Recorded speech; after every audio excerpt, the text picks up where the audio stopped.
Hi everyone, I hope you are enjoying the coverage of the FIDE World Cup 2025 in Goa, India. Look at the beautiful place I am in right now. While we are on this break, I want to tell you that ChessBase has just launched the ChessBase version, the newest version, ChessBase 2026 and Mega 26, Mega Database 2026 on 12th of November. Earlier, ChessBase used to launch a version every 2 years. But now, starting from this year, it will be launched every year, just like Mega Database. Hence, from ChessBase 18, we have now launched to ChessBase 26. Then it will happen ChessBase 27 and so on. Mega Database is world's largest chess database and has more than 11.7 million games and 114,000 annotated games. What are the newest features in ChessBase 26? Well, here's a short video for you to know all about it. ChessBase 26 is here, starting with the enhanced opening report, rating-based statistics for your favorite openings, instructive tactical training built right in, the history of each opening, its pioneers, and a fashion chart showing popularity over time. Then we have the Monte Carlo analysis, simulating thousands of games, defining practical chances and typical maneuvers. Also, new detection of duplicate games, AI description of plans, real-time ray tracing, and more. ChessBase 26. Expand your chess horizon. Want to play chess but don't know how to get started? Try chess.com. Play for free against someone at your level or challenge one of our friendly computer bots. Trying to improve your chess? Learn the Queen's Gambit and other openings with guided interactive lessons. Like chess but don't want the pressure of playing games? Chess.com has hundreds of thousands of fun puzzles to help you relax and sharpen your mind. Play your friends, make new ones around the world, follow the latest games, and more. Sign up and play for free at chess.com today. A premium membership at chess.com will help you improve your game with full access to a powerful set of learning tools. Unlimited tactics let you practice like a master, with more than 50,000 puzzles to challenge you at every level. Our library of interactive chess lessons, created by master coaches, will enhance every aspect of your game. And after each game you play, the computer analysis feature will give you feedback on every move you played, turning every game into a chance to learn. And that's not all. Premium benefits also include unlimited tournaments, video lessons, the Opening Explorer, and much, much more. Upgrade now to take your game to the next level.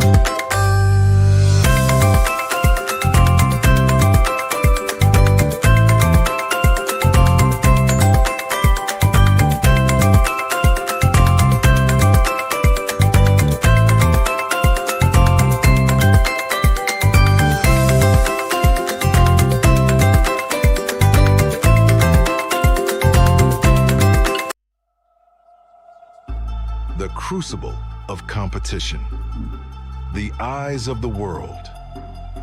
Goa, India hosts the 2025 FIDE World Cup, where over 200 of the top chess players in the world face off in an 8-round knockout tournament. This queen has nowhere to go, that is the end. Excellence, perseverance, and stamina bring glory, national pride, and a spot at the illustrious Candidates Tournament. The globe's best chess players hope to add their name to the list of champions. Ooh, he made a move in 1 second. The 2025 FIDE World Cup. Let's get these games started.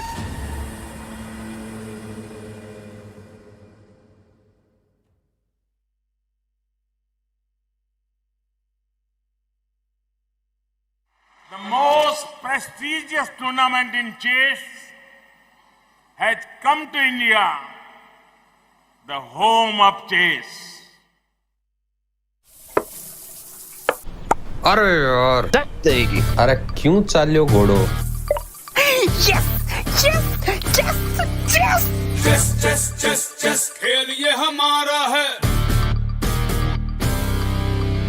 आओ दुनिया वालों ये welcome तुम्हारा है। अपना game भारी है, handshake की बारी है, अब इंडिया बोलेगा। It's your move, it's your move, Goa कर रहा है wait. It's your move, come come come don't be late। It's your move, ए तो कोई खोल। चतुरंग के सारे रंग सदियों से हैं अपने संग। शतरंज बिछता है हर आंगन, विश्व को दिया हमने विश्वनाथन। डंका बजा है, गोवा सजा है, खेल जमेगा खूब। It's your move, हो न जाए checkmate। It's your move, check में भी होगा chess। It's your move, Goa कर रहा है wait. It's your move, come come come don't be late। It's your move, esto todo। It's your move, एक दो ढाई। It's your move, it's your move, it's your move, it's your move, it's your move। The FIDE World Cup 2025, starting from 31st October to 27th November in Goa, India. It's your move. Welcome to the finals of the FIDE World Cup. We have the beautiful trophy named after Vishy Anand, as you can see here. And the two players who are going to be playing the finals are Yavakir Sindaro versus Wei. There also are two candidates. Remember, this is day 22 of this long and gruesome tournament. So we'll see if stamina or energy proves important. But that's our two finalists. But another important match is between Andrei Esipenko and Nodirbek Yakuboev for the third place match. Apart from the bronze medal of the World Cup, it's very important to find out who's going to be our third candidate. Those two have locked up, but we'll see if Esipenko or Yakuboev become our next candidate. Remember, we have never seen a candidate without a Russian player. So if Esipenko doesn't make it, we might see history. Everything to play for. We'll see who's going to get the medals. Classical game coming up. Back to you guys in the studio. Welcome everyone to the finals of the FIDE World Cup 2025, and joining me is Amruta and Sahil. Hello guys. Hello Sagar bhai, Amruta, how are you? And we are in the end zone now, the finale, the final round, final 3 days of the event, maybe 2 even, like it could all end by tomorrow. And Amruta, I mean, क्या ही journey रही है पिछले कुछ हफ्तों से यहाँ पे? Exactly. It has been like, how we feel after drinking red wine. It's kind of, you're getting the hang of it. Kind of. I mean, I don't know if I've gotten the hang of it when someone blunders a rook entirely and gets, was on the verge of getting into the finals, but now is relegated to the battle between the third spot. Absolutely. I mean, yesterday we generally talk about tiebreaks, that it is chess is 99% tactics and 50% heartbreak. Lekin kal 100% tactics and 100% heartbreak. It was very painful to watch that moment for all of us. Yeah, bilkul. I mean, we saw him see that rook, almost grab that rook, and एक momentary, slip ho gaya Andrei Esipenko. See, he literally forgot about the hanging rook and lost the game. And that was such a lucky break for Wei. Now he's already a candidate.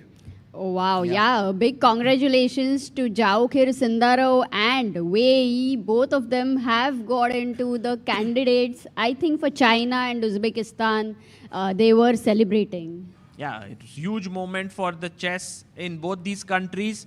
But today will be the battle for the finals, for the first prize of $120,000, and also for the third place. It's a big clash between Andrei Esipenko and Nodirbek Yakuboev. भाई ये वाला clash सबसे important है अभी. I think more than Wei versus Sindaro. I think this is the game to watch for. So, do you think जो third place वाले players हैं वो ज़्यादा nervous हैं, or do you think जो finals first place के लिए वो ज़्यादा nervous हैं? I feel like those who are going to play for the third place, it's a big one for them, because जो first or second है, they already have something in their pocket already. मतलब वो रहता है ना साहिल भाई, whenever you were stressed about whether you'll get 35% pass हो जाओगे कि नहीं, वैसा वाला ये लोग पास हो चुके हैं. मैथ्स के ग्रेड किसने दिए अमृता को यार?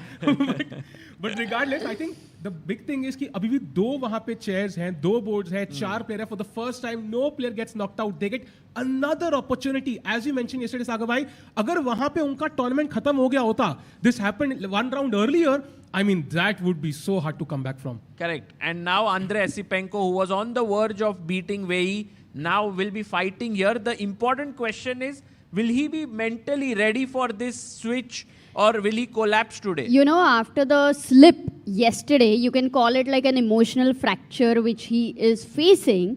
And yeah, I think it's possible to fight it out. Right. And there we see Wei coming in the distance.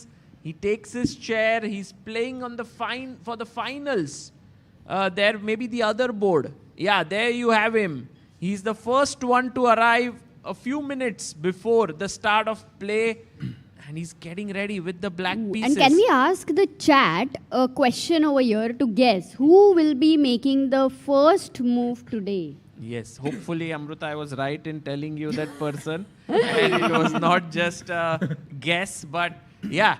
But he's okay. Maybe we should give them a hint. It's a very famous. बस अभी थोड़ा देखते हैं वो आ रहे हैं कि नहीं. Let us. Sagar bhai is very cautious. Sagar is for the good, yeah. अच्छा ठीक है. Okay, अगर सही रहेगा तो sportsman है. That's the hint. But Wei is adjusting his pieces. You know, normally you adjust style by rook, knight, bishop, but ये rook and pawn, knight and pawn. थोड़ा अलग style है adjusting का. I think कल हमने देखा किसी ने अपना knight पीछे की तरफ रखा हुआ था. So everybody has their own style.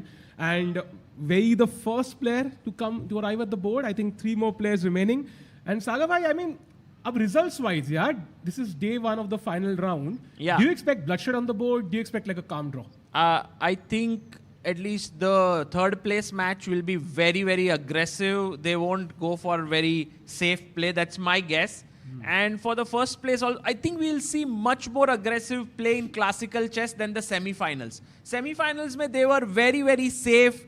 They were not taking much risks. So today, I think it'll be much more exciting. And no, it will be like, you know, chess boxing, जहाँ पे you will fall, you will have to get up, वो knockout होगा. 10, 9, 8, 7, 6, 5, 4, 3, 2.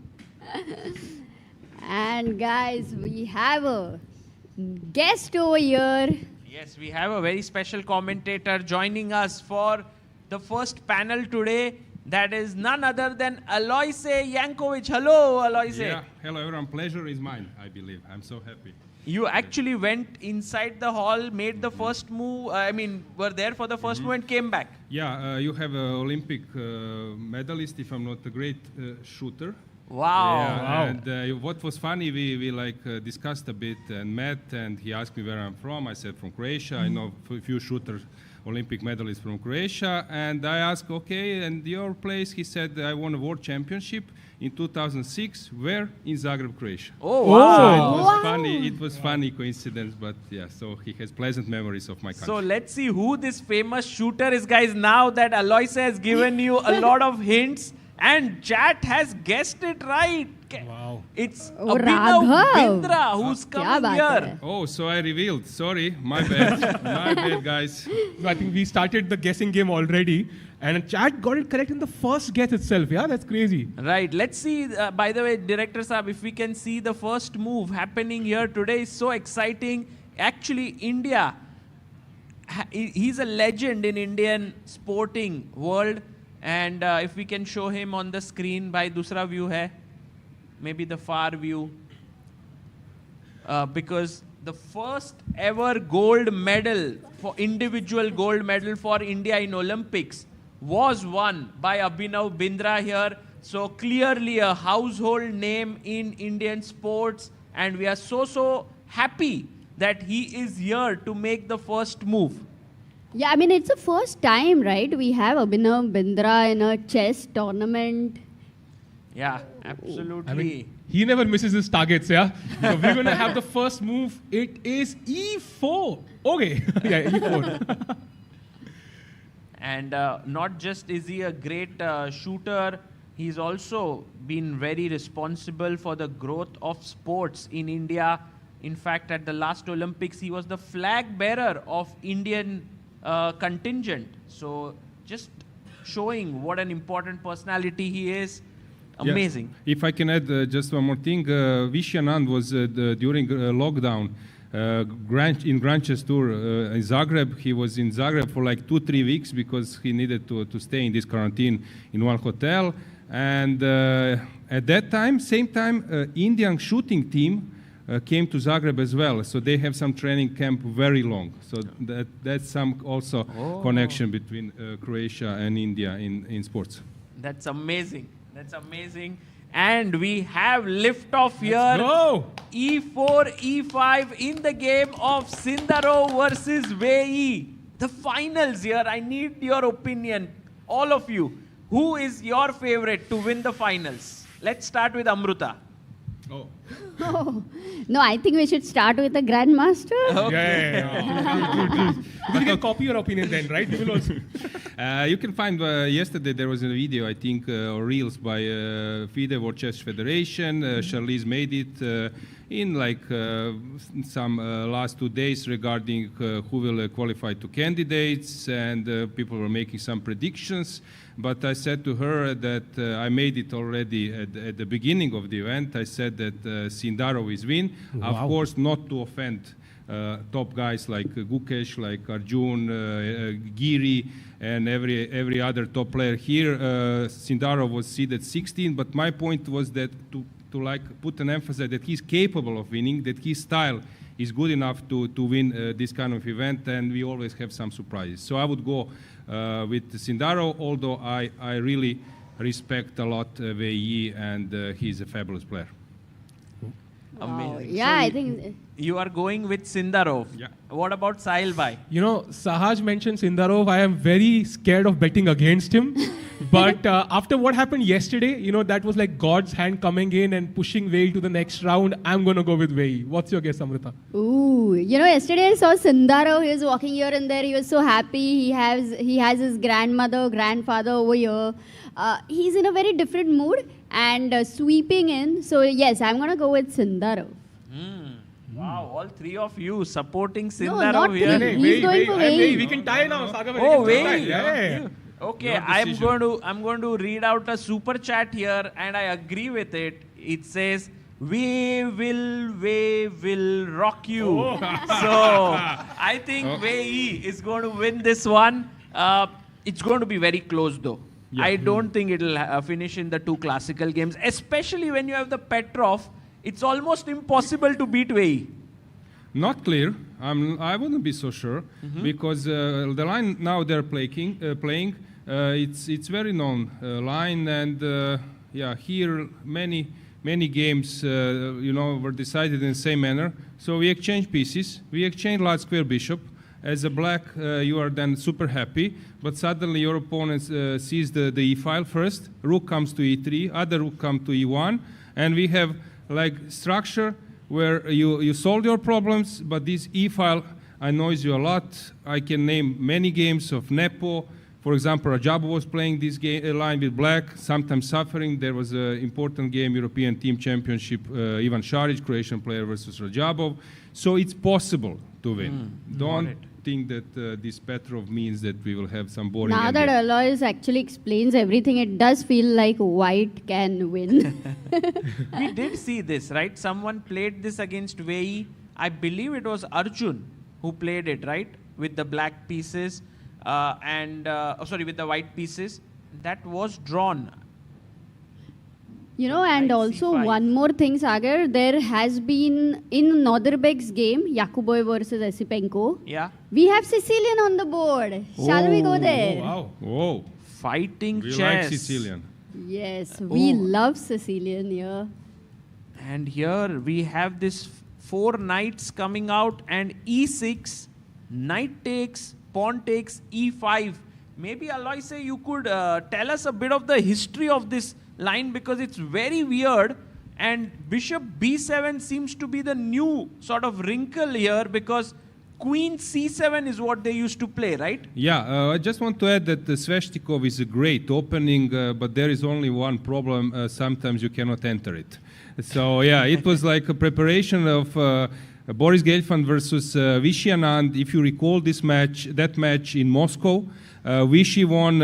It was very tough match. Boris was first one to score, then Vishy equalized and then went to tiebreak.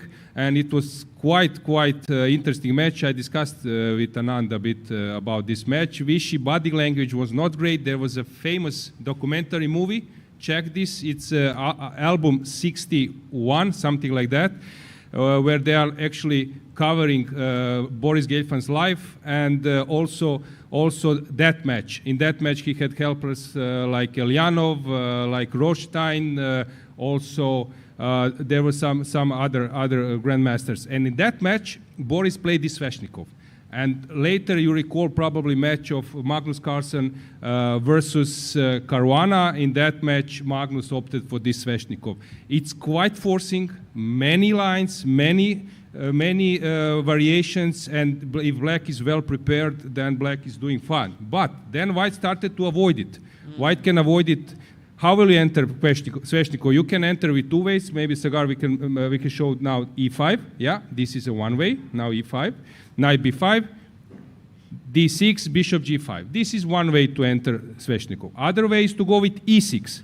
So instead of e5, you go e6, knight b5, d6, bishop f4, e5, bishop g5. We have the same position. So that means that some players were entering it with via second move e6 or second move knight c6. Let's go back. So knight c6 allows bishop b5. So some players were annoyed with that, so they would go with e6. Here we have the same thing. Let's go to the main line. So let's say that knight c6, d4, knight f6, this e6. Now there is this knight c6 move. So this is the main. When you already committed yourself for e6, there is this knight c6 move. B takes e6, e5, knight d5, and now you have knight e4, those crazy lines of Alexei Shirov, fire on the board, Jobava and many others. It goes queen c7, attacks the pawn, White pushes f4, then queen goes to b6, bishop goes to c4, yeah, bishop goes to b4, bishop d2, and now you have those tricks with bishop d2 is a bad move, yes? Yes, now you have like maybe we can ask our viewers here, what should Black play? This is not a good move. The main move here is king e2. Which is crazy. Wow, which is crazy. They would throw you out of the club, like say 40 years ago. They would say, kid, listen, king should go to castle, not to e2. Come back when you improve. So what should Black play here if bishop d2 is played? Yes, go on. Queen e3 check, beautiful. You saw that the bishop is pinned. You can't take here, so queen e3, very strong move. Queen e2 played, and now after bishop takes, knight takes, and just queen, you can even take on e2 here, and then take this, pawn up. Yeah, so Amruta can show us. So king goes to e2. Let's just show this line to the end. So king goes to e2, Black keeps up. f5. Bishop a6, I think, is the main thing. And then king goes to f3. Come on, give me a break. Do you go there? In the adjustment periods over there, when they would have discovered this novelty, I wonder how they would have felt at this point. Crazy that your king is in front of your pieces. It's really crazy. So many crazy lines, and it's like completely different than Sveshnikov. So this is very forcing. But bishop b7, you need to help me, guys. I'm not so familiar with that concept. I'm actually very interested to see how many times has this position been reached, and I was just checking it in the database here. It is only 60 games out of 992 reached in this position. Actually, bishop b7 is played 992 times, but the move by Andre, who's blitzed it out, bishop d3, is not the most popular. The main moves are c4 and bishop e2. And it seems like bishop d3 has the best record for White. on chess.com. So it feels like he knows exactly what he's doing, yeah? Yeah, he has 1 hour 33 minutes on the clock, and actually now Yakuboev is taking time. Maybe it's important that just we mentioned that we expect today really interesting games because players, they don't need to rest anymore, they don't need to save energy, they are there. If you go to tiebreak, it's quite tricky. You can lose. Yesterday, this game between Esipenko and Wei Yi, I was checking your comment, guys. You did a fantastic job. It was like a football match when that rook blunder happened. Also, Wei Yi could go on to zeros on his clock. So I believe now that guys, they want to do maximum in classical. They don't want to go home regretting why I didn't try my white pieces. That's actually a very good point, right? Because here you want to try till the end, and in the rapid, sometimes you feel, oh, it's abruptly over. Like, just doesn't feel right. Yeah, because here, if you're white and you play something dry, and suddenly in the next round, next game, your opponent squeeze you, you lose, you will for sure regret not trying with white. And here, a lot of is on stake. You want to qualify if you are fighting for bronze. You want to qualify two candidates. This is a peak of career for many players. And also you want to win World Cup, which is another story. So I believe here, whole heavy army is coming out, novelties, everything they will just try to win. Yeah. And it does seem with Bishop D3 move, Esipenko has healed his wound yesterday and back with a very fresh energy. Yeah, and actually he's gained a lot on the clock while Yakuboev seems surprised. He felt he would be the first one to surprise with Bishop B7, but it actually went the other way. While he's thinking, by the way, I just want to tell you guys that Bishop B7, I found a game between Garry Kasparov and Alexander Grishchuk, played in 2001 Linares. So it goes back in time. Very interesting, because Grishchuk was born in the same year as I do, so it's 83. So he was at that time 18. Which year was that? 2001, yes. Yeah, he was already 26 plus, very talented at that time. But Garry was at the peak of his strength, and he managed to beat Grishchuk in this one. How did it go on? A few moves, if you can share. It went on with Bishop B7, Bishop E2 played by Garry, actually, not Bishop D3. Okay. And then C5 played by Grishchuk. And Garry actually played a very nice endgame there in that one. Yeah, it's very important to explain that this bishop looks ugly, but this is temporarily. That black wants to open the doors with C5. Meanwhile, Sagabha, I think the second game is also heating up, yeah? If you have a look, White just found some very, very nice moves and feels like very deep preparation yet again. Man, firstly, we left it off here at knight C5. Generally, White saves the bishop with Bishop E2. Yeah, just to add that I was explaining situation if knight takes on D7. Let's go back 1-2 moves. So yeah, if White now takes on D7, then we have that kind of situation where at some stage White goes, let's say, knight C3 or castle first. Bishop goes to E7, knight C3 takes, and at some stage Black manages to exchange light square bishops, but White is first one to conquer the E file with rook E1 and everything. And now we got different type of structure where Sindaro took on E5, which is very playable. You can find some Fabi's games, Caruana's games in this position, as well as many others. I liked our day today. I'm quite optimistic in terms of what will happen. Yeah, the F-pawn is already moving, and he allowed D4. That's very interesting, right? So White's novelty here was knight C3. That's crazy. Wow. Oh, that is a novelty, yeah, first time. Yeah, not played on chess.com at least ever.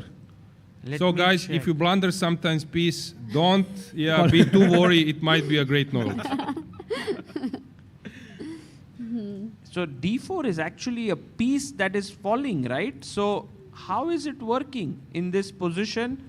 So D4, maybe we can ask our viewers here, what do you play here with the white pieces?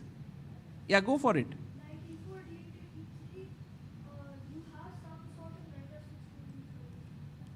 So very good. Knight E4, D takes E3, Knight F6, King E7, Queen takes E3. Oh, queen e3, rook d1, black king is busted or what? There's one problem with this approach. Oh, this we should ask. So maybe knight d5 check first. Queen d4 is the problem. So you want to start with a check. King goes back and then bring the rook in, perhaps. And maybe rook d1 now. If I can add, so what happened here? We gave check and then we came back. What is this upside for white? So black is deprived of castle. I've seen so many games, guys, it's so funny, that in games, players afterwards do the castle. So they tend to forget that they moved the king, both players. And there was one famous game of Croatian GM versus Serbian GM. So he played rook g1, then he went back to h1, and then castles. And suddenly the main arbiter, he was watching games live, and he sees that the game is stuck. When something is wrong, the moves are not transmitted anymore because computer stops because it's an illegal position. And then he checks and he spots an illegal move. He goes to players. I was playing next to them. It was Sedlak versus Kožul. And suddenly he said, guys, we have one problem. You need to stop the clock and stand up. So they stood up and he said, it's good that you are playing, but actually you were analyzing for last 5 moves. This is not the game. So your game stopped. Now it's analysis, and it's very good. You analyze. This arbiter has a witty sense of humor. That's good, but we will need to go back to the move like 20 moves ago, where this castle happened. And okay, there was some kind of dispute, and in the end they settled for a draw. But to my colleague, this happened 2 times. And once he was searching for the best move of his opponent, and that was long castle, which was illegal. And it happened, I think, to Korchnoi and some other players. So this is funny, that players are playing to take back, to bring the king out, to deprive it of castle, but then later they tend to forget. Ooh, even Pragnananda did this, in Tata Steel last year. Brought the rook up to h5, right? Yes. I think, and dropped it back to h8 and castled then later on. Yes. What to do? Yeah. But here, knight Nice e4. It would be funny that some other rook comes. and then Yeah, this is actually, this castling thing can be missed here, but it didn't happen in the game. He didn't take the bishop. Just to finish this analysis, knight d5 is possible, or even just queen b5, as you said earlier. This is very good compensation for white. The black king is blocked in there. You want to play that kind of game when you are fighting for a win at the World Cup with black? Will you go for it? So bishop e7 quickly played by Wei. Bishop f2, bishop f5. He played queen to e2, castles, and now Javokir played a very aggressive move. He went g4. It's his preparations, Agar. He has 1 hour 32 minutes on the clock. Yes, absolutely. Bishop g3, maybe with the idea of going f5. d3 was a pawn sack by Wei. He takes f5, played modern chess at its peak. Take now, having the d4 square for the bishop. Check. And this is the live board position that we have. And this is insane that, Wei in this unique line, never been played before, plays d3 in 13 seconds. So he knew every bit of this, yeah? Wow. I'm kind of amazed at this line. What do you think, Alois? Like, are they playing for, it ends, the preparation ends in an equality, or they really want to try over here? No, first of all, I think that last night in Uzbekistan, I think you could sense or check the electricity activity, because all the computers were heated up. Because I believe that it's not a single tournament. It's now also a tournament of their federation, of their whole country as chess society. So I believe that many people were digging last night what to play against Wei Yi. So it's for sure superb preparation. And maybe it's important to explain to viewers. Sometimes you see a player alone or with his mother or father, and then people think, okay, he's alone, he's playing. Believe me, those guys have 5+ for sure helpers. I would maybe even bet that some of them top players, they have 10 and more. So for sure, one is analyzing Sicilian, Other one is analyzing Petrov. Those two guys are covering Slav defense. Whatever goes in Slav defense, they're updating.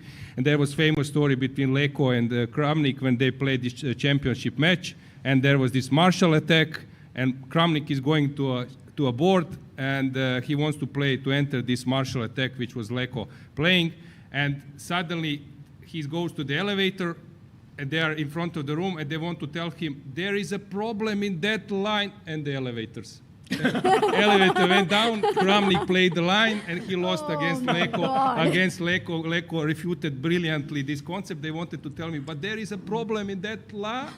Did it really happen? Yeah, this really happened. You can check. Kramnik lost that game. No, I know he lost, but this elevator story. Yes, and this happened. Wow. This happened. Always take the stairs, yeah. Always take the stairs. Yes, but this is the point, how many information they are getting. Kramnik at some stage said, no more information. I don't want to hear about any hole in any line because I really cannot grasp it. So those guys are getting a really a lot of information. Of course, they are super strong players. I don't want to say that they are not capable of doing that themselves. But I'm trying to point it out, this teamwork. It's quite a big. I think that's the reason why nowadays they have like this team head. So everyone works, but then everything passes through the team head to the player. So that 5 people don't come and talk to the player anymore. Exactly. But there is also one important thing. You know what they do now? They are also checking time zones. So if World Championship match, if Gukesh is playing in Singapore, then your team needs to be in Europe. Because while you are sleeping, they are working. So they are starting to do that kind of things to get you update during the night or something like that. For them, it's during a day. So believe me, it's something which is hidden. Yes, The preparation is becoming smarter, but you know, this elevator story, I think it tops everything right now for me. Yeah, it's a very cool story, very nice one. I think this time zone thing also is very interesting. When I was in the US, and our team used to work when I was sleeping, and then when I would wake up, they were sleeping. Actually, it's very interesting, yeah? You never get to meet each other, but work keeps on going all the time. And that was the case for Gukesh as well, right? When Hare Krishna and Vincent were working, I think they were in Europe at that point. So, Spain. yeah, utilizing every single waking up hour, yeah? I don't know if we have time, but there was a famous Fischer-Petrosyan story. We would love to hear it. Yeah, so Fischer first crashed Taimanov 6-0 in the first round candidates. Then they say that, okay, this is wrong with Taimanov, blah, blah. Then he crashed Larsen 6-0. And then Petrosyan was playing versus Fischer in Buenos Aires. And that was a famous story. So Petrosyan was getting some mails of support. Crash him, try to bring, to keep the title in Soviet Union and so on. And he was getting some envelopes from people like support. And suddenly he's checking one. And in one there is analysis of Fischer's game. But he said, okay, I want to check it, I will do it later. And then few days prior to the match, he checked the line, and it's some kind of Soviet master. He was not a grandmaster, he was not an international master, but at that time in Soviet Union, there were a lot of strong players, not getting a chance to compete on higher level. And he's checking, and everything is correct. Kalashnikov, Labordone line, Rook G8 is refuting Fischer's play. Oh, wow. And first game, Buenos Aires, 5,000 people, some theater, and you know what Fischer plays? Exactly that line, and Petrosyan plays Rook G8. Wow. Rook G8, and you know what happened? Famous electricity incident. Electricity went down, and Fischer was shocked with this Rook G8. Petrosyan was walking, and suddenly Lothar Schmidt, that arbiter, comes and saying, guys, we need to stop the clock because there is no enough light. And Petrosyan said, yes, of course. Fischer said, no, just put me the clock, I can see it in dark. And there was some photo where Fischer is sitting with his hands while Petrosyan is walking and the clock is turned on. Oh. And do you know what happened in the end? Fischer Petrosyan misplayed it and Fischer won. Yeah. Oh my God. So this is, I wanted to say those analyses that sometimes they're coming from different people and people are sharing a lot of information. It's very interesting. Right. I think Sahil bhai, some novelty you might have, you can share I with think some of our great I was players. thinking that I have now an excuse. Why did I not become a strong player? Nobody's sending me any mail. Maybe it was in spam, so you need to check your spam folder. Yeah. Wow. We have a question in the chat by Born to Range who says, is Chessable being used for opening prep by GMs, or these lines are not refuted or so on? What do you think? Very good question. I think, of course, these courses, they will definitely have some lines from the courses. That's the starting point. But for these top players, I think they might even go deeper, right? They have, as you mentioned, 10 players working for them. They need to come up with something which is not available in the public domain, at least at this level. Like this D3 move, yeah. I would doubt it's available anywhere in the public resources.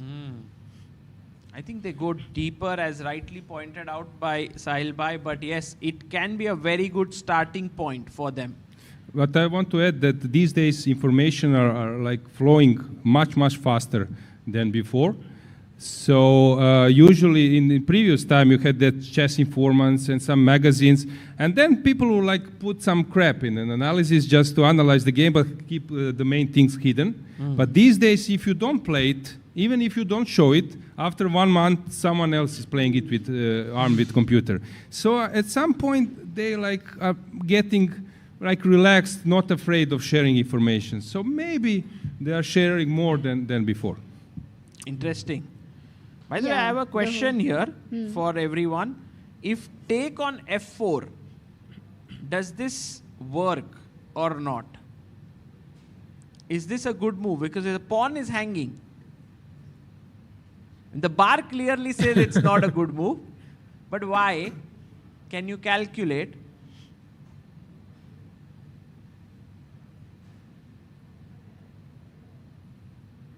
How do you begin? What's the first move you play? This one is not easy, yeah? Not as easy. It's kind of tough, yeah? You can see the first move is obvious, but then so you take the bishop, and now of course if I take back, then the rook is hanging, so rook f1, cd4, and I was wondering how does this game end after knight f6, king g7, Queen e5. yeah, is it so easy? Once you reach this position, Yeah, yes, but I couldn't see it earlier. It's game over. It's like the king cannot survive itself on g7. Yeah, I just want to add, let's go back. Yes. 2 moves. One more. Here, if the pawn is on g7, black would be perfectly fine, maybe even better. So this is a lesson, especially in front of your king, that pawns tend not to go backwards. So you should be very careful. And regarding knights, knights, they need holes, they need outposts. So how you get them? You get them either that your opponent do it voluntarily, which is on lower level, that suddenly your opponent is making some weaknesses and you are there to exploit them, or by pushing your pawns. That's why there is this h4, h5, or a4, a5. You push your pawn, your opponent reacts, and suddenly there is a place for your knight. So when you have knights, you have many openings like Trompovsky. So when you get knights against bishops, start rolling your pawns on the side or somewhere, and then see where you can place your knights. Very interesting. Okay. Wow. Alois, I think you have a great this thing about sharing stories, explaining things. We have had so much fun. I mean, today, I guess you are having your flight today itself, yeah? Yeah, I need to come back. I will go now. There is a European Championship, Blitz and Rapid, and also there is London Classic. By the way, Pragnananda plays, so I believe that you will follow that event. It's interesting. It came out of blue that he will play this open tournament, but he needs to collect the pawns. But anyway, I will keep an eye on your broadcast. I'm so happy the way how you're doing it, and I believe that you will gain more and more viewers. And once again, help for inviting me, and looking forward to see you somewhere at some different tournaments. Thank you so much, Aloise, and a big round of applause for Aloise here, who came in and did the commentary. And we will be looking forward to meeting you very soon. Thank you. Thank you, guys.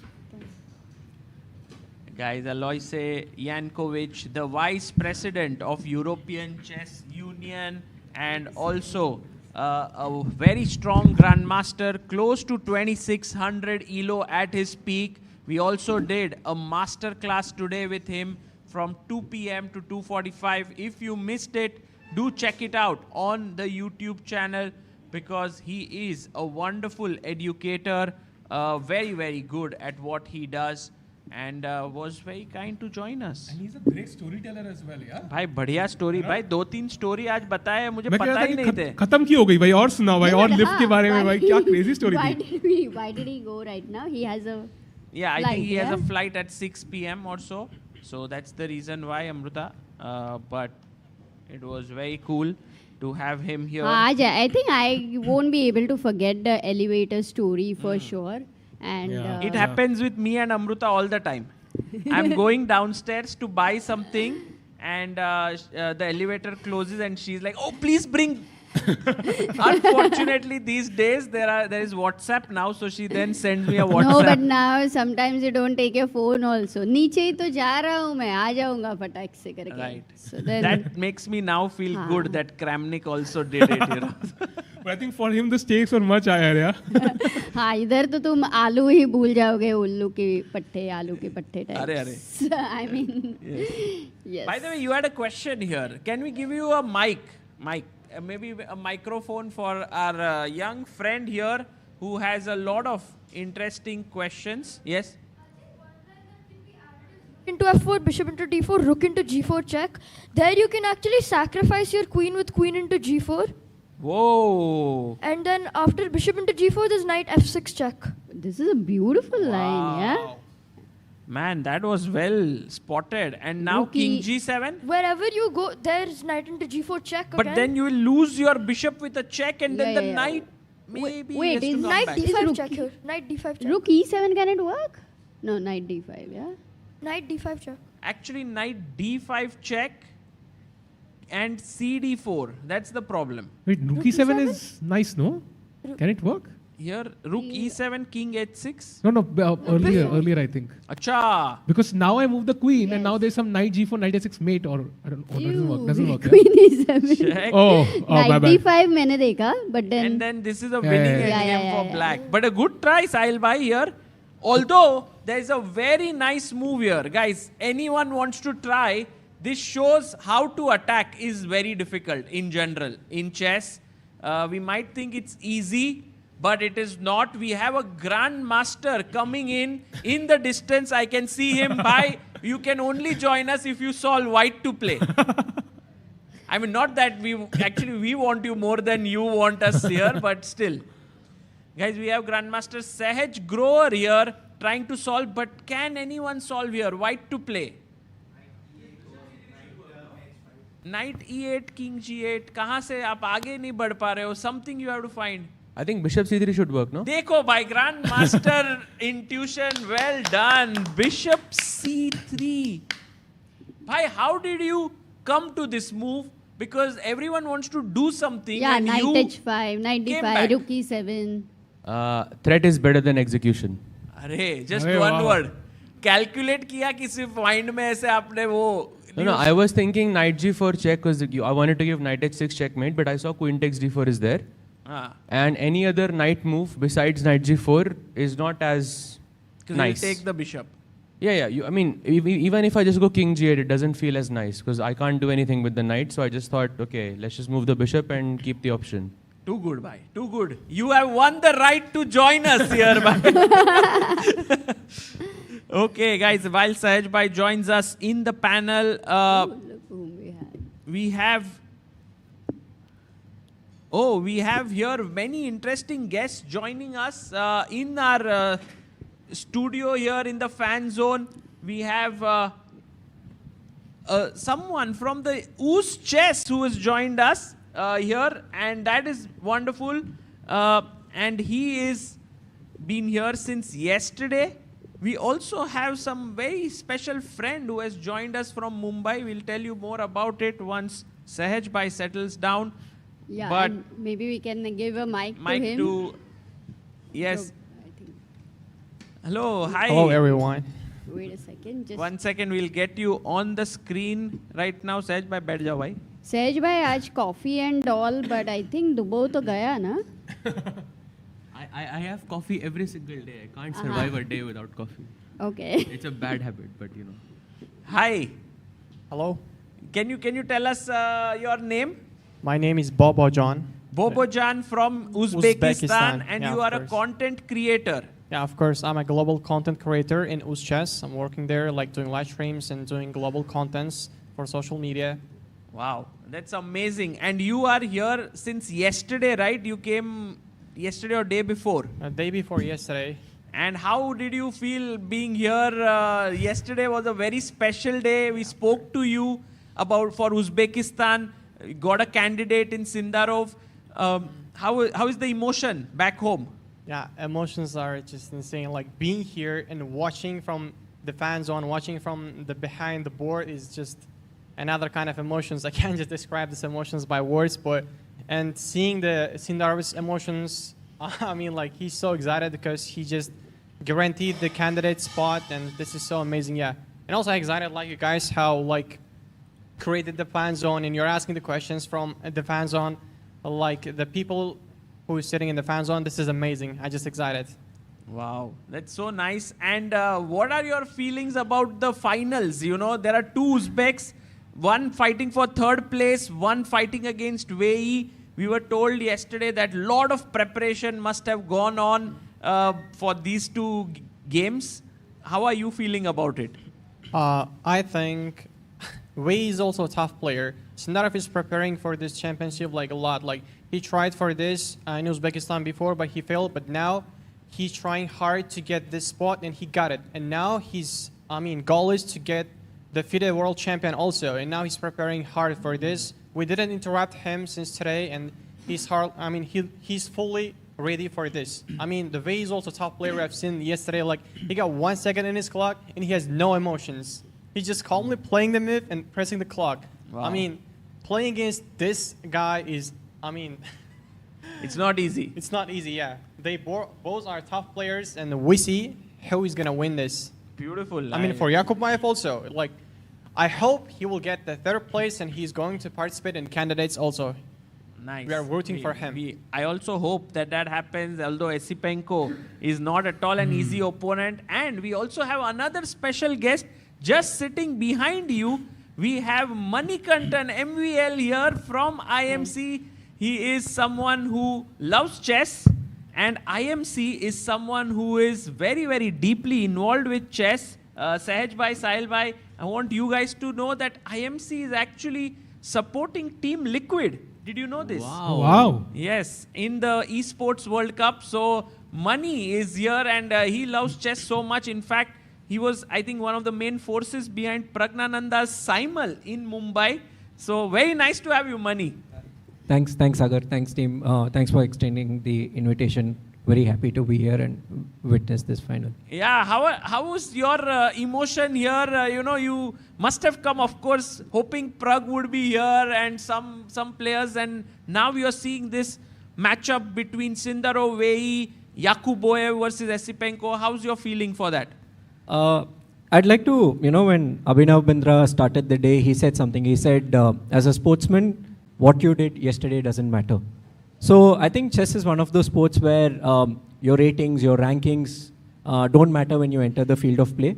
And I think this tournament has been an example for that. You've seen so many people, being knocked out of the tournament. We have only one person from the top 10 seeds, playing in the final. That shows how chess is, how open and extremely competitive chess is. It's your day, and on that day, how your mindset is and how you've prepared.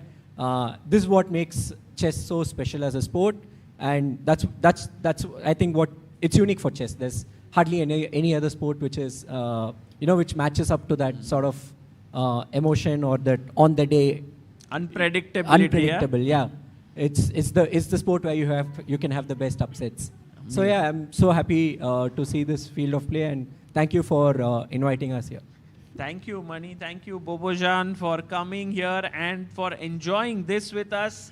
Sahaj bhai, What are your feelings for today? Have you been following the games? Yes, of course. And Wei Yi, as usual, goes for the Petrov once again. Yes. And Sindarov's time. Bhai, Sindarov full prep karke aaye. That is the main worry for me here, that his time is just insane. However, Wei Yi has an accuracy of 99.9%. So, what happens when an unstoppable force meets an immovable object, yeah? Draw. In chess, there is an answer to that. Draw happens. In life, we don't know. But ये draw जैसा कोई भी angle से नहीं लग रहा है. Like when the pawns are on G4 and F4, you know, and the white king is exposed. There are so many weaknesses around the king. कोई chance ही नहीं है. Sahaj, please give a bold prediction because your predictions really matter. I'm going to be super bold here and I'm going to take a stance. I really think that it's going to be a draw. But you know, I've never seen Wei take off his glasses. Like, he looks a bit, is he stressed? Is he like tired? Because I can imagine, yeah, so many days of this event. At some point, you're like, bhai, you know, like, I hope I just get it done with. I just kind of get that final medal in my pocket. Like, what is he thinking? Yeah, I think in general, he was well prepared till this point and he blitzed out his moves. Now, suddenly, he's reached a point, maybe his analysis said here, move king G2, king H1. But bishop f2 could be in his notes. He doesn't remember it. And it's time for him to understand fully what's happening on the board and try to figure the next few moves. So Sindarov has actually out-prepared him, yeah? Can we say that? Look at his time and the position. Definitely. Which is a slight victory, opening victory. If the game had to end right now, then white won. Yeah, but when it comes to accuracy, it is Wei Yi who's winning. So he has 99.9 and Sindarov only has 99.5. I mean, come on. That's a very huge 0.4 difference. Absolutely. And also, this is not a position where there is a novelty in front of you and the position is pretty calm and simple. This one is already so chaotic that it could be that you go wrong and then you are in big trouble. Can we try such ideas like black to play over here? What to play as black, right? I think the most natural move for me is bishop c6. Just to put that bishop. Oh, he played it. Whoa. Wow. No, he played bishop b5. Sorry, he went one step ahead, which could very well be a better move than what was recommended as bishop c6. The best move in the position, by the way. So Wei, whether he was prepared or whether he calculated over the board, he has come with the best defense. And it was important to kind of connect the queen to the bishop, yeah? So now if bishop d4, I think you have the option of taking with the queen and now it comes with check. That just gives black more time to connect the rooks, for example. And also you can capture the d3 pawn like immediately after. That's a huge like plus over there. But I mean, you have to consider the possibility, why is Wei Yi playing Petrov again and again? Because, I mean, clearly his opponents are really well prepared against it. I mean, I understand he understands the structure better, but if he switched his line, that would be a huge surprise for Sindarov, no? That would increase his chances But to he's win as black, well. no? Right now, he doesn't want to risk anything because also how much energy you want to put in preparation. I think there are two approaches to playing as black. One is to surprise and the other is to just be solid. I've seen Nepo playing the Petrov knowing everyone will come prepared, even in the candidates. And you remember this game, Pragnananda Nepo in the candidates where Prag prepared so well, got a +2 advantage actually, but had only one move to find and he couldn't, and then it ended in a draw. I think it's just this thing that players don't want to every single day repeat new lines, and if you can repeat the same lines again and again, it's lesser work. Also, if it's working, you don't change anything. Yeah, so far it's been working the tournament. I think you're confident. It's like, you know, us playing the London system, Sahaj bhai. I mean, you know, like people are prepared, but okay, I mean, you kind of trust yourself. Maybe not exactly though, yeah.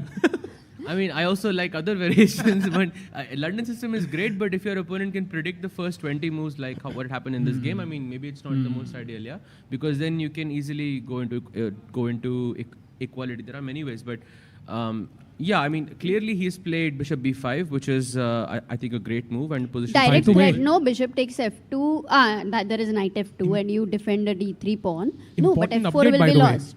I think Yakubov has made a slight error. Should we go to that game? क्योंकि यहाँ पे ना बहुत बार वो बीच-बीच में सोचेंगे, अरे मैं कैंडिडेट्स में गया, कोई स्ट्रेस नहीं है. They'll be happy. This is the real stressful game. Yeah, I mean, that's for sure. this is the second time Yakubov has taken a massive risk in the opening. In the semis, he played King's Indian with that knight h5 variation. Yeah. I remember where he got a very bad position out of the opening. And this is the second time, 4 knight Sicilian. No, but he was white. Remember, that was Donchenko who played it against him. Yakubov was white, right? He won that game. Did he? Yeah. That knight h5. Sure. No, you're right. But this, I feel, still is a very big risk from Yakubov's side, because playing 4 knight Sicilian, yeah, when you have candidates on the line, is a huge risk. I think he just wanted to take things in his own hands in the first game itself. Maybe he thought Andrei Esipenko would be a bit right now psychologically vulnerable after what happened yesterday. Let me go all out against him. Can I ask you, why is bishop d5 an error, and what was a better move over here? Yeah. I mean, first question is, why was bishop e7 and castle not chosen, which maybe is better? And why did he have to play this move? I'm guessing he wanted his knight to be placed on c6. Like, for example, if white goes c3, you want to put your knight on c6, and your bishop is now at a much more active square in comparison to keeping the bishop on b7. Now, I have looked at these positions a little bit before, but the knight generally is best placed on d5. So even if white plays c3, you want to put the knight back to d5, and when white plays c4, you want to put the knight back to b4, and only when the pawn is on c4 do you want the knight on c6, because then the knight can jump from c6 to d4. Okay, very interesting. Let me just make the arrows so everyone understands. If pawn pushes forward, let's say, for example, I make a move here. If pawn pushes forward, you want to put your knight on this square. Yes. Only when this pawn comes up here, you want to go back. And then when it kicks you down, you go back here so that you get this square. Exactly. So I think what Yakubov did differently, now I'm not sure if this is a mistake or not, but what he did differently is he is choosing to go to that square while white's pawn is still on c2. So I can play c3 and I can say, okay, you don't have the d4 knight square a2, anymore. you're not worried here, yeah? Oh, I mean, I just moved my bishop. I mean, intuitively it doesn't feel good. I completely get it. But what's the precise way? It does make me worry a bit. Oh wait, do I have rook a2 and knight d6? No, I don't. But now rook b8, trying to get here. Maybe we have to be slightly precise to win this, but... Yeah, how is white having so much advantage? It's like it should be over by now. Knight d6 check is winning, no? Knight d6, bishop d6. Pawn takes d6. And now this bishop is under pressure, and if you take here, guys, white to play, there are many... okay, I don't this think one is easy, right? I mean... like, there can be c4, there's a pin, PP on the PP. As Tanya there's also says... just rook takes a2 also. Yeah, exactly, I wanted that move. Rook a2. Nice, PP on the PP. मैं unnecessary complicated कर रही हूँ. Just so that people who are new know that what you mean by PP on PP, can you just say it? What it means? No, I just love to say that. Pinned piece. Okay, you can say Pressure it. on the pinned piece or something, right? Yes. Put pressure on the pinned piece. Put pressure. हाँ, वो तो मुझे याद भी नहीं है. सिर्फ pinned piece पता है. Right. So castles was played by Andrei Esipenko, and he keeps all his threats intact. He wants to play c3, a3, maybe c4 at the right time. All of this is intact here. Wow. You know, if Esipenko manages to win this match, it's kind of a, you know, so many people will be happy for him because of what happened yesterday. Everybody has got a soft corner for him. I mean, it's like a history he will be able to create. And also he'll inspire how you can fight back even after such a brutal loss that way. But Nadirbek is not somebody you can ever take him lightly. You know, in this tournament, guys, I have understood the mental toughness of these chess players in that matchup where Donchenko was completely winning that endgame, rook endgame against Lei Kwong Liam. And then he drew it, and I was pretty sure that next day he will collapse. But he comes and he wins the tiebreakers against Lei Kwong Liam. And I was like, wow, this is something new. So now, with also Esipenko having a bad result yesterday, I'm not going to say like, oh, he will be down and out. These players are actually mentally very strong. And it's a part of their journey, right? They need to be mentally strong if they want to reach a tournament like candidates. one thing we know, भाई जो भी वो tournament तक पहुंच गया है, मतलब on the way क्या face किया है उसने. Agreed. It's a big struggle. Okay, and guys, so castles has happened. What is the move, Sahil bhai, you think black should play here? If you were black. You know, the first move obviously is bishop e7. Yeah, you want to put the bishop on e7, castle quickly. But apparently there's a problem with it, and that's just c3. And wherever you move the knight, let's say, I don't know, knight c6, then there's the same idea Sahaj bhai mentioned that I can play knight d6 check. Okay, I have to take. Yeah, I don't want to lose castling. Yeah, so I take with the pawn. Now the bishop is hanging, so you first take on f3, I'm guessing, just to kind of... Yeah, if queen d6 is c4 not winning already? Yes. Yes. That's winning. So take, pawn push, and you lose the queen. So you have to take on f3. Now I take with the rook because I want to defend my pawn on d6. And suddenly it's a very awkward position for black, right? You have not castled, there's a pawn on d6. It just feels like f5 might come at some point and completely blow open the king's side.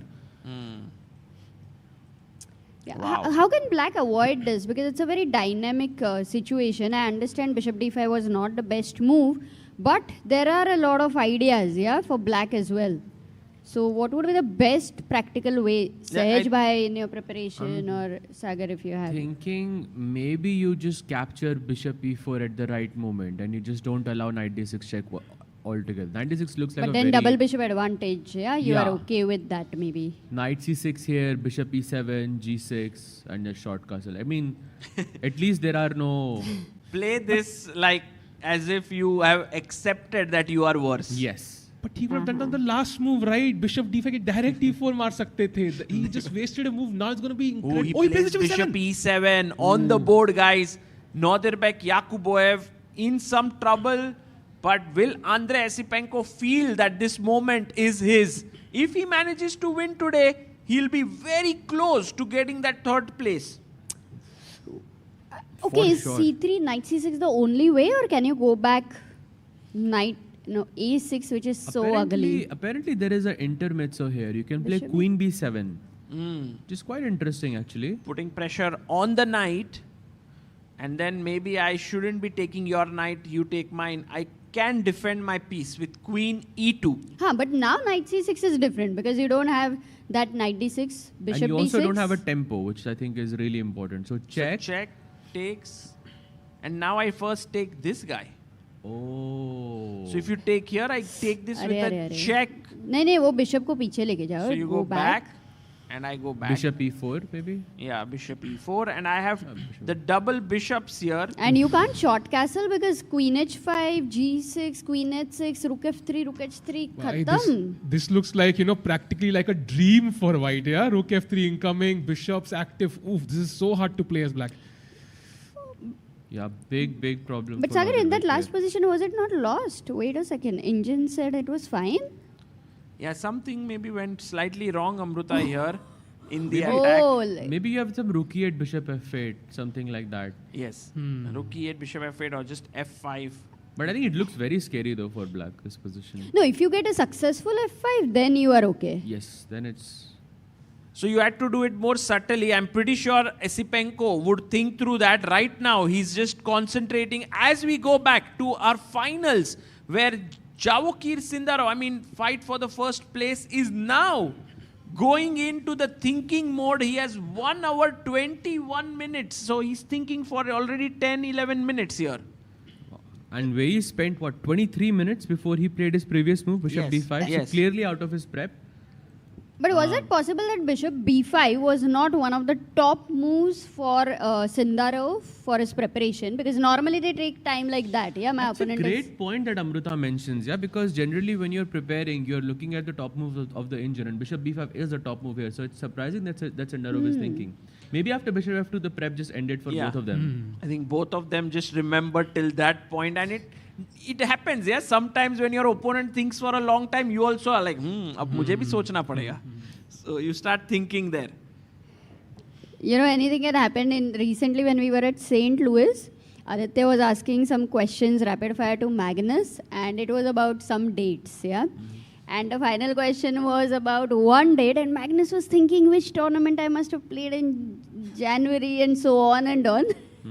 And then he's like, oh, it was his wedding date, which he had forgotten, I mean, for that moment.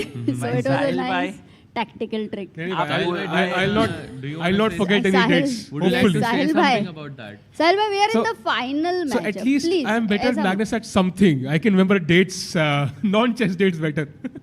Well, maybe Sahil bhai, because you are just, entering what Magnus entered last year. So Super GM title, yeah.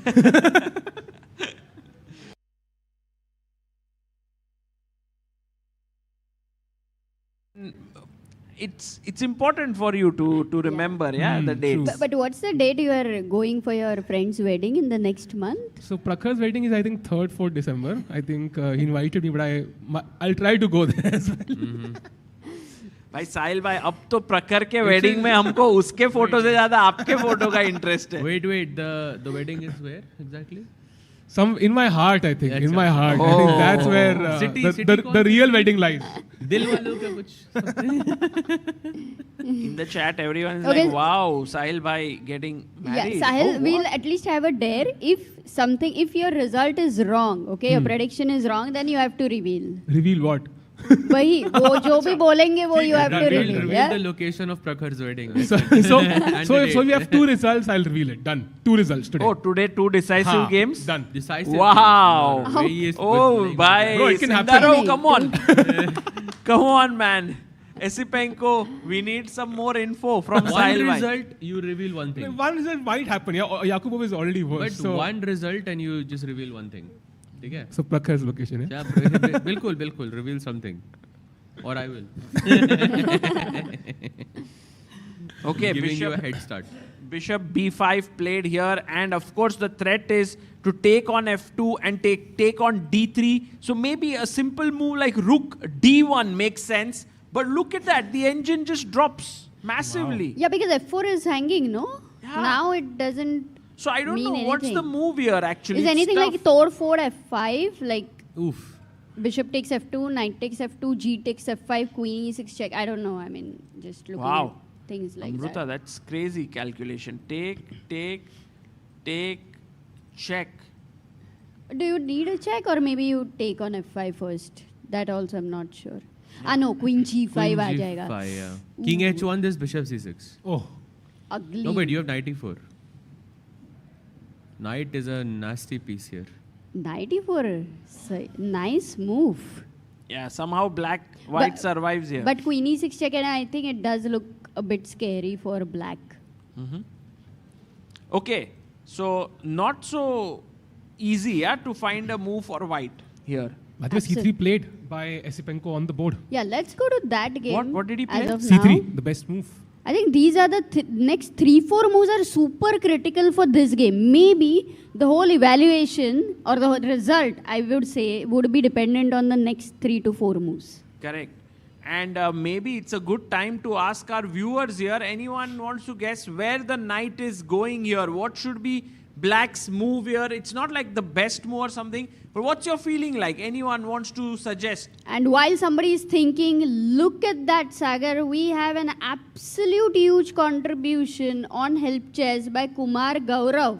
Yes, he became a big believer by contributing 50,000 rupees. Thank wow. you, Kumar Gaurav, That's for huge. your contribution.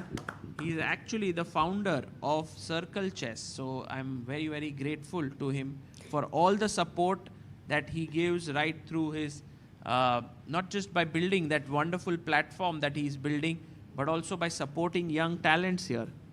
That's amazing. And he's the 44th big believer. So we do have a new big believer. So thanks a lot. By the way, still no moves. Yakubov has to put that knight on c6. As we saw, queen b7 also doesn't solve the problems. And I mean, knight a6 can't be even an option. So it's all almost forcing now, I think. And almost half an hour difference, on time, which is huge for Esipenko. Such a successful opening would, I don't know, in this tournament, maybe the last time it was Sam Sevian who had played bishop f5 and he had missed that, pawn, it was a pawn blunder there. Yeah. I just feel that such an opening is better suited for tie breaks because Yeah. here it's True. Your opponent just has too much time. I think such opening decisions, which are not great, happen because of inexperience.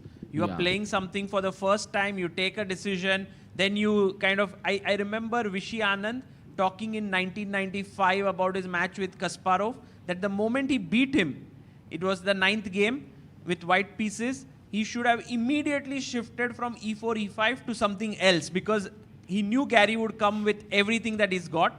And if he would have played the Scandinavian there, he was pretty sure he would have won that, match perhaps. But he thought, why not one more game? And then Gary found that amazing new idea in the Italian. C4, yeah? This knight g5, giving up the rook on a1. It was a very sharp the open Rui Lopez perhaps or something. It was Rui Lopez, I think. Some Breyer.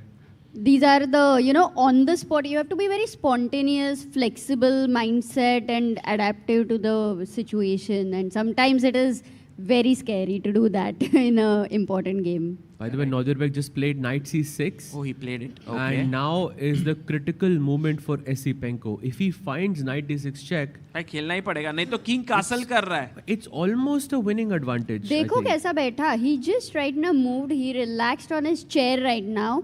I think he's already seen it, assessed it, knows it, and feels it.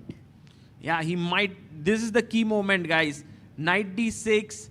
And Aradhya Garg, a very strong IM in the chat, says, is knight d6 check not just winning?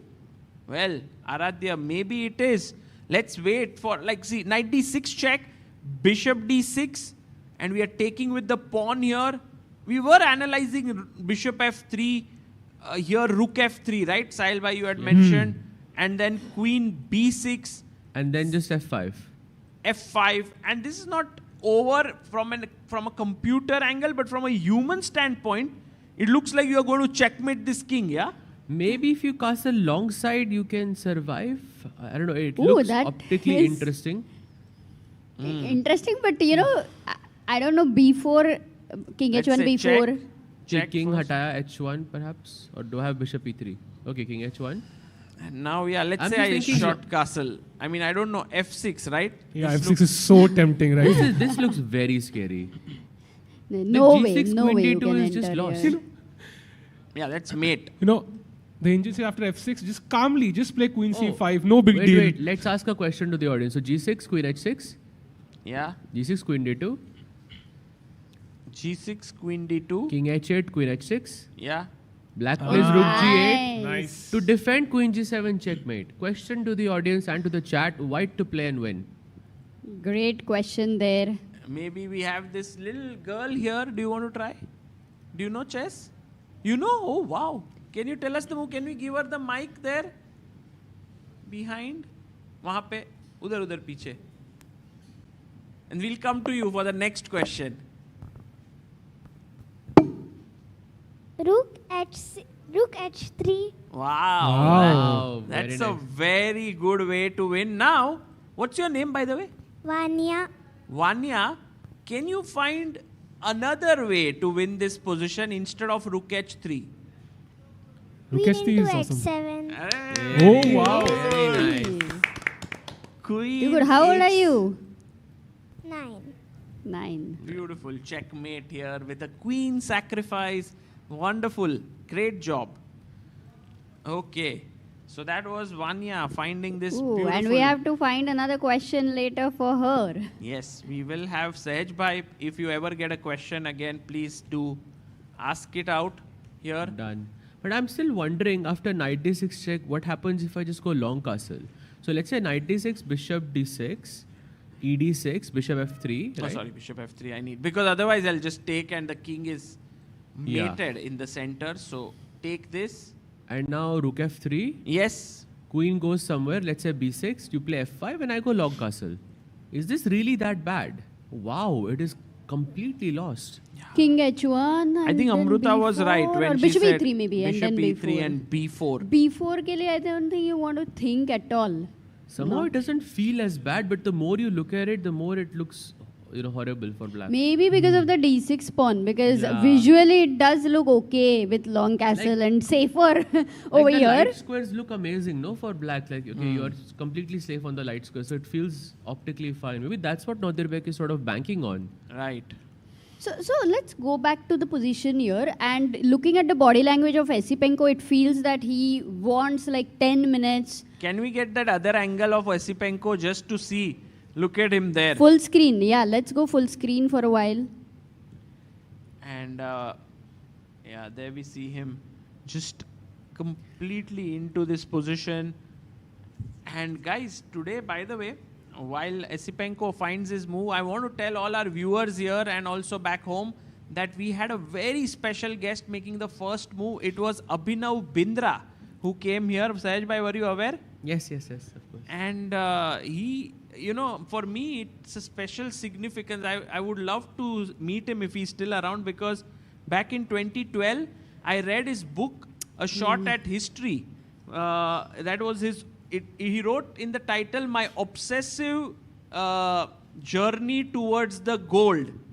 And the thing is, he did so many things to win the gold medal. In fact, just so that on the last shot, he often used to feel very, very stressed out.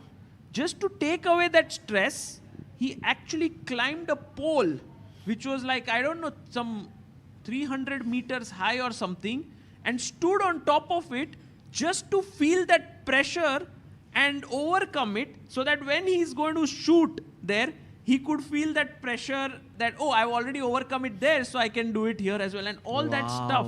That's wonderful. And I remember you were reading the book and then you were sharing the story with me when you were reading. Yes. Yeah. Actually, Rakesh Kulkarni was with me in that event where I was reading it, and it changed a lot of things in me. He also mentioned, just to get that edge, someone told him that you should drink yak's milk. And he in fact ordered that, somehow he managed to get. So like just that obsession to be the best, that much, So I'm very curious to meet him. I always wanted to meet him. He's so near. I know. Yet so far. If he has left, then yet so And far. you also share something in common. With him? Yeah. They both have glasses. No, one more. You also are over here because you were shooting. Wow, Amrita, that was deep. Just with the camera, and he was doing it with a pistol. Yeah, but it was right. It was absolutely... So you are both into shooting. That's Yeah. a nice punchline. I can think. actually go and tell him I'm also into shooting. And he's like, okay, which discipline? 10 meters? And I'm like, no. ChessBase India. 20 millimeters, yeah. Can you give me an interview? Nice. Okay, so that's why, guys, just reading such books of great players is one of the best ways for you to kind of evolve your understanding of the sports players, the top athletes. And actually Gukesh himself mentioned that he became a much better athlete by reading the books of, he's read this, I think, Abhinav Bindra's book, but Novak Djokovic's book. I think he's read Andre Agassi's Open. I think one of the things that Vishnu Prasanna, his coach, mentioned to him at some point when he was totally into chess and all, was like, you need to expand your horizons, and you can do this by reading these autobiographies or these books of these great sports players. Wow. And you've read all of them. And guys over here, do you also read the sports books? I think I'm not much of a reader, but I have read Muhammad Ali's autobiography, basically. Really? Which I really liked, yes. Wow. Yes, which I really liked. Was it the title like Sting Like a Butterfly? No, that was just his quote, yeah? Float like a butterfly, sting like a bee. I remember that. This Muhammad Ali, The Soul of a Butterfly. What about you, Sahil bhai? Any books? I think not much of a reader in the last 5 years, but definitely tempted to read these books. Yeah, like would love to get into their mindset a little bit. I've already made notes of this. But yeah, I will definitely take a look at it. Yes, ये सहज है ना. He notes everything. अच्छा. Like you tell him anything कि भाई ये movie देखना है, ये बाद में ये करना है. Every single thing he notes. Because I have a horrible memory. I will forget it tomorrow. But then the more you note, your memory will go bad because then you're relying on the notes. No, because it's spaced repetition. You see, if I write this down, then I have less chance of forgetting it because I took the effort of writing it down. But I think you will just read it, no, at some point, that note, or you just write just. No, I will. Of course, I will read it, but maybe I will not remember who was the person or what was the name of the book. That's why I write it down. Got it. Interesting, Sagar. By the I way- think you can get inspired from him as well. You do forget a lot of things. Yes, I will. Sahaj bhai, please tell me the apps you use to note down. And look at Andrei Esipenko. He was about to make his move, then he got his hand back. He's like, really, am I being given such a big advantage on this crucial day? He can already see himself coming closer to that candidate spot a bit. Ooh, and is Nodirbek back on his board? Because I thought he was staring at his opponent for a moment, but I'm not sure. He's not there. Can we have that view of the entire stage, Director Saab? By the way, a big shout out to our Director Saab. Has amazing angles here. Thank you, Samay bhai. And there you see. He is back on the board. Nodirbek, Yakuboev. Does anyone feel like this game is gonna end in a result? Definitely. I think feel White like wins. Yeah, I think White also wins. I think White wins. It's looking very, very dangerous for Yakuboev. By the way, guys, did you see that trophy there? It's placed right in the center. That's brutal. It's like imagine trying to save a lost position and you keep looking at the trophy. Actually, the trophy inspires you. I know many people, and I was one of them, where if I see a trophy and I love it, and it would be like, okay, I want to win the trophy. It's like that desert, was like desert at a buffet. I mean, you really, really want it right now. I think resist karna bada mushkil hai. But yeah, it should be motivating to watch it right in front of you. Yeah, but also this has been one of the most beautiful trophies I have seen. Yeah, for a chess tournament. Yeah, it's very nice. It's called the Vishy Anand Cup, which is very apt that the World Cup is happening in India, and it's named after the greatest chess player that India has ever seen. And he will be here at the closing ceremony, which is what I got to know, which is so cool that he'll be giving away this prize. Someone in the chat mentioned that Sindarov has made a move now. Queen to F3 played. 28 minutes he took for that move. Clearly out of prep now, both players. Bhai, mazedar moments now, because guys, every move is worth its weight in gold here. No way to go wrong at this point. What moves come to your mind? Ooh. Also breaking down this position, black has a double bishop as of now. One bishop is ready to get exchanged any point of time. The position is pretty open, which means the bishop will have an edge on the knight. But the black king is slightly weak, and that's where the f6 and h6 and those squares give this advantage to make the knight stronger than what it is. Nicely summarized there, Amrita. I feel if you just put the engine off, this position looks so scary for black, because that ever-longing threat of f5 is so concerning, to face. However, when you put the engine on, it's like तुम कुछ भी खेल सकते हो and the position फिर भी equal है, which doesn't make sense. Like black can play queen d7, probably it's still equal. Black can play is bishop b2 working, for example. Is that a good move? It's also possible. It's possible. You can take Come that on, pawn. That should be illegal. Wait, but bishop takes c5 aa jayega na? Correct. So bishop takes, bishop c5, and then maybe you have this check back. Which actually helps. Nice. So maybe Very these nice move. small tactics can help. In fact, black can try for more here by playing the move b6. And by the way, we have a big move in Andrei Esipenko and Nodirbek. He did not go for knight d6. He So did Sagar not. bhai, do you still think there's gonna be a result in this game? I still feel White's position is more pleasant, right? Yeah, for sure. But yeah, big miss. Why would he reject knight d6? Is there an effect, like is it an after effect of yesterday? My guess is that after knight d6 check, we saw this line with f5 and black could go long castle. And honestly, when I look at it optically, for me, long castle feels so natural and I feel so safe there. But as soon as you pointed out this b4 idea, it feels like black is just lost. My guess is that he probably misevaluated something there and just went with bishop e3, because bishop e3 is not even threatening anything. Like if black just castles here, you cannot capture on c5 because I will recapture on e5. So I'm guessing it was a misevaluation from Esipenko's side. Also, I think when this position comes and knight d6 would have been the only good move in the position, then it's easier to find. But because bishop e3 is also looking good, queen e2 is also looking good, Esipenko was like, I'm not able to decide whether I should take this very important decision to change the structure, and he played this. That does make sense, because he is liking bishop e3, he is liking knight d6, then he wants to maintain more pressure on his opponent with the white pieces and more time. He didn't want to be too committal. Yeah, that makes perfect sense as well. Black can just castle, I think, and also, how do you even continue? He wants to play like something like queen e2, c4, force black to take on e4, and then suddenly the bishops look like amazing on the king's side. Yeah, although the d4 square may be, Yes, then you will give up one pawn and then opposite colored bishop. So just to show what Sahil is saying, take, maybe we can wait till he pushes c4. So let's say rook b8, c4, bishop e4, and then in some moments you can go knight to d4. And even if you lost this pawn, it would be opposite colored bishops and good chances to hold. Oh, this is nice.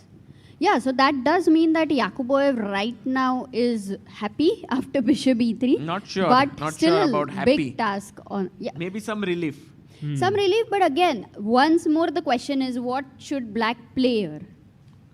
Castle. When in doubt, castle. Castle to kar dalna hai. But yeah, there he is ready with his move here. Agar castle nahi kiya, so is there any other move which is very useful, like rook b8 is... Why then knight d6 check will be so dangerous. Again you are also, in you that can problem. take the knight if you want, but why should we? Castle is, I think, almost forced in this scenario. Or you go bishop takes e4 and castle, but okay, why would you commit bishop e4? So while the players are thinking here, guys, while Esipenko has a small edge and Yakuboev is about to castle, yes, he castles. I think it's a good time for us to take our first break, and then on the other side, we'll continue with the analysis of this very important third place battle and also the finals, the clash for the gold medal between Wei Yi and Jawokir Sindarov. Be right back. Hi everyone, I hope you are enjoying the coverage of the FIDE World Cup 2025 in Goa, India. Look at the beautiful place I am in right now. While we are on this break, I want to tell you that ChessBase has just launched the ChessBase version, the newest version, ChessBase 2026 and Mega 26, Mega Database 2026 on 12th of November. Earlier, ChessBase used to launch a version every 2 years. But now, starting from this year, it will be launched every year, just like Mega Database. Hence, from ChessBase 18, we have now launched to ChessBase 26. Then it will happen ChessBase 27 and so on. Mega Database is world's largest chess database and has more than 11.7 million games and 114,000 annotated games. What are the newest features in ChessBase 26? Well, here's a short video for you to know all about it. ChessBase 26 is here, starting with the enhanced opening report, rating-based statistics for your favorite openings, instructive tactical training built right in, the history of each opening, its pioneers, and a fashion chart showing popularity over time. Then we have the Monte Carlo analysis, simulating thousands of games, defining practical chances and typical maneuvers. Also, new detection of duplicate games, AI description of plans, real-time ray tracing, and more. ChessBase 26. Expand your chess horizon.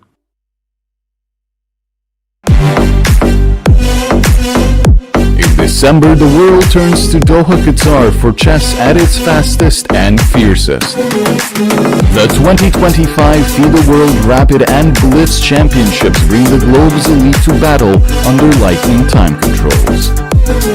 December 26th to December 30th, Rapid and Blitz formats designed to reward precision, courage and creativity. In the heart of the Middle East, Doha offers more than a board, a world-class venue, a cultural backdrop, and a stage worthy of legends. With a €1 million prize fund on the line and the title of world champion at stake. The 2025 FIDE World Rapid and Blitz Championships, the ultimate test of fast chess. Want to play chess but don't know how to get started? Try chess.com. Play for free against someone at your level or challenge one of our friendly computer bots. Trying to improve your chess? Learn the Queen's Gambit and other openings with guided interactive lessons. Like chess but don't want the pressure of playing games? Chess.com has hundreds of thousands of fun puzzles to help you relax and sharpen your mind. Play your friends, make new ones around the world, follow the latest games, and more. Sign up and play for free at chess.com today. A premium membership at chess.com will help you improve your game with full access to a powerful set of learning tools. Unlimited tactics let you practice like a master, with more than 50,000 puzzles to challenge you at every level. Our library of interactive chess lessons, created by master coaches, will enhance every aspect of your game. And after each game you play, the computer analysis feature will give you feedback on every move you played, turning every game into a chance to learn. And that's not all. Premium benefits also include unlimited tournaments, video lessons, the Opening Explorer, and much, much more. Upgrade now to take your game to the next level. And we are back after that short break with the finals of the FIDE World Cup. And मेरे साथ एक बहुत ही amazing panel है. हर्षित भाई, सहज भाई, Amrita. Oof, what a day it's been. I think some exciting games. And we can quickly go back to the board and see क्या कर रहे हैं हमारे final 4 खिलाड़ी इस tournament में. Welcome हर्षित भाई. We are in the finals. Absolutely. It's crazy. And the positions are also very exciting. Harshit bhai, you're gonna love it. We have 2 grandmasters on the panel. तो मजा आने वाला है. And the game between Sindarov and Wei, the 2 finalists, as we have on our screen here, it felt as if Javokhir was very well prepared. But I have to tell you, the way Wei has been playing, it feels like he's playing better than the computer right now. Completely neutralized White's idea. And I feel this game is very even. Goblet of the pawn, by the way, Sahaj, the move you considered, yeah? We were just discussing that we can even just go bishop takes b2. And he took it. Because the point is, if you go bishop c5, I have this intermezzo check with bishop d4 check. Ooh. And if you take, then just queen takes and your advantage is completely gone. There is literally no way that White is going to win in this game. There's no way. But right now, the material is equal. If I take the pawn on c5 with the knight, तो क्या हो रहा है? Ooh, you want to take with the knight now, yeah? Ooh, suddenly you've opened this diagonal and apparently bishop c6 is a very, very strong move. ये g pawn जो हमने push कर दिया. साज भाई कहते हैं f pawn मत करो, हमने दोनों ही कर दिए भाई. साज भाई, any name for this g pawn now? Ganda pawn. And if the queen moves to g3, guys, black to play. How can black take advantage of that weak diagonal on h1a8? Nice question here. Black to play. Does anyone want to try? You know, कहते हैं threat is stronger than the execution, but threat तो पहले करना ही पड़ेगा इसके लिए. It's a nice move. Chat is also not yet getting the answer, it nice seems. skewer, yeah? Not skewer, but no one found it yet, huh? Oh, Oveja. GD. Yeah. Finding it. Queen to d5. भाई सीधा एक ही चाल में game खत्म करने की इरादा है भाई. And that's why after bishop takes b2, we are expecting Sindarov to take on c5 with the bishop. So for some reason, the computer also recommends this crazy looking move a4. You want to deflect, but what if bishop takes d3? You can literally, I don't even know how this move makes any sense. Because rook d1 ko to c4 hai. Wait, now there is bishop c5 or knight c5, something, yeah? But bishop c5, bishop d4. No, bishop d4 check. Again, yeah, it doesn't change anything. An extra pawn. Queen e3 here, and are we going into a draw? Takes. But queen e3, rook is hanging. Blunder hai. But then rook f2 khelna padega, and then you don't like to enter into this for white. Exactly. Yeah. So tricky moment, I think. Bishop c5 is still the best move apparently, and then black has to find that intermediate move. Very, very important. Although, by the way, d3 pawn is also hanging. Could we just not gobble this pawn, queen d3, for example? But rook is hanging, but also I can also take this one maybe. No, rook f1 is there, I think. There's a lot of LPDOs in the position, yeah? Loose pieces drop off, guys. So you have to be careful and tactical. While they are thinking, while Sindaro is down to 57 minutes, can we have a look at Esipenko's game? Exactly. Because it was a critical moment there. It's a critical moment and also a critical game in terms of who will qualify to the candidates, because Esipenko lost yesterday against Wei, which means Javokir and Wei are already in the candidates. The candidates which is going to happen in Cyprus next year, an 8-player event, and the winner will qualify to play against Gukesh. Esipenko is slightly better here. I feel this is like the real final for me, because this is what decides what each player came down to Goa to basically qualify for the candidates. That was their main goal. So the person who wins here gets the ticket, but the one who doesn't just gets eliminated. And you're very right. This is like the real final. Like, batao kitni bar we have a position which is so exciting on the board, Sicilian and so dynamic. At this moment where one person is going to get knocked out for candidates. You know, if you open Twitter right now, nobody is debating like the main debate is आखिरी 8 player कौन से होंगे? सब किसी लिखा हुआ है 1, 2, 3, 4, 5, 6 confirmed, 7 or 8 बाकी है. That's the main debate. 6 is also not confirmed because Prague has a huge lead in the GP circuit points, but he's still not confirmed. Yeah, technically not yet. But here, 8th player, guys, 2 more days and we are going to get to know. What do you think? Does this go into tiebreak or today we will have a decisive result? Yakuboev chose such a risky opening. Sicilian is known to be a dynamic opening where black plays to get a fight. But 4 knight Sicilian is just really, really risky. Oh, by the way, knight. Okay, he played knight g3. And wants to exchange the bishop there. Would you think it was better to kind of force this trade somehow in some way ताकि bishop pair मिले, because he's offering that trade and that was the point of bishop d5, right, Saj, when you're looking at this कि भाई मैं exchange कर पाऊँ किसी angle से, and black kind of achieved that now. But if you had to force, no, then it means you had to play c4 at some point of time and let go of the d4 square. Maybe white didn't want that. I believe like once you exchange the bishops, my knight has like 2 purposes. One is that I can go back to e4 and put pressure on the c4 pawn, the c5 pawn. The second is I can always go knight h5 also, which looks really interesting to me.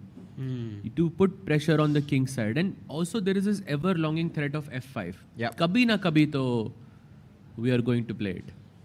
So the whole direction you're going is for those dark squares, g7 ko you want to provoke, maybe h6, f6. He's going for an attack, Esipenko, not at all thinking about a draw, I believe. True. Like we are.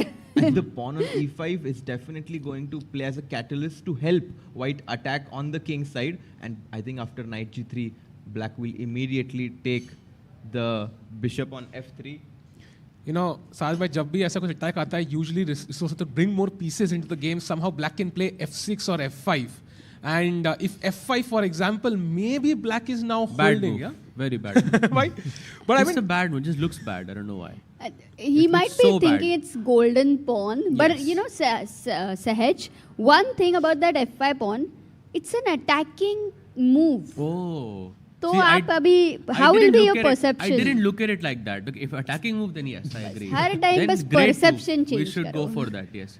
Attacking move socha hi nahi maine. But guys, after knight g3, and also looking at the clock situation, 10 minutes advantage for Esipenko, I predict Esipenko to take the lead in this match. In the first game, risky opening chosen by Yakuboev, and I have a feeling that it's going to backfire. You know, Harshit, but in the last 1.5 hours, there was one moment where he did not go for a very critical moment. Maybe Sahil bhai, if you can show that. Knight d6. Yeah. He rejected that, which was, I mean, we don't know how black would have continued after this. Big trouble it was, and he has just rejected that. Wait, Yeah? knight d6 was almost winning for white. Yes. And that is the reason we think that this could. And the best part is, the longer you leave the engine, it just gets better and better and better and better. Yeah. No, I was thinking maybe after f5 he considered long castle, and just thought that okay, black's king is safe more or less. But somehow bishop e3 b4 is just dead lost. It's just game over. Guys, whenever you castle on opposite sides, the person who attacks the first usually has a decisive advantage. And here, as you pointed out, pawn to b4, queen a4 at some point, and it's crushing. But GG. He didn't go for this. He went for a simple approach of just developing bishop e3, knight g3. I mean, imagine अगर ये match draw होता यार. Yesterday we saw what happened to Esipenko, and today Oh, guys, he will, oh my God, what just happened? What? Wei is much better. What? Way is better. Oh my Crazy. God. So going back to this position, this is where we thought, right? Bishop c5 was the move. But he played rook to b1. It kind of looks great. Actually, it's a very natural move. Yeah, you are attacking both the bishops. You move the bishop back, I pick up the second one. But now comes simply queen takes d3. Now the queen is hanging. Crazy idea. Queen takes, bishop takes. After rook b2, you don't take the knight on e4, but instead, can you guess the move? What are you saying? Can you guess the move, Amruta? Oh. I mean, I don't want to take on f1. Yeah, takes rook f4. Do I? But Harshita, even bishop e4 is equal. So this is a bit. Yeah, bishop e4 is equal, but I think Wei might be ambitious. Then that's why he's thinking, can we go full screen? Oh, That's the best move here. Oh, Did I anyone got it. find The it? intermezzo. What a question. Black exactly. to play. This is an important moment and it can be missed in the whole calculations. Insane. We never imagined something like this happening in the next 5 minutes. Hey, one thing is for sure, Sindarov is okay with a draw here. Yeah. For sure. And he has not Because seen that move. If you go bishop takes e4, bishop takes e5, that's You just can a just straight. offer a draw, yeah. Yeah, easy. And you can call it a day. But if Wei wants to continue, he can go rook f4 Rook and f4. he is better. No, he's not Exactly. winning. Oh, not here. Rook takes f4. Oh. Yes. What a cool move there. Because देखो ना कितना कुछ there. It was actually a triple attack. F1 का rook hanging है, E4 का knight hanging है, and you were taking the pawn on F4 here, threatening once again F1 rook, E4 knight, and G4 पे भी check है. Oh, this is very interesting actually. And if he wins with black, it's over. It's over. Yeah, it's very difficult to beat Wei with the white pieces. Practically impossible. So Harshit, what was the idea? So let's say I just move the knight. What will black do next? And now he's probably going to, if let's say a move like knight to g3, G4 भी मर गया ना मार I मार के. suspect now you take the rook on f1. Yeah. And what do you recapture back with? Because The king probably. the king, I can even just play b6 here and have these connected pawns on the queen side. The pawn on g4 is hanging. This is a classic example where the rook is better. Rook and two pawns are better than the two pieces here. And a rook is worth 5 points and pawns are worth 1. So if black has rook and 2 pawns, that's 7. And white has 2 pieces, which is worth 3 points each. So in fact, black is also material. Yeah, by like 1 point, and you also are putting pressure on the g4 pawn. There's also an open file with rook f8. You can put pressure on the f2 bishop PP as well. on the PP. सबको तानिया की याद तो आ रही है, definitely. But the real question is, does Wei want to play this? Because he is, I think, known to be a very solid, safe player. But he's thinking. Yeah, he is thinking. If he's that's for sure. thinking- He's thinking, by draw karu ya na karu. Why, if he's seen it, he plays it. Yeah, because if he had quickly captured back, we would understand. But the fact that he's thinking, he's a very accurate player. He will try to play the best move every single time. But I think also Wei will go for the long run. Yeah, maybe he knows tomorrow he gets the white pieces. It's another day. No. But you don't get such an opportunity where you're already getting a better position, and Wei will sense it over here. Look at him; he's not making a move quickly. So, what's the best move now for white? So rook f4 happened. I'm attacking everything again. तो यहाँ पे जाना forced है क्या? By the way, you have had nothing in between. भाई rook f4 तो अभी black to play है ना? ये तो position आ ही रहा है. वैसे नहीं, queen takes d3 के बाद. ये तो position on the board. Yeah, this is the position on the board. Now I think black has to just play one move, rook f4.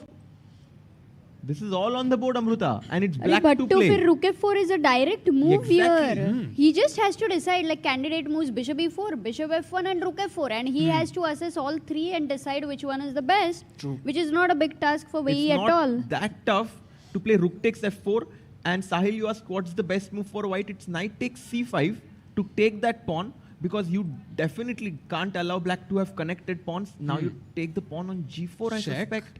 And you can't move here because rook hangs. So bishop g3 only move. You chop the rook now. Okay, you take. And king f4. takes. Now, And again, the question is, how hard is it to assess this position as so much better for black? Because, like black is not winning here, right? With correct play, white should be able to hold this. You think so? For sure, yes. No, how for sure? Because the white king is weak, like b6 to khelega hi, right? b6, correct. You put the knight can I go knight d7 or no? Oh, actually, that's why rook f8 check first is better, Nice. so that knight d7 doesn't create a problem. And now, let's say you play king g2 and now b6. I would have looks gone good. king e2, but okay, still this is fine. Knight d7, I guess. And now rook f5 Yeah. only move. Okay, that's But what I'm वो saying, आएगा ही, not- because not rook f7 simple. is 95 आएगा. And yes. you are just eliminating Yeah. on the f file. So I think you'll find this. And okay, Now what, bishop तो हिल नहीं सकता है. rook King e2 H. perhaps, or rook e2 maybe, yeah? Well, so basically I don't we know. reach this position where black gets this rook and 2 pawns. Okay. He can never be worse. He's playing for 2 results. And just knowing the fact that black is only playing for 2 results should convince Wei to take the pawn on f4. Great point there. Because उसको तो stress ही नहीं है ना, हार ही नहीं सकता वो इसमें. And also look at this, rook a4 आया तो I don't know how you're going to protect the a a2 pawn as well. Rook Yeah, a5 uh that's रहा a है. great point. Some checks on the 8th rank, rook e7. I don't know. Oh, black is it happy. feels like it's a lot of effort to play for a win here for me. And मुझे लगता है कि वही सोचेगा कि बहुत effort है, कल white है. No worries. नहीं. Let's just.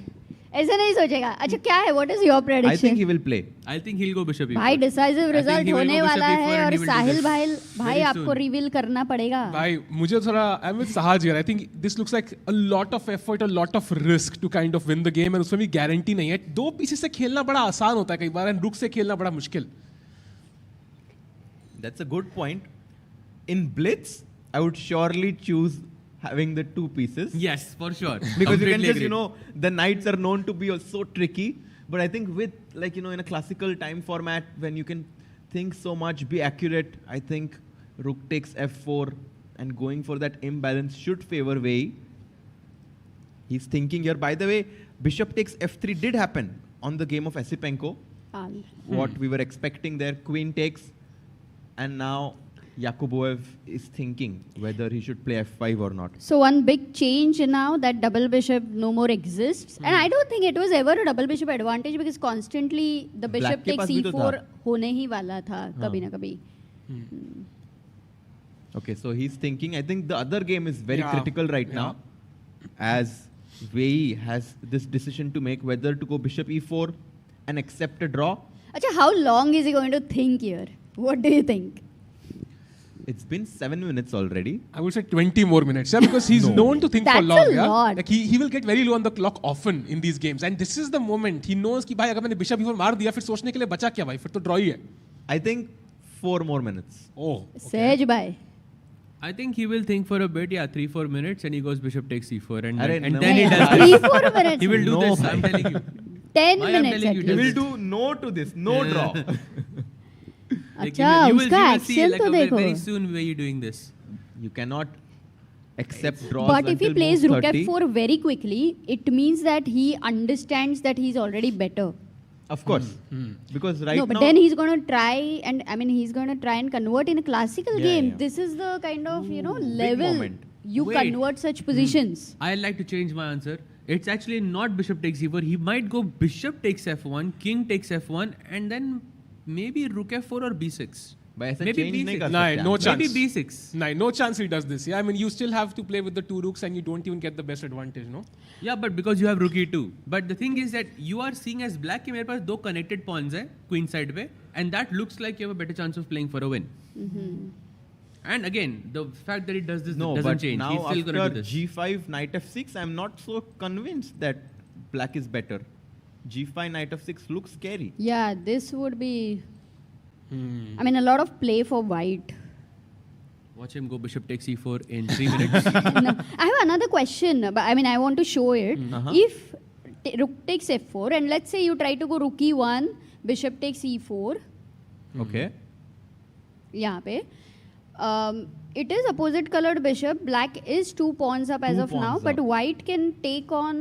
No, white can't do anything. Yeah. ये भी hanging is है, also so hanging. X3 खेलना पड़ेगा. Your And this king is simply weak, lost. and now he's completely Simply gone. lost. So you can't save your rook. You have no time for that. Yeah. Also, like keeping in mind that both of these players, I mean, had a very hectic tiebreak yesterday, with so many games and so many ups and downs, especially for Wei. Matlab, he was defending his game entire time, and they was like, "Oh wait, ruk mar raha hai," you know, and then he just won the game. I mean, I'm sure he must be exhausted as well. Why? But he plays a move with 1 second on the clock and plays it so calmly. Matlab, I don't know how he does it. हाँ मतलब fraction of second miss and it is 0-0. Fraction and he loses on the clock. Yeah, it's insane. But it could also be one of the technique because you know the opponent feels जीत गया मैं almost और फिर जीता ही नहीं करके you know. I was talking to Peter Lecco yesterday and we both agreed that if my opponent had 1 second he was playing a move मैं orbiter को बोलता कि please give him 1 minute मेरे हाथ के साथ मत खेलो उसको दे दो time because imagine he plays with 1 second you're like हारा क्यों नहीं ये time Imagine he makes a move you're like no and immediately it's lost. You're right actually even I was talking to Lecco and he said that something similar happened to him when his opponent was playing with 1 second on the clock. He actually, it was a draw, but he lost the game. That's what he was telling. So, yeah, it's not easy. By the way, imagine he just makes a move like, oh my god, and just suddenly you are lost on time. I mean, that's so risky. साहिल भाई कितनी बार ये दोनों सोच रहे हैं कि अरे मैं तो कैंडिडेट्स में गया और ऐसे खुशी महसूस हो रही है अंदर से ड्यूरिंग द गेम अंदर सोचेंगे ओके रुक F4 E4 रुक F4 अरे मैं भाई मैं कैंडिडेट्स में हूँ okay night F3 G5 candidates में हूँ भाई अलग ही फीलिंग होगी नहीं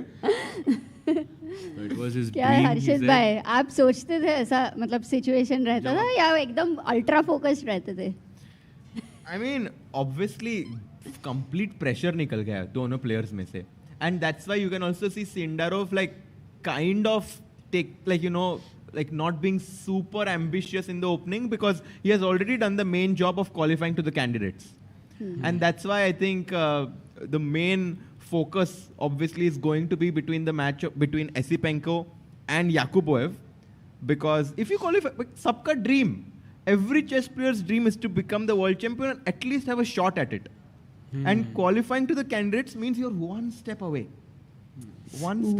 Definitely today Abhinav Bindra came and inaugurated the round and that you know his book A Shot at History we were talking about here we also have it in front of us A Shot at History both these boards who is going to win the World Cup who is going to be the final candidate in all these questions will be answered by tomorrow the or 2 days. Final candidate will be Prague, yeah?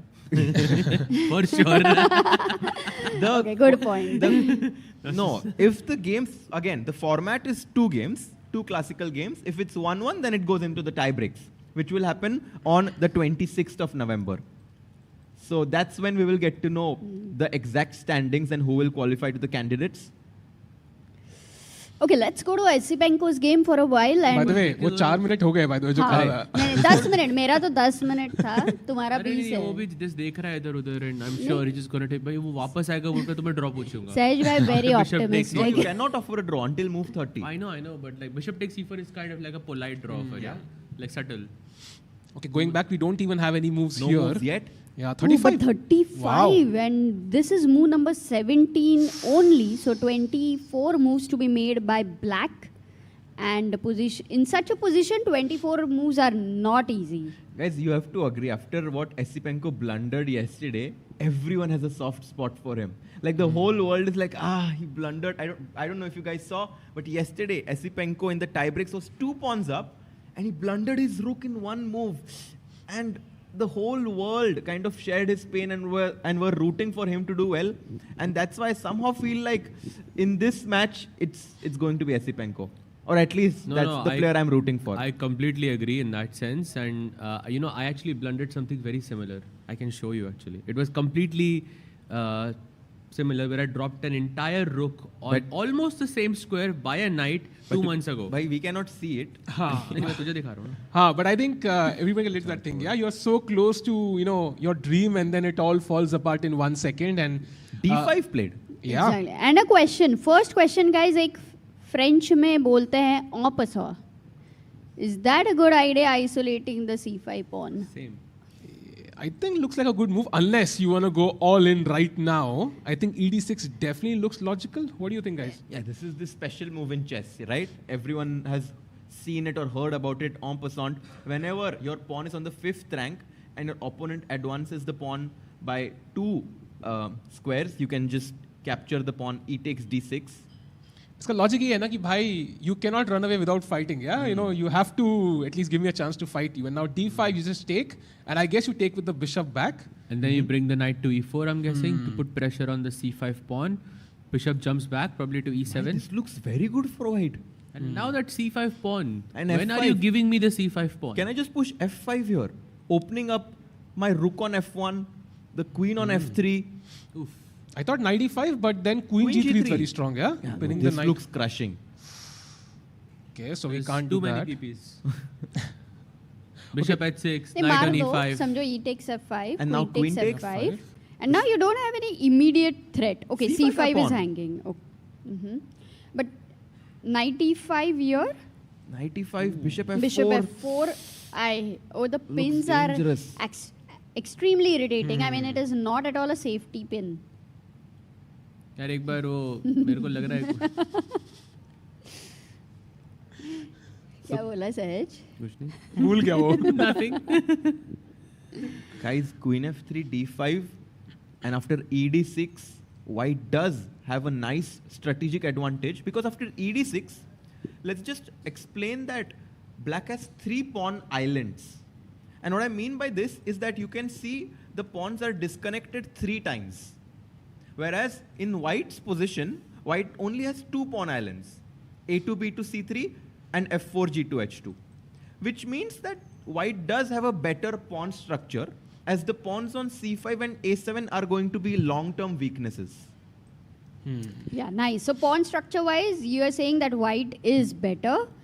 If we compare the pieces, the knight. Guys, can we just quickly go to Wei Oh, and draw Harshad bhai, right can you here. just tell me why I'm the goat? No way. And it's incoming, boys. It's incoming. I told you this would happen. Okay, this is. Because Wei is playing the long game, I feel. Because he knows कल white भाई है. वो बहुत खुश है कल से, दोनों एकदम उसी में है, ऐसा लग रहा है. If it was the game yesterday, then I think his decision would be different. I think he was tired. Yeah, he was tired. This is a Yeah. very long event. Yeah. You get a draw with black, you move on to the next day. I think There is no way, literally. Bishop And he takes takes c5. Going Okay, into draw, the end game, draw. opposite colored bishop. Already, that's a soft draw offer, I Yeah. believe, I from agree, I both agree. players. Guys, I can't believe Wei did not take his chance. Like, in the World Cup finals with the black pieces. There was no way. नहीं, but अभी अगर draw पे जा रहा है तो कल 100% this is going to end in a draw, which means we are going to get the tiebreaks, and this is generally what happens for the finals. Even last time when we were at Tbilisi, Ding versus Aronian, finals में they are in a very different mood and they feel like चल tiebreak में we'll figure it out. We have played a long tournament. We are tired. This is the language in general. Yeah, कभी ना कभी कुछ rook c2 आएगा, सारे rooks trade offs हो जाएंगे, and then they're gonna shake hands and go home. So this is likely gonna be a draw now. Still some pressure for Wei. नहीं, He goes अभी bishop e5. रहेगा तो भी he doesn't care. But सहज. wait, bishop e5 में he's allowing rook d8. He should have gone bishop f6 instead. He's allowing rook d8 here. That means both rooks on rook d8 bhai. Both rooks on the open file looks a bit scary to me. Still, And it he won't played matter. Look at He his played body rook d8. language. He's even if he does that, he's not thinking about trying. भाई over ये here. सब I think वो देख रहे हैं score sheet देख रहे हैं 30 चाले कब होंगी कितना हुआ है and then भाई? we'll offer the draw and just go home. 27. तीन मुंह बचे. जिसके भी 2 rook second rank पे आ गए, like suddenly both the bishops are like absolute beasts. Yeah, look at the white bishop cutting across the black king, the black bishop cutting across the white king. So if you manage to enter with the rooks, you could be completely winning. That's a great point. And I think because black has the pawn on b7, it kind of prevents the white rook from having this open line, whereas the black rooks on c and d files have no hindrance stopping them. Rook d3 coming in next. कितना भी energy लाओ, excitement लाओ, but आंखों ही आंखों में एक ऐसा आंखों में बातें हो गई है. एग्जैक्टली. वो उठ के क्यों चला गया फिर वो हो गई ना, बात हो गई. अभी तो बात हुई थी. By the way, ed6 did happen, like en passant on the other board. Bishop takes d6.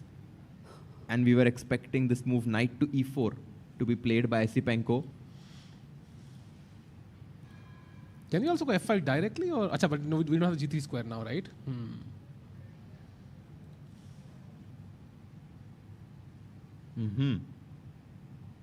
साहिल भाई आप क्या सोच रहे हो? मैं सोच रहा हूँ कि यार आज कितने रिजल्ट आएंगे उसका स्ट्रेस है मुझे. I think draws are good sometimes in chess, no? Very good. Very good result draws. Very, very good results. Especially एक महीने में. नहीं, I think एक महीना नहीं है, अब उतना नहीं है. Okay, I think which game shall we stick to now? What do you think? I think this 30 moves के लिए तो we have to. 30 moves होने के बाद it will be a draw. Let's go to Esipenko because yeah, it's an important moment, but we will keep a watch on that game and director sub will I think change whenever a draw offer will be made. Oh, could we also once, if possible, director by have that angle where we can get Both the both the boards. boards Oh. and both players? It would be very cool. Tiebreak special And angle. Wow, such nice. a beautiful angle that we have here. Nobody is on the black pieces chair. And you can see both the boards. Esipenko thinking with the white pieces and Javokir also thinking white to play on both boards. Oh, and they have similar time. 52 minutes for Sundarov, 53 minutes for Esipenko. But Wei is having 46 minutes and Yakuboev 35. No, I have to say, I think Javokir, being in Javokir's sort of situation right now is not ideal. Because you're in the finals, you're playing with the white pieces, you know that the draw is right there, but you have to fight for it. Because, okay, black does have a slight pull in the position. Like you have rook d3 coming in, you have rook h3 coming in. I don't know, it feels like you have a slight pull in the position, and to play for a draw with the white pieces is not very ideal. It just feels not ideal. What if You I just want to go home now. Yeah, just say I play h3 and just try to keep the king on h2, keep the second and the first ranks connected Rook with my D3? rooks. Rook d3, I was invade. thinking king h2 now. And now let's say rook a4 to a3. Can I do that? Ooh, a3. And trying to target the pawn on h3 and say that your king on h2 is going to come under fire. Not easy. Not easy at all, yes. I'm not even sure what's the correct way to play here. Maybe rook d3. Actually, if Sundarov thinks a lot, then Wei will also, भाई ये क्यों सोच रहा है? Draw नहीं करनी है तो then he will start thinking. So Thinking that maybe Sundarov, there is problems. yeah, maybe has to play a bit quickly and not Like sort of worry the best much. way to play in that position after rook d8, if we can go back to the live board, it is like you have to sack the h2 pawn. So basically king f2. But king f2 is so tough. that's No tough, way yeah? king f2. Rook d3, no ways. But rook d3, rook e1. No. Rook f3 check is also dangerous. And rook h2. And then, I forgot. Rook e3 tha, I think. No, rook e3 to nahi Rook hoga. h3 now, right? No, rook e2 tha, sorry. Not rook e1, go back. Is it rook e1, rook e3, rook h2? It doesn't make any sense It's actually. too tough. No, it was rook e1, rook h3, rook e3. So you are just giving up that h2 pawn for free. Oh, this is King not g3, easy. By beat, no way. rook this b2 happens. and bishop b2, and okay, this is equal. Of course it's equal. Yeah, so equal, so obvious. Come on. But when you're Sack giving the the pawn. h2 pawn, it's very hard to assess that. Especially in opposite colored bishops, it's so difficult to give up the h pawn because that pawn is the right color for that bishop. I agree with you. I think जितना Sundarov सोचेगा ना, उतना I think Wei might start believing in his position. Has this ever happened to you? Because I remember once I was playing a grandmaster and I thought I am lost. I thought like this is just lost and I was about to resign, literally resign as soon as he played his move. Then he kept thinking for 15 minutes. I'm like, why is he even thinking? This makes no sense. I'm lost. And then I saw a tactic. Oh my God, I'm just winning if he plays that. So has it ever happened to you, something like this? I think it has happened with me because there is. I tell myself that there must be a reason why my opponent is thinking, and that kind of gives me confidence. Guys, we are at the final few days of our coverage here at the World Cup. It's been a long event. Do support us by liking the stream so more people can join in and watch it. 2,000 people watching now. And it's Monday today, but we have the Black Friday offer going on. 50% off on Diamond memberships, and the link is in the description. अच्छा real है क्या Black Friday offer? हाँ, real Black Friday is coming. पर आज Monday है ना? तो with this Cyber Monday. Friday भी आ रहा है. Friday week. Okay, so maybe we have to look into that. Exactement. Inspired. ChessBase 26. ChessBase 26 पे अभी के लिए कोई ऑफर नहीं है, but we have to look into It's that. It's coming, guys. It's coming. Which Friday, which she Monday? Has spoken. People feel Monday blues sometimes. Are you feeling that, Harshad bhai? I feel great today actually because I was very curious to see what openings they will play. I was very surprised by Yakuboev's choice of going for Sicilian. I thought he will play something solid.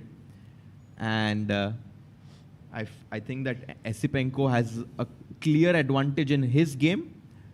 And Wei's game, like if we were to summarize the games right now, would you say this game is like completely equal, or would you say that Black will actually push for a win? No, I think yes to both, because it looks equal, but Black will push a bit, yes. Because Black is playing sort of risk free.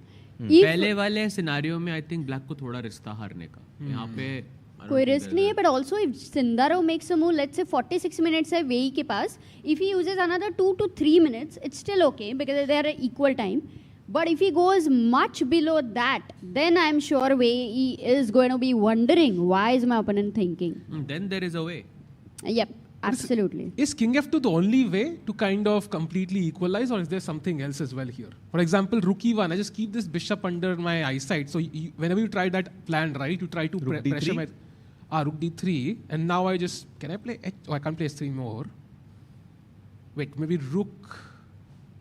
Where do you move the rook? It's not easy. But I'll tell you, King F2, my threat is Rook E3. Bring the rook to H3. Okay, so same variation. Yeah? And King G1. No, but then Rook H4. Then G5. Oh. Shamelessly. Check. I'll play for a draw. And then King where? H1. कहीं पे भी रख लो. King F1 probably. Yeah? Looks scary, guys. I'll be so shameless here. Rook D1, Rook D8. Let's go. Incoming. Sahaj thinks that this should be a draw, but I think practically for Sindarov, he must be thinking that why do I have to play for a draw with the white pieces? He's looking at the score sheet and about to make a move. He's about to play H3, but and is in that fact, a mistake? Yeah, you know, very nicely, somebody in the chat had also asked, what if H3, Navi Kirat? Kya baat hai? He did make your move. It's not a mistake exactly, I think. It's not a mistake, but Rook D3 I think has a clear idea now. कल पता है सिंदरव ने buffet में क्या खाया? Any guesses, guys?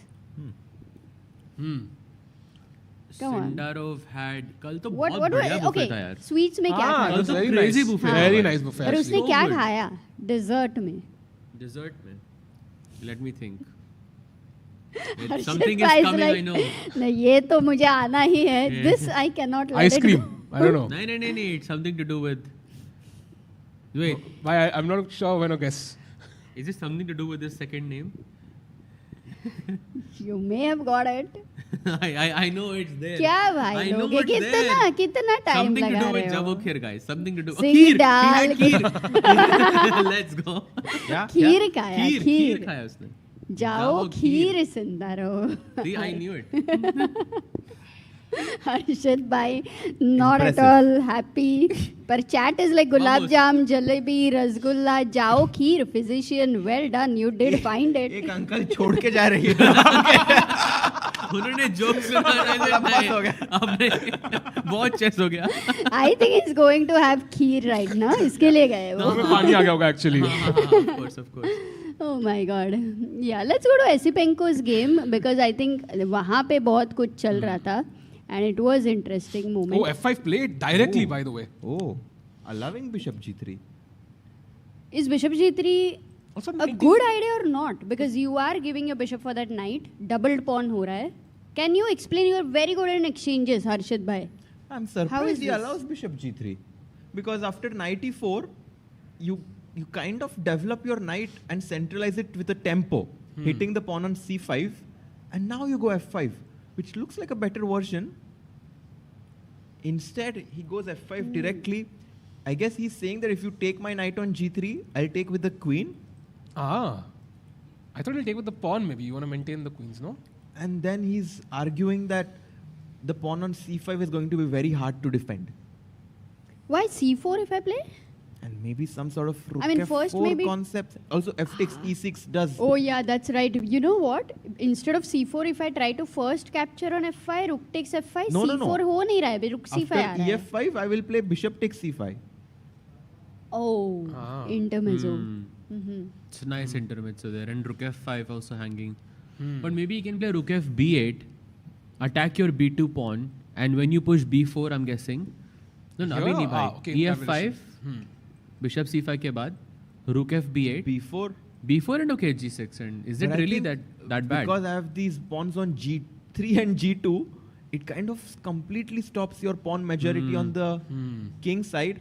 And with two connected pawns on the queen side and a long range bishop, he's about to take the knight on g3. Yes. By the way, h3 has been played between Sindarov and Wei Yi. Lot of moves coming in. Maybe we can go full screen on this board as he's about to chop the knight on g3.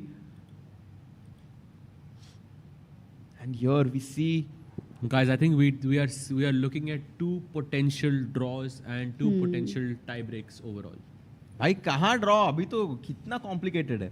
क्योंकि you know one of the thing could also happen is Esipenko wants to get done with today and get more time to recover, get more energy after yesterday, what happened. I think it's that possible. Whenever, like, I don't know, in sports, I feel like generally whenever you don't do well, you want to play immediately and take revenge. I don't think you want time to soak it in. In table tennis or football, if someone scores a goal, I think the opposite team becomes more motivated to score immediately. But वो एक महीने से नहीं खेल रहे हैं chess, you know. And also this feels like a That's the self goal, difference, yeah? I guess here This is more like a self goal, so it's like also a bit.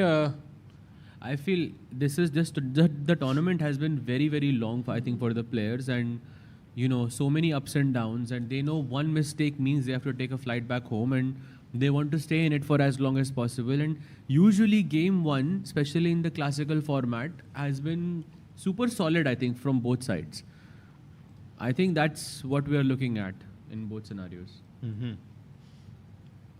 By the way, still not playing. Just one look at the Wei game. H3, Rook D3 was played. B3 played. And Rook B3, the best move in the position, but you have to wonder, Rook D2 is an option now. But then Rook They B2 might and repeat. they will repeat. Rook na? D2 and Rook B2 back. That might be how the No, wait, game Rook C2 भी है ends. इधर. Rook C C2. But मार के Rook F2. अरे. Oh, GG. Yep, that's a draw. Now he's asking a real question to you. Do you want to continue this game or do you want to go home? Is there a way to continue the game? And Rook it's D2. move number 29. Yeah. So only 2 more moves remain here. I think they can just repeat Rook D2, Rook B2, Rook D3, Rook B3, and okay, that's good. I think एक बार तो करेगा वो for sure. I still prefer a 40 move rule for a draw, you know, because so many things can go wrong between 35 to 40 move, and it does give that opportunity.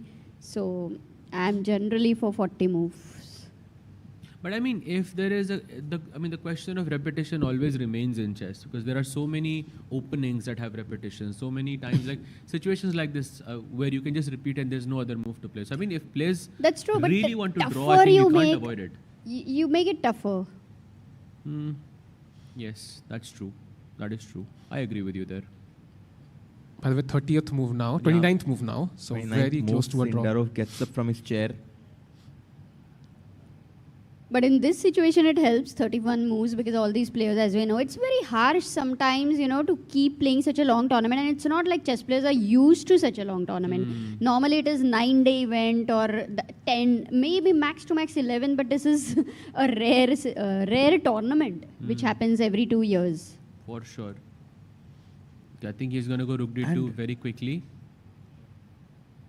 Less than 3 minutes. What do you think? That this game will end? No, he will play Rook D2 in less than 3 minutes. If he plays Rook D2, the game might end because that will be the 30th move. And in the other game, Yakuboev did take the knight on G3. So maybe we can keep this camera as if to see if Wei makes a move. But bishop takes G3, queen takes G3. Their body language also seems कि भाई बस हो गया. No. Queen takes the queen. We are in pawn the takes. endgame now. And now just c4. No, I think this is very good for white. This is very, very good for white in my opinion. Yeah, you're right. At least he has no stress. Like 2 results, yeah, for him. Draw or wins. I was white, I would think that I'm close to having a huge advantage. Because if I ever get these connected pawns on b2 and c3, connected passed pawns, my bishop is a long-ranged piece, and a rook bishop performs much better than a rook and knight when there are pawns on both the flanks. Very well pointed, actually. So white has an advantage of rook bishop versus rook knight. First advantage. Then pawn islands are 2 pawn islands for white and 3 pawn islands for black. That is another advantage, which is huge. Yeah, these 2 things. Yeah, for sure. Mm-hmm. And how do you save your c5 pawn? c4 maybe? And then rook f4. Now this is far, far away from a draw, guys. And for knight e5, what's the next idea? Bishop, knight e5, rook e4 is also possible. I like just ef5, rook c4 and just rook c8. No, but you are better, but okay, I don't this think it's is winning. very, if I was white, I would think I am even close to winning. It's actually. surprising that the bar is saying only slightly better, Yeah. because even for me, 3 versus 1 is just directly better. Because where are these pawns going on f5 and f7? Nowhere. So, I mean, my plan is simple. I want to just somehow reroute my knight to e4. But And okay, let's say rook c8, I go rook d1. Which rook to c8, by the way? c8 perhaps. Okay, Because I want the I other go one. rook d1. Ooh, the bar doesn't Yeah, like no, it. it's not easy. Very tough to play this position. Rook d1. Rook a8 better tha kya? No, there's only one move, by the way, and that's rook f8. Yeah, but You basically have and to then rook somehow e6. bring the knight to e5. No, I think the plan is rook e6 afterwards. Like bishop goes somewhere and rook e6. But rook e6, there's b4 again, apparently. You have to play knight e5. I think that's apparently the only idea, this which is tough not because easy. also rook a4 is coming. No, this is very tough, guys. I think Esipenko has a great chance in this game to take the lead in the match.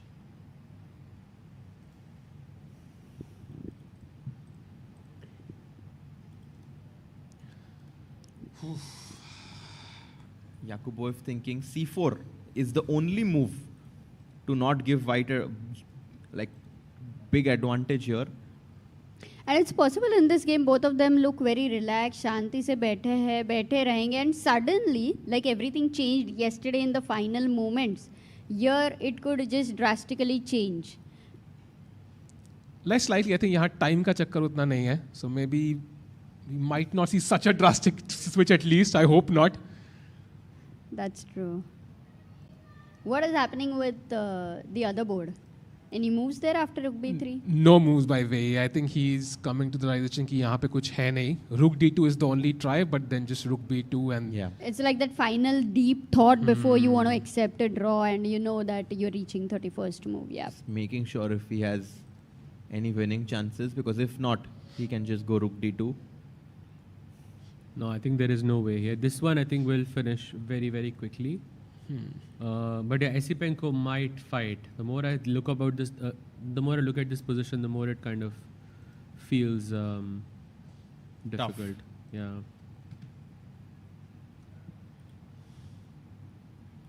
Wow. So if, let's say, black plays rook b8 here, attacks the pawn on b2. f8 kero na. Because Bishop c5 is not a tempo. Okay. Can I just go b3 now? b3 maybe then c4 comes at the right moment. C4 I go beautiful. b4. Because I think I go b4. No, then the knight sits on d3. At some point, yeah? I don't know, because now white is very happy to go a4, a5, and he goes c4. Wow. Oh, played. He finds it. Finds the best move. Rook f4 I think is the move, right? Rook f4 must be played. Rook f4, hitting the pawn on c4. Do you not feel that after rook f4, maybe white has to be a bit careful as well? How? No, if the knight, like we look at the lines with rook e8, knight e5, the knight's jumping to g4, the rook sort of coming to the 7th rank, it looks a bit scary, no? Somehow I just feel like practically this is very, very good for white. But Yeah, maybe I think there is a possibility that after Esipenko doesn't even just go for rook f4. ef5. Both, I think everyone is kind of playing it very safe and they know what's at stake here. If he loses with the white pieces, Esipenko, for example. I mean, that's the end of the road. But how does white lose Yeah, here? yeah. Can we understand this a little more deeper, like Rook E8? Like, Yeah. let's say you take on F5. Why is the engine saying that this is playable for black? Bishop goes back to F2 now. Now knight e5 Knight is E5. Yeah. Yeah, Attacks you the want to rook. activate the knight and you're threatening knight D3, B2 is attacked. No, knight Maybe- g4 is my bigger threat. I Let's think. say rook d4. Uh-huh. Let's keep going. Rook Okay, d4, rook okay, d4. knight g4. Let's say rook e1. Knight G4 because you want to go Rook E2. I don't know. हाँ तो if this मार is मार के like Rook two E8 results. ना? Do you want to take and go Rook E8? There's a back rank problem though, so you can't. mean- You're not threatening anything. No, it's already. I feel white is much better. Bishop d2.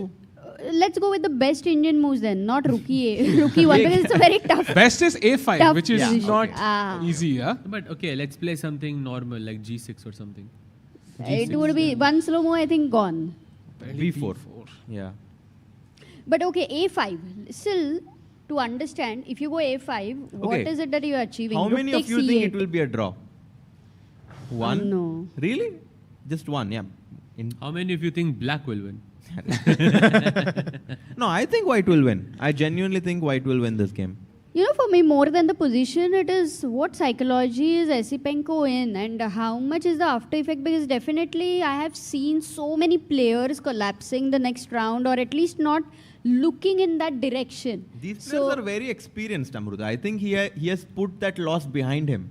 You know, in tennis, Federer played 5,000, like so many matches, maybe close to thousands of matches, out of which he won 80% of his games.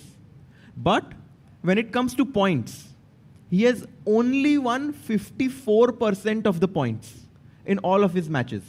So the margin of points actually is not that much. And after every point, you just need to put that point behind you.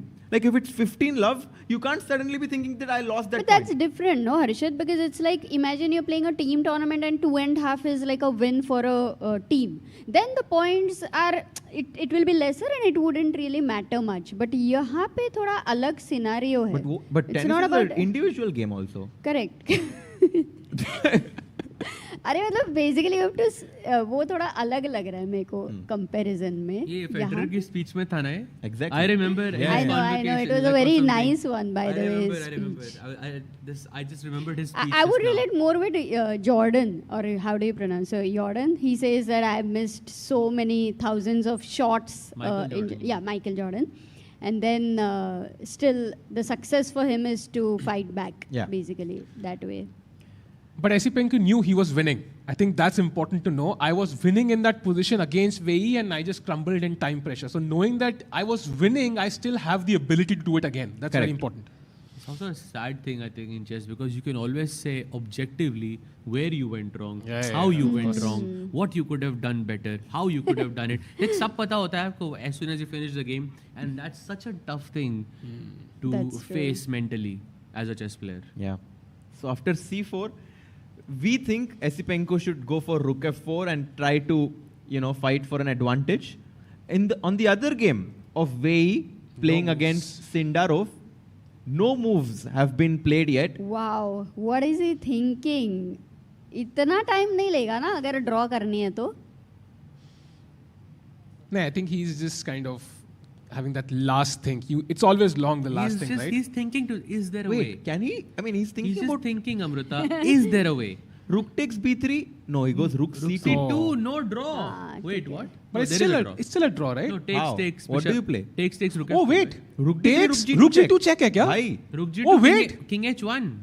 Rook g4, rook f3. Rook Rook g3, king h2, rook f3, rook क्या f3, ही bishop बच f3. गया. Opposite colored bishop कैसे जीतोगे आप? Come on.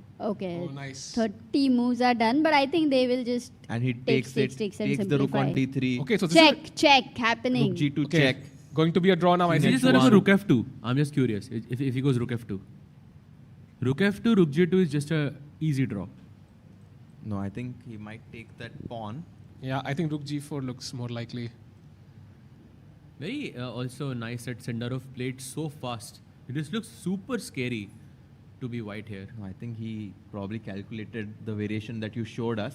That after rook g4, rook f3, white has no problems there.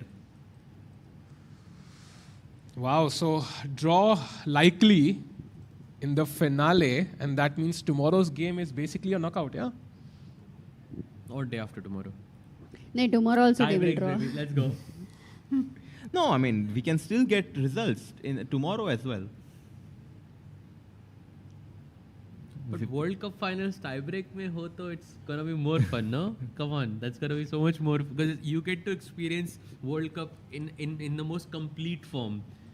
That's true, but a lot of people have a different point of view as well because they feel that it should be decided in classical only, that way. But practically, it's very difficult to keep a tiebreak, which is classical format. More often than not, all the World Cup finals or semi-finals that I remember in football have gone in extra time and penalties. Yeah. So it's not very surprising that the games cannot be decided in the classical format. And here we can see Wei just thinking about how to make the draw. Or should I just offer a draw? Or should I play it? वो जो final जो last वाला World Cup था, उसमें भी तो penalty shootouts हुआ था. So like that's also the same thing, no? In that sense. And he takes the pawn on G4. And did he offer a draw? No, he ऐसा did not लगा कि offer. कुछ बात किया नहीं क्या? Gonna go हाँ. rook f3, Wait, is he? rook g3 and king h2, and then we will just offer tablash. By the way, Esipenko did not play rook f4. I told you. Maybe we can have that camera because I think that game is going to end now. Yeah, and then this board. Yeah, Director yeah. is Saab, we can have Wei's camera on the board. Question for on you this guys: thing. who is going to finish their match faster? This one, no way, no doubt. I mean, of course, Wei, yeah. Sahaj by bringing in He wants to trade off rooks, trade off Lot. everything, yeah? twists. I mean, Okay, so what are you hoping for is rook f8, rook f8, rook f1, I'm rook not f1? hoping for it. I just think, okay, like not much to play for here. Draw. So no chances of white is in the endgame, yeah? Because I thought maybe because you have bishop against knight, there could be some chances. No. Very unlikely. Like the best you can hope to achieve is you will play b3, black will take, white will take, black will fix the pawn on a6, and white will get his king out in the center. Black will, I mean, both of them will get their king out in the center, and okay, white will push for a bit and just call it a draw. So then this is exactly what like Esipenko didn't get into trying much, yeah? Yeah, surprising for Well, me. it's, I think, No, it's again, not. That is again, I do feel somewhere the psychology is playing a big impact, and it's because hard so to. much high stakes. Yeah, they are playing for the candidate spot. One bad mistake, one bad decision can really change things around for them. So in an actual like classical game in an open tournament, I have no doubt Esipenko will go for rook f4. But here, I think maybe not. Like, just like how he missed knight d6 check, for example, earlier on. In an actual classical game, no chance he misses something like this. But he thought it was too risky. Because the stakes, obviously the pressure might influence him to take a different approach here, taking the pawn on e6, which also does look good for white, but in fact is actually just equal now. Sindarov, on the other hand, trying to decide whether he should bring the f rook to f3 or d rook to f3. King h2 is losing, by the way, in the other game. If Sindarov plays king h2, he's lost. So how is he lost? Okay, give a check, king goes back. And rook g3 now. Yeah, rook g3. Then you take with the rook. This way, one of the rooks will remain. Exactly. And this is actually just losing. So he has to play rook f3. Any rook works. It's a nice position visually if you play rook f3. Both सारे the rooks मर are रहे हैं. attacked. सारे rooks मर रहे हैं actually on the board. But optically So looks a funny. bit weird, no? Like you want to remove the rook maybe, but yeah. क्या बोल रहे थे? PP on the PP on the double PP. DP हो गया. Double pin. अरे put pressure on the pinned piece. इसका भी double नहीं हो सकता है. चैट कुछ क्रिएटिव लेके आएगी. Bishop takes d3 hanging, bishop takes f3, so many options. But rook g3 is what we are expecting. Do you think before the game they would come with the psychology कि ठीक है both the games I don't want to like I'll just be okay with a draw अगर मिलता है I just have to be careful and I want to go into tie breaks something like that or they won't think about it before the game. You obviously have some sort of a match strategy, I think, at this level when you're playing in the finals. But you're also flexible. You're flexible, being that if I get the chance, I'm going to take it. And they also know when to basically damage control.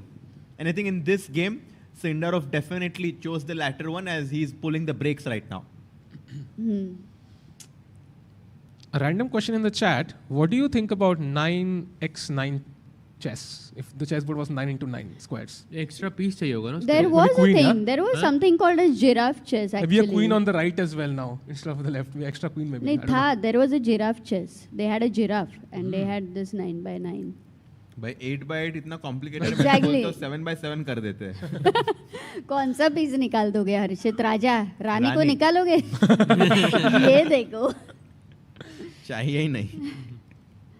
Life complex करनी ही नहीं है. I have so much to say, but let's go back to the games, guys. Rook G3 played. Rook G3 अभी हुआ नहीं है. I think it's a strange situation to be thinking about. Like, by the way, it doesn't matter. Saj bhai, maybe your question was not as stupid as we thought because Rook F8 played. It's like I've been predicting this. Come on, like at which point do you start believing me? Come on. सहज भाई आपको astrology सीखना पड़ेगा अभी. And now black should take back the rook on f8 obviously, right? सीखा है इसीलिए तो. What if I can read your hand, by the way. Harshit bhai, what's the problem? I guess rook d1 now.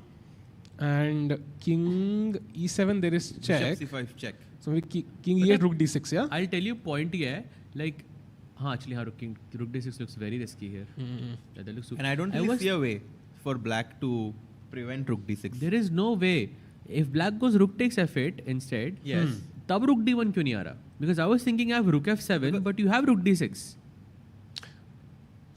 rook b8 है क्या मेरे पास? Rook b8. ये है क्या? But एक second तो अगर king f8 पे है तो bishop इतना c5 bishop a3. Oh, that is so nice. So king f8, rook d1. Rook d1 क्या exactly. Rook d1, rook b8. हाँ, rook d8, b8, right? Rook b8, yes. And now bishop c5 check, intermezzo, and now bishop a3. Or rook d7 first, and then bishop a3. Oh wait, bishop a3 को 95 let's say, and d7 is controlled. No, we can start with rook d7 check also. Arey, simple miss there. Oof. This one was really nice maneuver. Huh? So rook f8. He's By the way, thinking. after king f8, there is also rook f1, rook f4, which just gives white a huge advantage. Oh, another chance, yeah, to get the same thing. And I think you're just getting the c4 pawn for free, yeah? Because Yes. rook b8, you just rook c4 and your knight on c6 is attacked. Yeah, falling too much. Falling. So Yakuboev for sure is going to capture back on f8 with the rook. Yep. You can also see from Yakubov's body language that he feels more comfortable now than he did a few, let's say half an hour ago. So the gamble actually paid off, as usual. No, I do think this is a big after effect of yesterday on Esipenko. मतलब कोई chance नहीं है, such a position, such a game with the white pieces. You would not be taking advantage a few times, the few opportunities. It does feel that. Actually, if you show that two moments, Sahil, if you can go back to the position where he had the ability to go knight d6 check.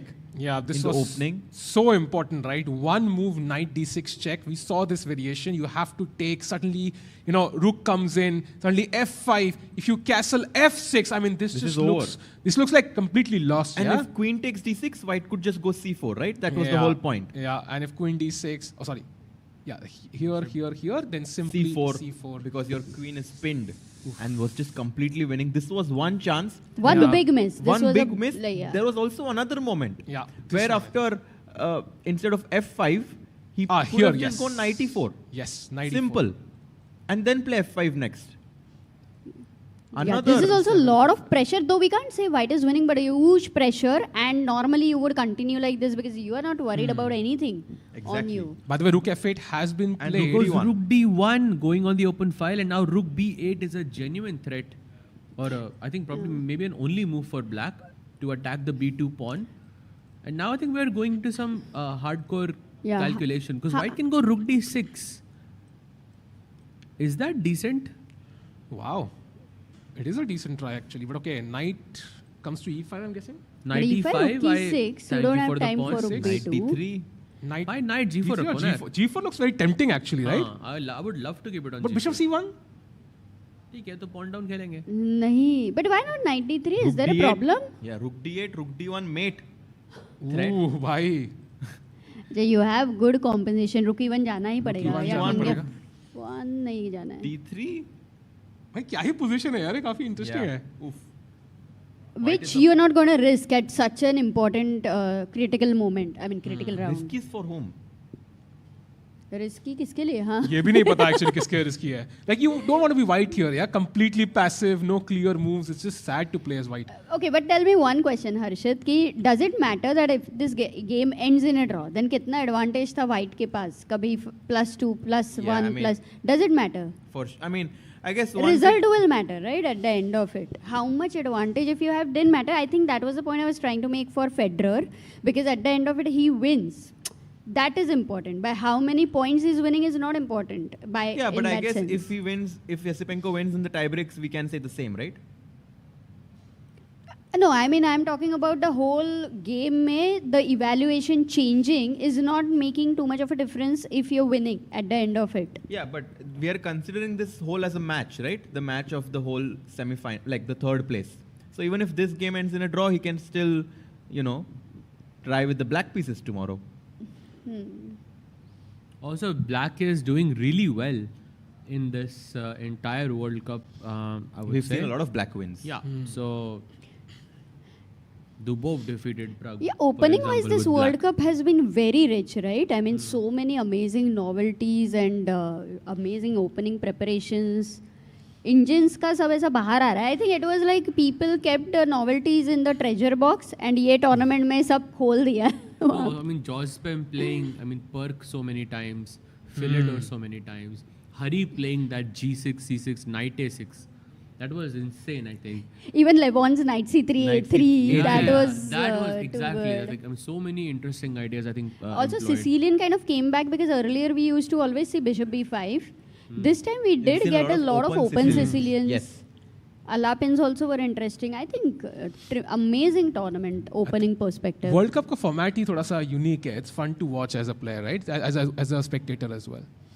By the way, no moves still. Yeah, what is he thinking? I don't know. What Rook is F3, Javokir yeah? thinking about? Because it's obviously he has to go Rook F3. He cannot go King H2. Galti say if he plays King H2, he's going to lose. I don't know why it doesn't matter which rook goes to F3. It really doesn't matter. मतलब कुछ भी खेलो फर्क क्या पड़ रहा है? Black ने रुक G3 खेलना है, किंग G2 के बाद रुक F3 मारना है, तो doesn't make any. Okay. He's thinking rook F3, rook G3, king H2, rook F3, and now he doesn't have to go rook takes F3. He can go rook D8 check or rook D7. But he actually goes played. for it. He plays rook rook D8. So chooses the sort of the safer. Maybe he was also thinking, abhi draw पूछूं या नहीं? But you cannot. You can offer a draw. He because can. Black 13 मानेगा नहीं moves अभी यार. have been completed, and rook G3 is going to be played instantaneously. Rook G3 played.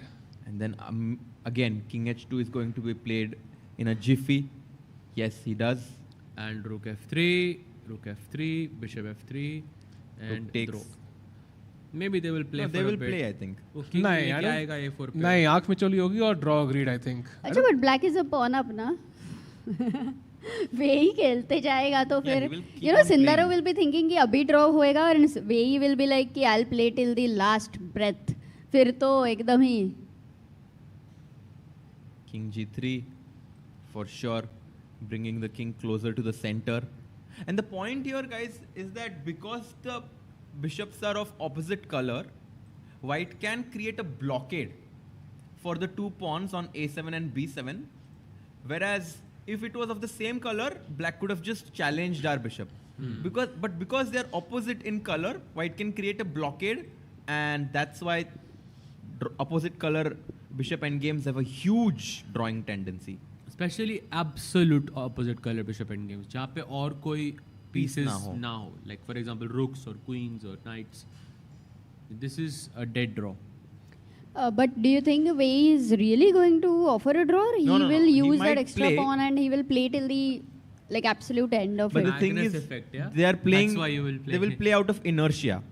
I think both players will know that this is going to end in a draw, but they'll just keep playing. Like just psychological pressure. Yeah, like Wei will be like, "मैं black से I was the one who was making you equalize, and there might be this small psychological advantage in the matchup."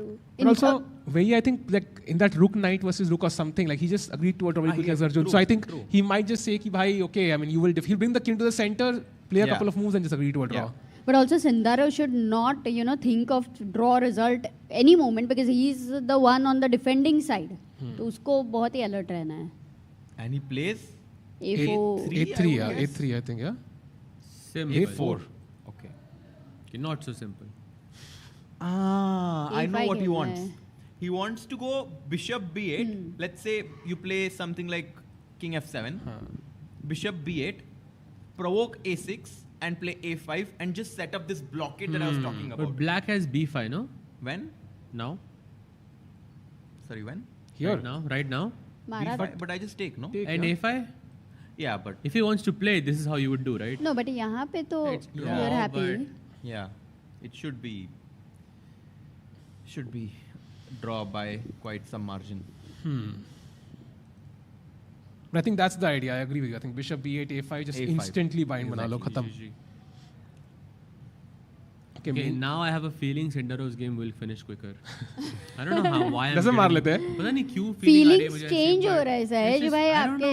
ऐसा नहीं चलेगा ना. Something from within is telling me this game is gonna finish very quickly. Switching games.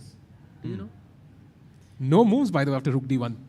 No, because it's not an easy decision for Yakubov, as rook d6 is a threat, rook d7 is incoming,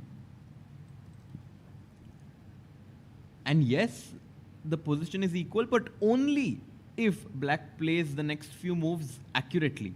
Otherwise, white still has chances to get an advantage. So I think this game is going to go a long distance. Because he has 22 minutes and he is on move number 24. There are 23, yeah. 17 moves to play. 17 moves to be played. बहुत सोचते बैठेगा तो ये भी pressure आ सकता है. He has to be careful. सहज भाई नहीं साहिल भाई एक डिसाइसिव गेम और फिर आपका रिवील होने वाला था. दो पे था भाई वो तो मैं बच गया. नहीं एक पे था. 2 पे था भाई. You said कि दोनों गेम्स में अगर एक पॉइंट आए तो we will reveal. नहीं. दोनों गेम्स में एक पॉइंट तो आ रहा है. Both games are drawn. ठीक है कल भी एक साहिल भाई maths is not your friend भाई. दोनों गेम्स में एक पॉइंट आया. That's what I heard. Then we can review something very deep. Nice. Let's go. जो 2 हफ्ते में होने वाला है. 2 हफ्ते. Something like that. Freestyle. In Cape Town, guys. Yakubov thinking here. Yeah, I feel like in the World Cup finals, like it's kind of the whole momentum or the whole pressure is building up.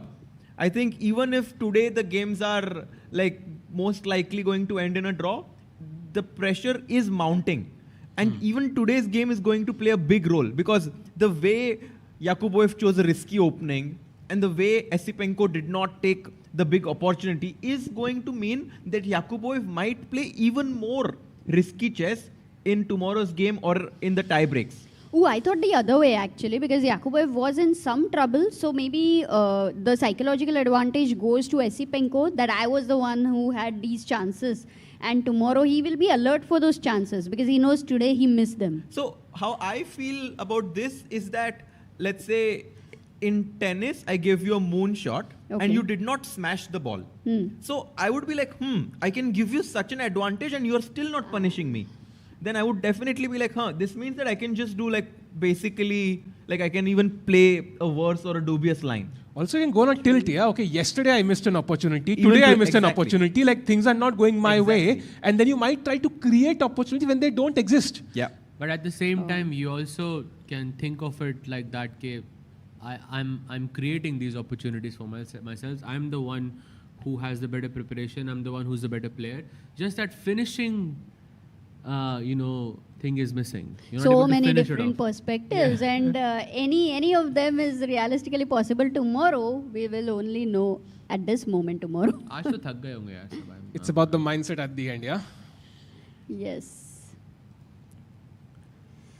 Okay, so no moves. I think crucial move, rook b8. I for think at this Yakubov here. moment for Uzbekistan, it's like the best situation because they are the only ones right now where two of them has this realist. I mean, one of them is selected, but another one can join the And also, candidates. we saw today actually that some media people from Chess have come here Yes, to cover yesterday, the two Uzbeki players. And they were, one of them was here, and we did speak with him. Yesterday we did meet them.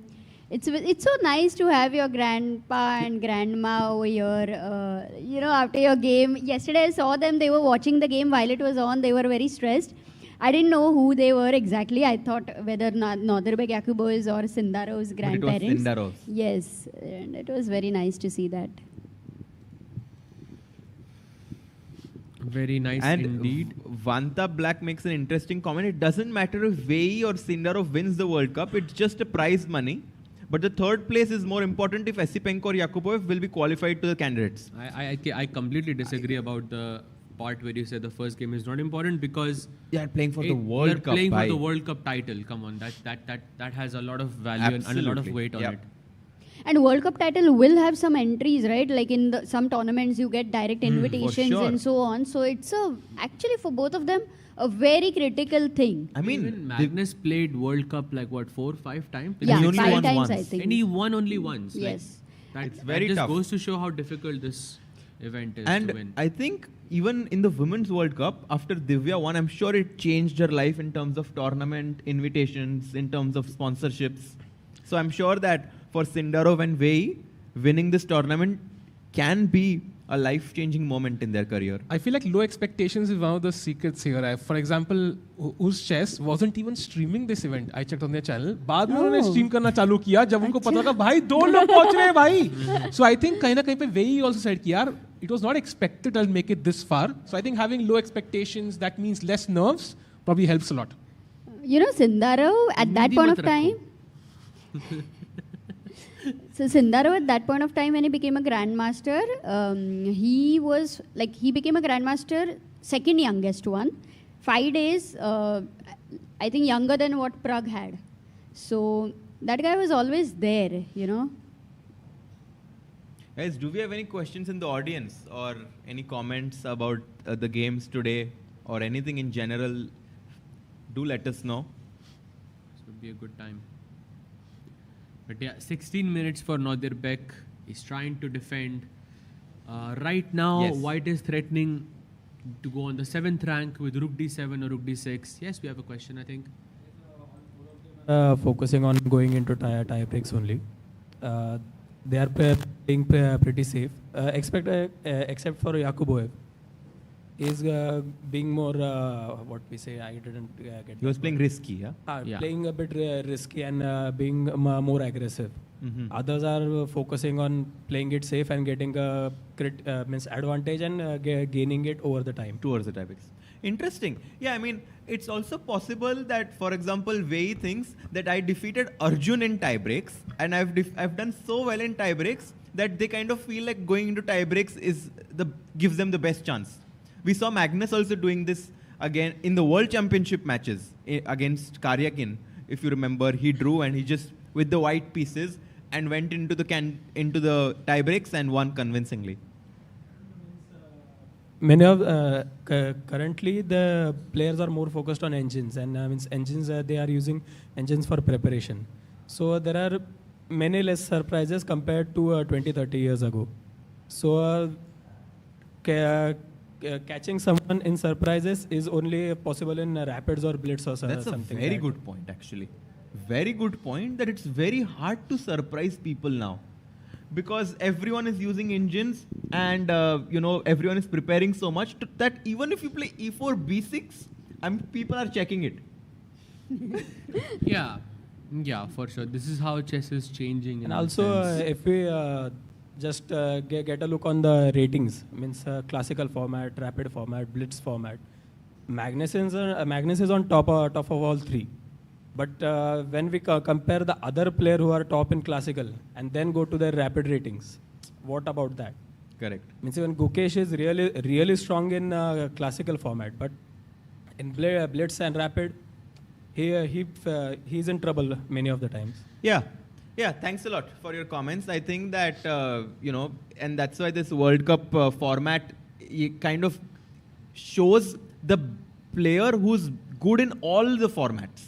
Blitz, rapid and classical. And by the way, we have a lot of moves actually. A lot of moves. Let's quickly catch up. I think A4, King F7, King G3 and A5 as you mentioned. Now B5 instantly, not waiting for the bishop to come to B8, takes and this is the current position. I think not much has changed. The king is walking up. But why did he reject bishop B8?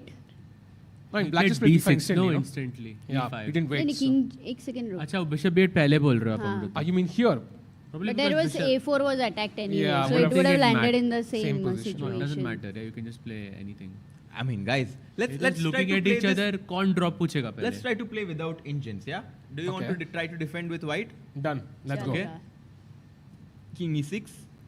Okay. Let's say King E3. King D5. King D5. Let's push H4, please.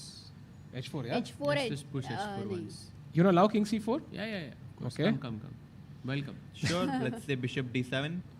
अरे, you didn't come. Bishop D4. King C4 को F5 का idea था ना तेरा? नहीं. B5. B5. Yeah, I'll give you B4 also. तू भी क्या रखेगा? Sure. Bishop. Wait, you didn't play H5 yet. It's not easy, so easy. But look, let's try to see if you defend. Let's see. क्या खेलना है साथ बताओ? I'm just trying to figure out. Bishop C3 खेलते हैं ना? Bishop F6 sure. क्यों नहीं Bishop? Bishop C3, King E6. किधर जा रहा है? उल्टा H5 पे जाके H6 खेलेगा. Bishop D8. अभी Bishop C3. Bring my king to G4. And Bishop F8. What do you play? King F5. King F5. Bishop B4. King G4. Bishop E7. Bishop. B4. B4. Sure. King G4. अच्छा वही बोला ना तुमने? Sure. Bishop E7. Okay. Bishop F5. Make a waiting move. I will go. Trick कर दिया भाई ने. Bishop G5. Let's go. अब थोड़ा सीरियस होना पड़ेगा. Let's go. Bishop B4, G5. B3. B4 King D2. B3. King C3. King H5 maybe? King B2. नहीं, King B3 मर रहा है अभी तो उसको बचा लो. अच्छा. Bishop E6. King B2. Pass. King H5. Bishop. Okay. King C3. Pass. H6 is the only try, yeah? H6. Bishop E7. And now you want to... Okay. King at G4, yeah? King G4. Oh. Hello. Do you see it? Hello. Bishop F8 and G5, yeah? Is that working? What? Bishop F8? Bishop F8 and G5, yeah. No, I just go H5, no? But then Bishop E7. That's a draw. That's a draw. G5 G5. though. Wait, G5. Hang on. No, but wait a second. F6. Hang on. Wait, is this working? Winning. I think it's working. FG5, H5. Yeah. No way. No. Oh la la. No. Wait, no. Wait, It's no, winning. it can't be, Are you it can't sure? be. Yes. Yeah, I think so. But wait, go back. G5 Okay, से पहले. G5 is crazy. H5, yeah? And now H5. नहीं यार बीच में कहीं F5 मिल जाएगा बाद में. But guys, no, this just goes to show that it's not a dead draw. Okay, You bar can open lose. करेगा. छू मंतर से आबरा का Dabra. Oh, only move by G5. Indeed, only move. Yeah, it's winning. Wow. That's Insane. Man. insane, yes. Whoa. G5. So let's see where So basically we cannot take it easy. You cannot take it It's a easy. draw, bhai. It's a draw. पीछे आता है. Basically King H5 पे you need to play Bishop E7 and H6 पे Bishop. If I see the idea of G5 early on, then I'll go Bishop E7, F8. Bishop And now it's a draw. So But it is holdable, I think. Yeah. But ये तो still we allowed a lot of things, no? Otherwise there might be better ways to continue. हम लोग chill कर रहे थे. Yeah, no, I mean, it should be a draw, but it was very white needs to be nice careful. idea. Yeah. By the way, yeah, Rook B8 Yakubov played in the Rook Yakubov B8. game. इसका मतलब both of them are going to play for another hour maybe. Yes. And Wait for that one chance, one opportunity. Crazy कुछ भी हो सकता है. To seize सहज everything भाई. you ever wanted in one moment. They already have what they wanted by candidate spot. क्या था coat क्या था वापस It was a बोलो. joke, no? It's a Eminem song. नहीं वो नहीं पता. Lose yourself. पता है क्या साहिल भाई आपको पता है, पता but they got what they wanted, Sahaj bhai. The candidate spot. No, now the World Cup. Chat But yeah, might know attacking the b2 pawn, white having two different options here. There's rook d6 and rook d2. We saw the what happens after rook d6 because you will be able to capture the e6 pawn, but somehow my knight gains activity from the c6 square, and maybe it goes to g4 and so on and so on. The other option, of course, is white can play rook d2. This is very passive, and I think kind of admitting कि मेरे पास यहाँ पे कुछ नहीं है. Now knight e5, bishop f4 is always a problem. That's why you can't reach the d3 square very easily. Hey, can I ask you still? Knight e5, bishop f4, rook b5. Here. That rook endgame would be better for white, no? Yeah. Clearly. Yeah, I get the 7th rank आराम से at least. Pawn मिल रहा है. Rook d8, rook d7, rook a7 मार दो. Check, king f7. Jingalala. Okay, this is apparently still a draw, but yeah, I mean, white should be better, I think, still. Oh, wow. Really? It wasn't so easy, huh? Knight e5, bishop f4, rook b5. So what's the advantage? Wait a second. What do you do here? Rook e2 जाना है क्या? Oh, you first play a4. But फिर भी rook a5. And now you take apparently. You have that one extra move. Tempo, nice. King goes to f6, rook takes a7. Oh, too good, man. Is it still anything, or I see it's still a draw though? But I thought rook e2, but rook e2 is apparently rook b7. Yeah, it doesn't work. And then a pawn तो रोक नहीं सकता है. Okay, rook e1 check खेलना है apparently, and rook a1. But this is tricky, yeah. This is not easy. No, King coming up. That one intermezzo was very important. By the way, some updates in the Sindarov board as well. King has come to e3. Yeah, basically we saw that one situation where black's pawn is on b3 and somehow black was getting this crazy g5 break. But of course Sindarov has to allow everything in the world and then make the blunder, which probably is not going to happen. And they also reached move number 40, which means that they're going to get an additional 30 minutes each now. Not that he needs it, he has 34 minutes already. You know, 30 minutes उनको मिल गए हैं, तो I think this is the perfect time for a very, very short break, and we'll be back on the other side with the results of the final round. Let's go. Hi everyone, I hope you are enjoying the coverage of the FIDE World Cup 2025 in Goa, India. Look at the beautiful place I am in right now. While we are on this break, I want to tell you that ChessBase has just launched the ChessBase version, the newest version, ChessBase 2026 and Mega 26, Mega Database 2026 on 12th of November. Earlier, ChessBase used to launch a version every 2 years. But now, starting from this year, it will be launched every year, just like Mega Database. Hence, from ChessBase 18, we have now launched to ChessBase 26. Then it will happen ChessBase 27 and so on. Mega Database is world's largest chess database and has more than 11.7 million games and 114,000 annotated games. What are the newest features in ChessBase 26? Well, here's a short video for you to know all about it. ChessBase 26 is here, starting with the enhanced opening report, rating-based statistics for your favorite openings, instructive tactical training built right in, the history of each opening, its pioneers, and a fashion chart showing popularity over time.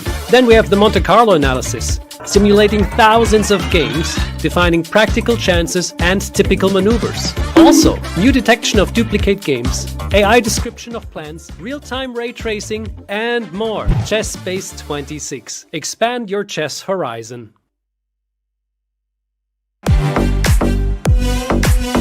In December, the world turns to Doha, Qatar for chess at its fastest and fiercest. The 2025 FIDE World Rapid and Blitz Championships bring the globe's elite to battle under lightning time controls. December 26th to December 30th, Rapid and Blitz formats designed to reward precision, courage, and creativity. In the heart of the Middle East, Doha offers more than a board, a world-class venue, a cultural backdrop, and a stage worthy of legends.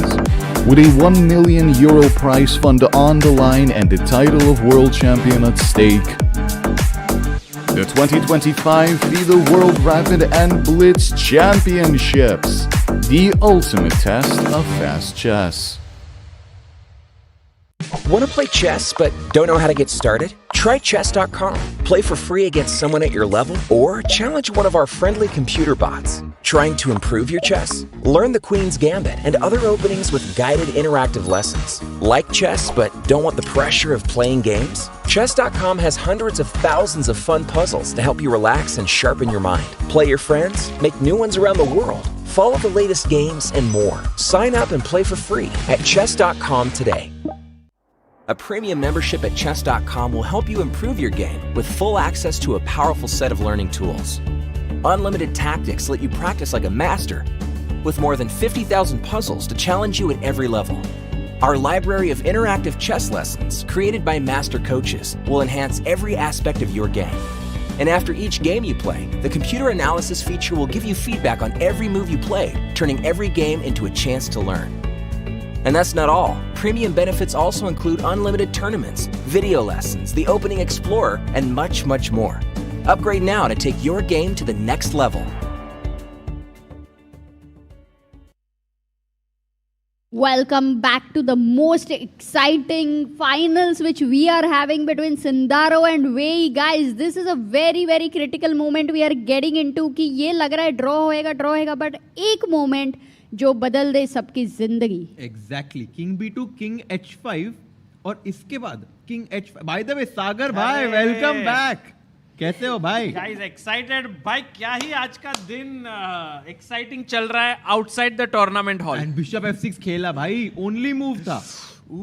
Only move था ये. नहीं तो फिर H6 G5 was actually winning for black. Okay, can I ask you if G5? Look at this. Sagar, King C3. King C3 दिखा, बहुत beautiful H6, Bishop F6, King G4, King Bishop G7, and No. this beautiful move. But why? What if I? Acha, this is hanging F4. I can't save both. Bishop G7 you play, and now G5 is winning.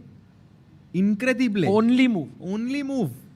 And if I take here H5. H5. Oh ho ho ho ho. And if I take here still H5. Why? But it is possible to fall in this trick, खेल huh? दिया उसने Bishop F6 Amrita. खेला क्या? Sinda is like नहीं भाई मैं जिंदा हूँ अभी. But H6 खेला. H6 को BG7 अब भी. Yeah, अभी BG7. क्योंकि King is on H5. I want to play G5 and take. I want to put the pawn on H5, but my King is there. Exactly. If only the King could carry the Raja pawn. को निकालो फिर वो pawn को. बैठो आप बैठो. हर्षित भाई, लेकिन ये जो he was finding Sagar this G5 idea incredible, where we were all discussing कि ये तो draw हो जाएगा करके. How does one improve such end games, and how does one become very tricky on the board only? या मेरे को off the board का मत बताओ ideas. I mean, honestly, it's about the mindset of like finding tricks in the position. And I think it's a bit of an innate quality that comes with me. I was always very dynamic. I always liked, finding tricks or playing for tricks. And I think that's why it comes a bit more naturally to me. But do you think, Harshit bhai, that finding tricks on the board has led to also being tricky off the board? Or vice versa. I mean, I do think that. Does it impact? Like, for example, on the board, you're always thinking, what's the trap that I can set? What are the... And then in life also, you're thinking that way, or that's totally two different things? I do think that a player's playing style on the board can reflect a lot about his personality off the board. And I think we can see that with a lot of... actually, not with Arjun, because... Arjun is a very... such a beast. It's also, Mikhail Tal was like that. Everyone said, like, if you met him off the board, he was like always very calm and like that. But on the board, he would sacrifice. Yeah, so I'm not very sure if I'm really very tricky off the board. No, that we are very sure. उसमें कोई doubt नहीं. नहीं भाई, अपने not with us, like with me तो never. But I don't know about Amruta. Maybe with you also never tricky. No. Harshit bhai. He is he's We have plain to, simple. We have to take a survey, Harshit We have bhai. to take survey, correct. I'm vanilla, baby. Okay, what about the Sindarov game? Sorry, the Endgame Esipenko. के लिए coming back to my question, which are the books would you recommend, Harshit bhai? Because some of the people in the chat also wanted to know that from you. Best chess endgame नहीं books. भाई Google अगर करना है तो फिर तो chat है ही chat GPT पे पूछ But लेंगे. actually, Dvoretsky's Endgame manual, I mean, I think it's one of the most famous chess books, and it's for a reason. I think also, I really liked Carsten Mueller's Endgame videos. Oh, you've seen the series, I've yeah? seen a lot of Carsten Mueller's videos on ChessBase, and also Daniel King's Power Play videos. Two of these video series have definitely had an impact in my chess journey in terms of being very aggressive and these pattern recognition that Daniel King improves you with, and the thematic endgame ideas that Carsten Mueller shows in his videos. Very nice. And I think, guys, you should check it out. They are there on ChessBase shop. He has specifically taught every, मतलब rook endgame का एक DVD है, bishop endgame का एक है, like सबका अलग-अलग है. Beautiful series. Amazing. Okay, guys, but what is happening here in Andrei Esipenko versus Nodirbek Yakuboev? Do you have a feeling that maybe there is a chance to miss the mate on the back rank? कुछ हो सकता है. Chance हमेशा रहता है, लेकिन dance सब नहीं करते. Esipenko is going to be double checking, making sure that he doesn't make any blunder, especially after what happened yesterday. Whenever you make a mistake of that magnitude, it is a natural reaction that you start doubting yourself. You doubt yourself. Oh, And draw. Wei Tabla. versus Javakir Sindarov ने कर लिए draw, guys. Woo! Let's go. And I think Wei should be a little bit sad with this result when he checks it with the engine. Oh wait, he's analyzing something. G5. What did he say that? Yeah, he showed G5. Yeah, nice. If you would have gone bishop E7 or something. G5, he showed it. Oh, Sindarov hasn't seen it. No, he's also seen FG5 it. and H5. Look, Wei just showed him that line.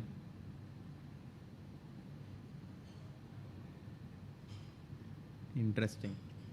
Sindarov is convincing Wei that your analysis was not correct, but actually Wei's analysis was correct. And Wei is like, हाँ भाई, सही रहेगा तू ही. But No, I think Sindarov had seen it, of course. No, Sindarov said like, for example, something, they looked at this entire line like this. Sorry, not here. So, King C3, King G4, BG7, G5, and he told like, oh, but I can get my bishop back and then he'll do the, somehow he said, and he was like, okay. I thought it was the other way around. हाँ, तुमको भी नहीं समझा, मेरे को भी नहीं समझा. But this is easy. I don't know if it was missed. Okay, but guys, what Esipenko. I just have one question to both of you. Do you think that actually this was a big moment here in the game where instead of taking on E4, he should have taken rook F4?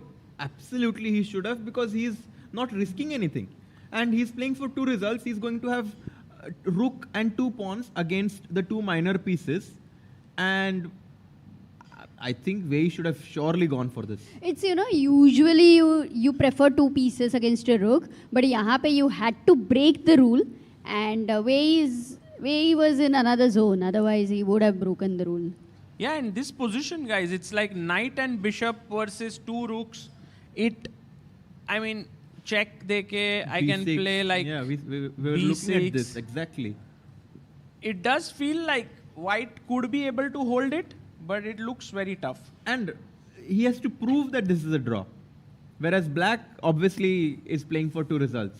So At least you are taking him in a court where you need to make your point. Sorry, I was into completely another. कुछ तो shot मारा हर्षद भाई ने तुम पे. नहीं कुछ नहीं. And मैं कुछ calculation कर रही थी seriously. And King F7 played. Best move by both the players. Guys, do you think like here सच में chance है क्या? देखो ना, rook e4. I rook attack d1 you. check. You play check, I come back. I offer you trade. Rook d3. You never trade. You trade, you lose. Yeah, of course, I'm down a pawn. So I cannot trade the rooks, but rook d3. attacking your pawn on g3. Hey, we actually reached the position analysis over Bishop here, F4. and then we left it. यहाँ पे. With the idea of g5. Yeah. Correct? And if I move my bishop here, you will get the d2 square. d2 square, yeah. So I have to play rook e4. And now rook d1, rook b1. Rook d1, rook king e2 खेलना चाहिए. Rook b1. b1, king f3. Should I go? Then there's some knight h2 business, yeah?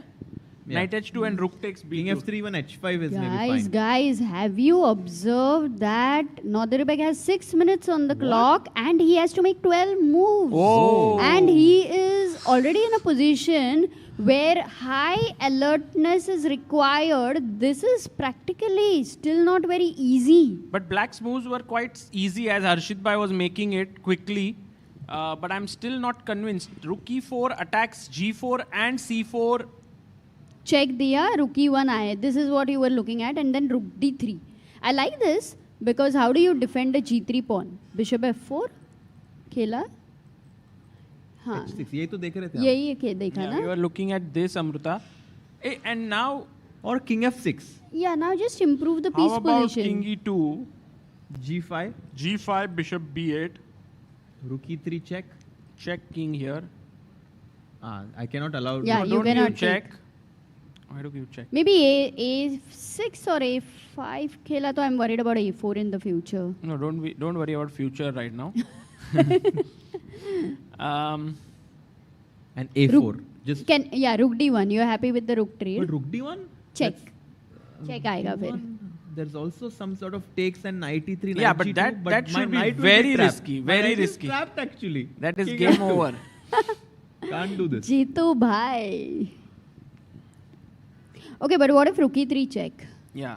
Rook And then e3, you have to go king f1. king f1. No, you don't want to open file. I want to go here and play b3. a4. Maybe my bishop will Ek get second, dominated, A4? yeah, like this. Some point I'll run out of squares. I mean, not dominated, I'll have to repeat. Because if you go to a7 now, I can go. Because bishop to d4 is fantastically placed. Yeah. I really want to go I mean, a4. Harshit Bhai, from this analysis, do you feel like white is the one who has chances, practically? I have a question. Yeah. After rook, like in this variation, after rook e2, rook d1, एक minute वो a4 तो दिखाओ ना. हाँ, तुमको कब से पूछ a4 रहे हो? खेलना था बहुत हाँ. देर से. Sorry भाई. Is it a bad move or what? यहाँ पे. किधर खेलना है a4? हाँ यहाँ पे. अब ब्लैक का मूव है. a4. अच्छा black. Oh. he comes He back. played. Rook, Wait a second. rook. What did he play? Rook e2. E2. And I guess this is happening, right? Rook d1 check, rook e1, rook d3. We are entering this long forced variation. My only, the only improvement I was wanting to recommend for black is after rook d3, bishop f4, can I play king f6? To play g5. Same idea, yeah? Like here. Yeah, I like that. And king f6 with the idea of g5. Because then you want to go h5 kya later? Exactly. So do you think that you can start with that instead of check? Start with h6 or king f6. What's the problem? Rook d2. That's what. He then takes the file. So rook exchange is favoring white, in fact. Absolutely. Because we are up a pawn, and the reason why black is getting counterplay is because the black rook is jumping everywhere. But Nadirberg has to figure this out in 5 minutes, yeah? भाई ये तो इतना आसान नहीं लग रहा है. मतलब anything can happen. That kind of a situation has happened on this board. Yeah, can we go full screen on this board, Director Saab?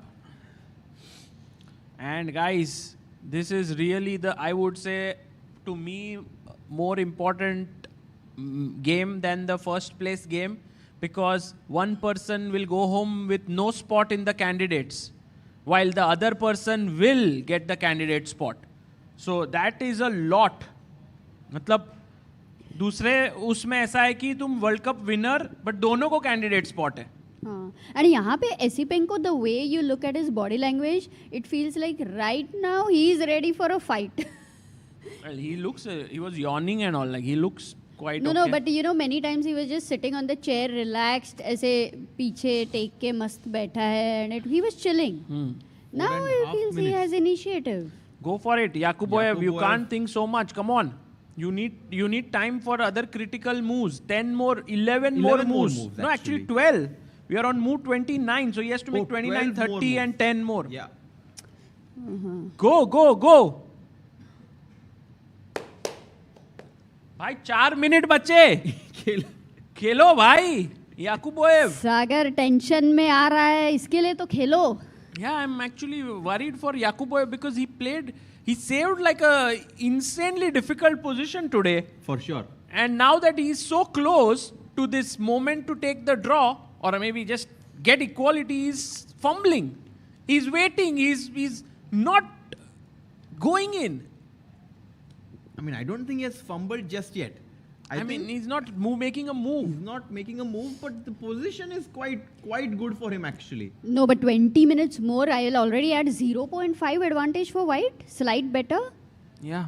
Yeah, I mean, obviously the time situation is what makes it quite a tough position for Yakuboyev, but I think he knows that he has to somehow create counterplay. Rook d1 and rook d3, very logical.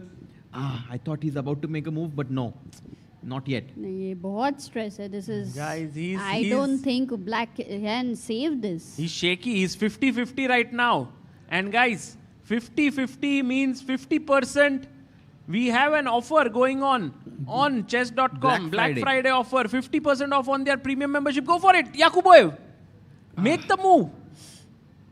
अरे भाई 2 minute पे आ गया भाई.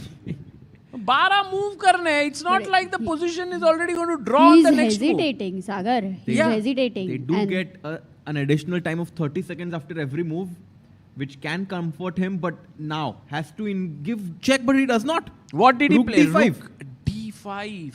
And now, he's basically said, if you go rook D2, I might go check. Rook F5 check. Also rook H5. He can change completely.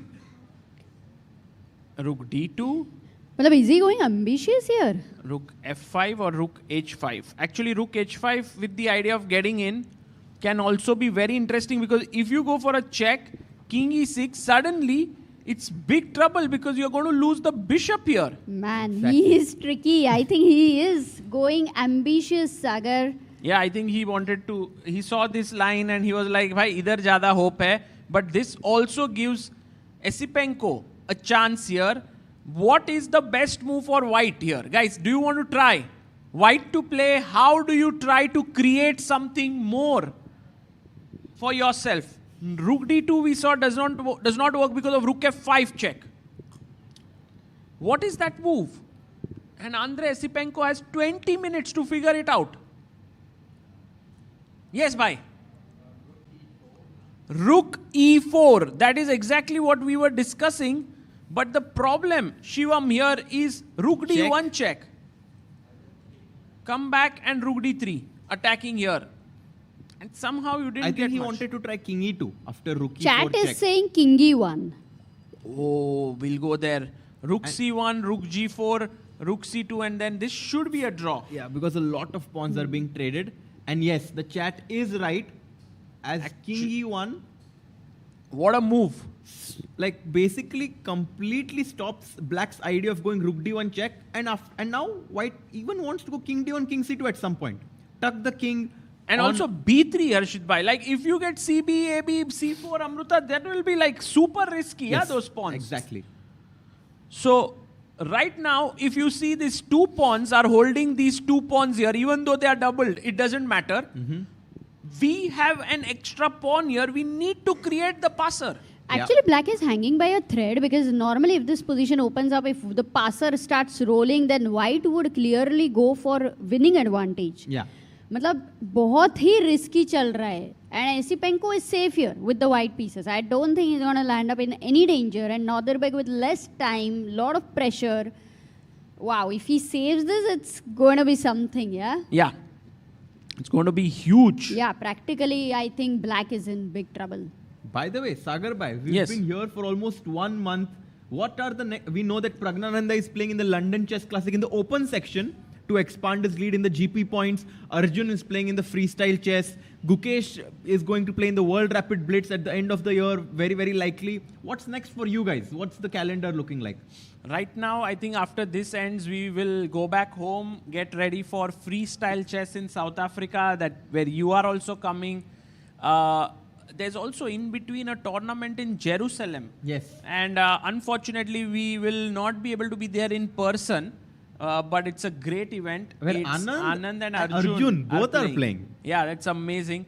And Vishy is getting quite active this year, which is good news for Indian fans, because it felt like he might slowly stop playing. He was playing so little, but now he's playing GCL. He's playing this Jerusalem Rapid. We also are then doing the Global Chess League. We don't have to go anywhere. It's coming to Mumbai. So that's very cool. And then go to Qatar for the World Rapid and Blitz. And then to Tata Steel Chess India, where we are, hopefully we'll go there. And then to Vaikanze, hopefully we'll go. So these are very exciting events happening back to back. And then maybe Weisenhouse as well, possible. Hopefully. I feel like more than the players, your schedule becomes so packed because the players choose to play 1-2 events, but you're covering all of the events. Yes. Incredible. I think one of the things we wanted to do in the last 1 year, and that I think Harshit Bhai, thanks to you also, we managed to do, is to cover almost all the top events in the world of chess, including the Grand Chess Tour, the Norway Chess, the Vaikanze, and FIDE events that are happening, and the cycle. Guys, I have to tell you, in the year of 2025, I have spent so much time with Sagar. It's insane. And that too, in front of the camera. I think we've spent at least close to 1 month in front of the camera. Yeah, and also off the camera we have spent time. Of course, you Yeah, play much so more, many actually. tournaments. I think it's much months, more. actually. Yeah, few months. Maybe more than what I spent time with him. That's what I joke, actually. Also, Doha, you're going to play, which is amazing. We are Guys, all... do send in your best wishes to Harshit Bhai on Instagram. You can go and just send some nice wishes to him. GM Harshit Raja, he is looking forward to crushing a few super GMs there, bhai. Bhai, practice karna hai, bhai. I'm actually hoping to go to a chess camp in 2 days. In Chennai? Yes. Chola Chess? I'm hoping so. Wow, so bhai, Chola Chess, great initiative by Exactly. GM RB Ramesh and the Chola Mandalam group. So I'm not a member yet, but I will write Harshit to... Bhai, I have one thing for you. Here at this tournament, there are so many good players, right? Like, for example, there are these 4 players who are still left. There is Sahaj Bhai, who is a GM.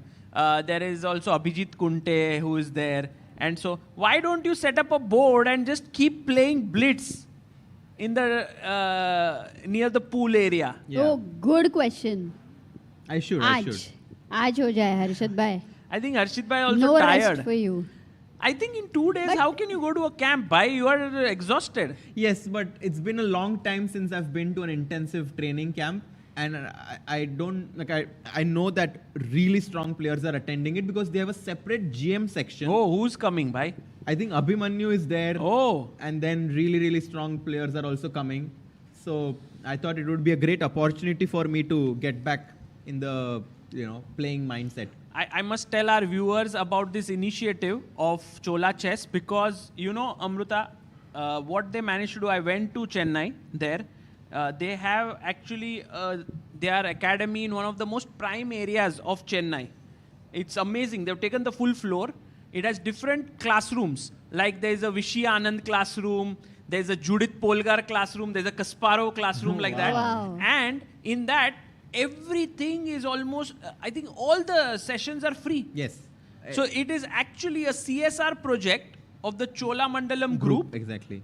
And that is just incredible how they are powering chess in the country. Yeah. So today, if there is a talented student who's doing well in, let's say, the nationals and all, and has some training but wants more intensive training, can go there and train. Absolutely. This is amazing. Yep. I mean, beautiful. How many times we have such initiatives, right? I mean, so many people want to do it, but to practically make it happen requires a lot of people to come together for the same vision. And it is nice that, you know, Chennai is definitely a chess hub because of Vishy and because of him, so many more players. This is insane, Harshit, and I think you have to maybe come back and stay here for 6 months in India so that you can Come train. back, Amruta. He's already in India now.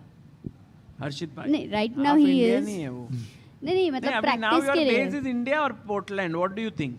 Pune or Portland? I think Can my we make base a... is in a I think he has no base. Yes, exactly. Chess base. He is chess is Yeah, but I think in general, that's the life of chess players, that traveling becomes a normal. Like for most people, it's like you travel and then you're back to your base. So you have your own comfort zone, you have your own bedroom, you have your own... But for many chess players... You're at home and then you go back to normal traveling. you just try, so you try to create your routine while traveling. So like for example, Harshit bhai has made a routine to drink Arre bhai, क्या भाई ये क्या Red Bull. है? Red Bull now. It's not a routine, but it's not sponsored. yeah, not yet. पानी दे दो भाई, पानी दे दो इधर. ये रहा पानी, इतना पानी है. किधर है? अच्छा पीछे है. हाँ पानी है, ले लो. पानी. ये ले. And by the way, Andrei Esipenko, while we've been talking about all these things, has actually thought for 8 minutes already. He's down to 13 minutes on the clock. Guys, कुछ भी बोलो, game तो exciting है. एकदम. मतलब it is building up till move 40. I think we will have a lot of excitement till move 40, and by that time, a clear winner in this game or whether it's a draw will be found. ठीक है. As of now, final. What is your prediction, Harshit bhai? Is this going to go for a draw or कुछ तो होने वाला है तोड़ फोड़ end में? Oh, he's going for the To king. make a move. I'm not sure, Amruta. I mean, Let's go, he plays Andre king bhai. E1. Wow. Let's go. King E1 on the board. I think And after now, this move, I feel like Esipenko still has a lot of fighting spirit, which is why I think this game might have a result. and it could very well have Andrei Esipenko here totally focused on his job at hand. He wants to win. He missed some of his golden chances, right? Practically, I doubt whether you can make 11 accurate moves in 3 minutes. It's tough. There will be at least 3 to 4 critical moments over there where you will need time. It's a dynamic position here. So, I have a question here. If Yakuboyev makes a nothing move, A6. Yeah. What He's about to play a move. He was going to touch the knight. Knight? He's Knight about to- E5? Knight is beautifully Knight placed. E5 he wants he's to play. going for the But that's knight. not a good move. He's going for the knight. Not a good move. Knight E5. A small inaccuracy. He's coming to the D3 square. He's coming here. Oh, but guys. Rook D2 आ रहा है क्या इधर? नहीं, एक minute. Let's, Amruta, you don't see the engine. Try to think. I have not I seen. want also our viewers here. Guys, अगर आप Andrei Esipenko के जूतों में होते, in the shoes of Andrei Esipenko, what would you play here? क्या खेलते हैं यहाँ पर? वो पता नहीं पर height 6'3" होती थी मतलब या जो भी. He's 6'4". Did you know 6'4". this? No. Andrei bhai. Oh, 64 square is an height 6'4". Yes. So white to play a very critical moment in the game. Can Andrei Esipenko find the move? The threat is a check here to win this bishop. Harshit bhai, how is easy is thinking- this move from a practical standpoint? I mean, you know, yesterday Esipenko missed missed a rook by the knight. So here, and here the best move is pawn to b3, and you allow knight d3 check, Sagar bhai, and you go into the line of king fire. d1, and it feels like something is falling, but it's not. Everything is under control. But after what happened yesterday, it would be bold, to say the least, for Esipenko to go in this variation, but it's the best. He needs to trust in his calculation and go for this variation. Actually, if you now say the move b3, Sagar, it is, if you ask a question ki how do I convert the 3 pawns, one of them into a passer, it's a very easy move. But somehow attention क्यों नहीं जा रहा है वो b3 move पे? Why does it feel so? और ऐसा लग रहा है ना कि कुछ डिस्को में चेक में मर जाएगा. And the thing is, Ghosts. So even, you see even ghosts if knight d3 check comes and you move the bishop, let's say bishop e3 seems like the most human move to play, because after knight d3, king f1, You think like I'm getting my bishop to But d4. rook f5 check. Check king g1. And rook e5 back. You are pinning me. And now g4 so that I can come king f1, Knight bd4. c1. And he plays it. Wow. Oh, did he play? Penko Whoa! finds b3. What a player. Amazing, bhai. And he kind of heaved a sigh of relief. I think he understands he is better. Director Saab, can we go full screen on this view? Bhai, crazy right now, guys. 2 minutes, 30 seconds for Nadirbek Yakuboev to make 10 more moves. And Esipenko now has almost a +1 advantage. Let's go. Yakuboev realizing that things have gone south. Bishop e3, bishop d4 on the cards. But everybody today, if Nadirbek loses, everybody will get a soft corner for him because abhi tak sab theek chal raha tha, and to lose in this last moment is never easy. It's a brutal event. It's an unforgiving event. This one, World Cup. 4 players that made it to the semi-finals. 2 of them making it to the candidates. And out of these 2 players, one of them will make it to Cyprus. The other player will have to contempt himself with $50,000. And actually, Andrei Esipenko is fighting also for this history, right? Because since the inception of candidates, there has never been a candidate that has not had a Russian player. And knight d3 check. He checks king d1. Beautiful move. Because when knight goes to f4 to check, you need to block with the rook. That's very important. Bhai, if you played king d2 today and lost another rook with a fork. तो हर्षित भाई आप red bull के जगह कुछ और पीते थे आज. No, but you know, at a very crucial moment, the character of the position is changed by the move b3. And this, when it happens in time pressure, it is always difficult to answer that. And by the way, Spider King with a very good statement here says, "Bhai, flow state mein hai." And I think so, guys. Sometimes chess players go into that state, which is like they just see all the moves. It's like they don't even have to work hard for it. Exactly. And it could be that Andre is in that state. Just like Max Verstappen was in the Vegas Grand Prix. When was that, bhai? 2 days back. Oh, he won? He won, and it's now, he's very close. He can actually win the championship. Bhai, Max Verstappen is like the Magnus Carlsen of F1, right? Right now, yes. He wins everything. I mean, he's trailing by 24 points right now in the championship, or 22, but he can make it. He can win the championship again. Less than a minute on the clock. He's trailing Lando Norris and Oscar Piastri. Okay, guys, enough of F1 knowledge. Very interesting, but Harshit bhai following all the sports that are there. And now, Nadirbek Yakuboev down to what, Amruta? 37 seconds, but you know the advantage is +1 for white already. And as we are talking about the time advantage, it adds to another half a point, or maybe in this scenario, another And 1 H5. point. H5. No, it's a bad move. Bad It's just- move. He's Gone. freaking out. About to win. He's freaking out here, guys. He's freaking out. And now, one of the ideas that Yakuboev wants is for Esipenko to take the pawn. Because it kind of mangles things. He can give a check here. Rook d... Oh, there's a double check. I can't even... Kings, illegal move kiya Sagar tumne, illegal. And he wants this. Exactly. But I think But even this is fine, yeah. Basically, what he's saying is, abhi one extra pawn is but going to start Esipenko moving. played it so quickly. Bhai, Esipenko is like flow state mein. And after yesterday, he's like, जब तक game खत्म नहीं होता ना, तब तक मैं relax नहीं करूँगा. But you know what? First 3 hours, I think he was in like yesterday, and then he got out of it. And it's only now that he is back here. It's him and the moves on the board right now. No one else. Guys, we are getting this energy right now because it's really peak chess that we are seeing. It may be that there's no Indians playing or no world class, like top 10 players in the world playing, but this is high stakes, high level chess that we are seeing right now. Rook a5, he comes in and attacks the pawn on a2. But just move the bishop, no? Only move now. Acha. Only move now. Amruta, can you find it? It's easy. It's easy, but let's see if Amruta can find it. Okay, bishop e3. Oh! Oh, that's the only move Kya because you baat want hai? to support the a2 pawn with the rook on e2 and ab rook a1 check ko king c2. Nahi kya? Amruta, do you want to make a Kharab comeback thi. to chess? Kharab thi kya move? Amruta, do you want to thi, play Amruta. in the World Rapid and Blitz in Doha? nahi, I want to shoot Harshit Raja. Shoot Playing matlab with like Abhinav Bindra or like me? Okay, bishop d2 played. No, bishop d2 पे है. अरे bishop d2 पे rook a5, move the bishop, bhai. Andre भाई हिलाओ bishop को वहां से, a2 के पॉन को सपोर्ट करो. Okay. Esipenko getting he never shows any emotions, but I'm sure deep down he's feeling happy about his chances right now. If Esipenko wins this, he is going to lift the Penko and write in the book. Pen को उठा के history लिखेगा. अच्छा, पेनको का भी कुछ बात कर रहे हैं. Guys, these players don't wait for opportunities to knock on their door. They create opportunities for themselves.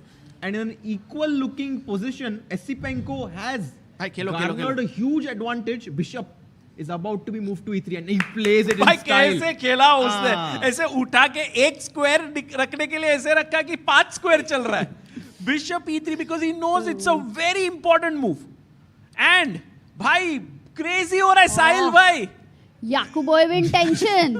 साहिल भाई चाय पी रहे हैं, कॉफी पी रहे हैं, मजे कर रहे हैं इधर.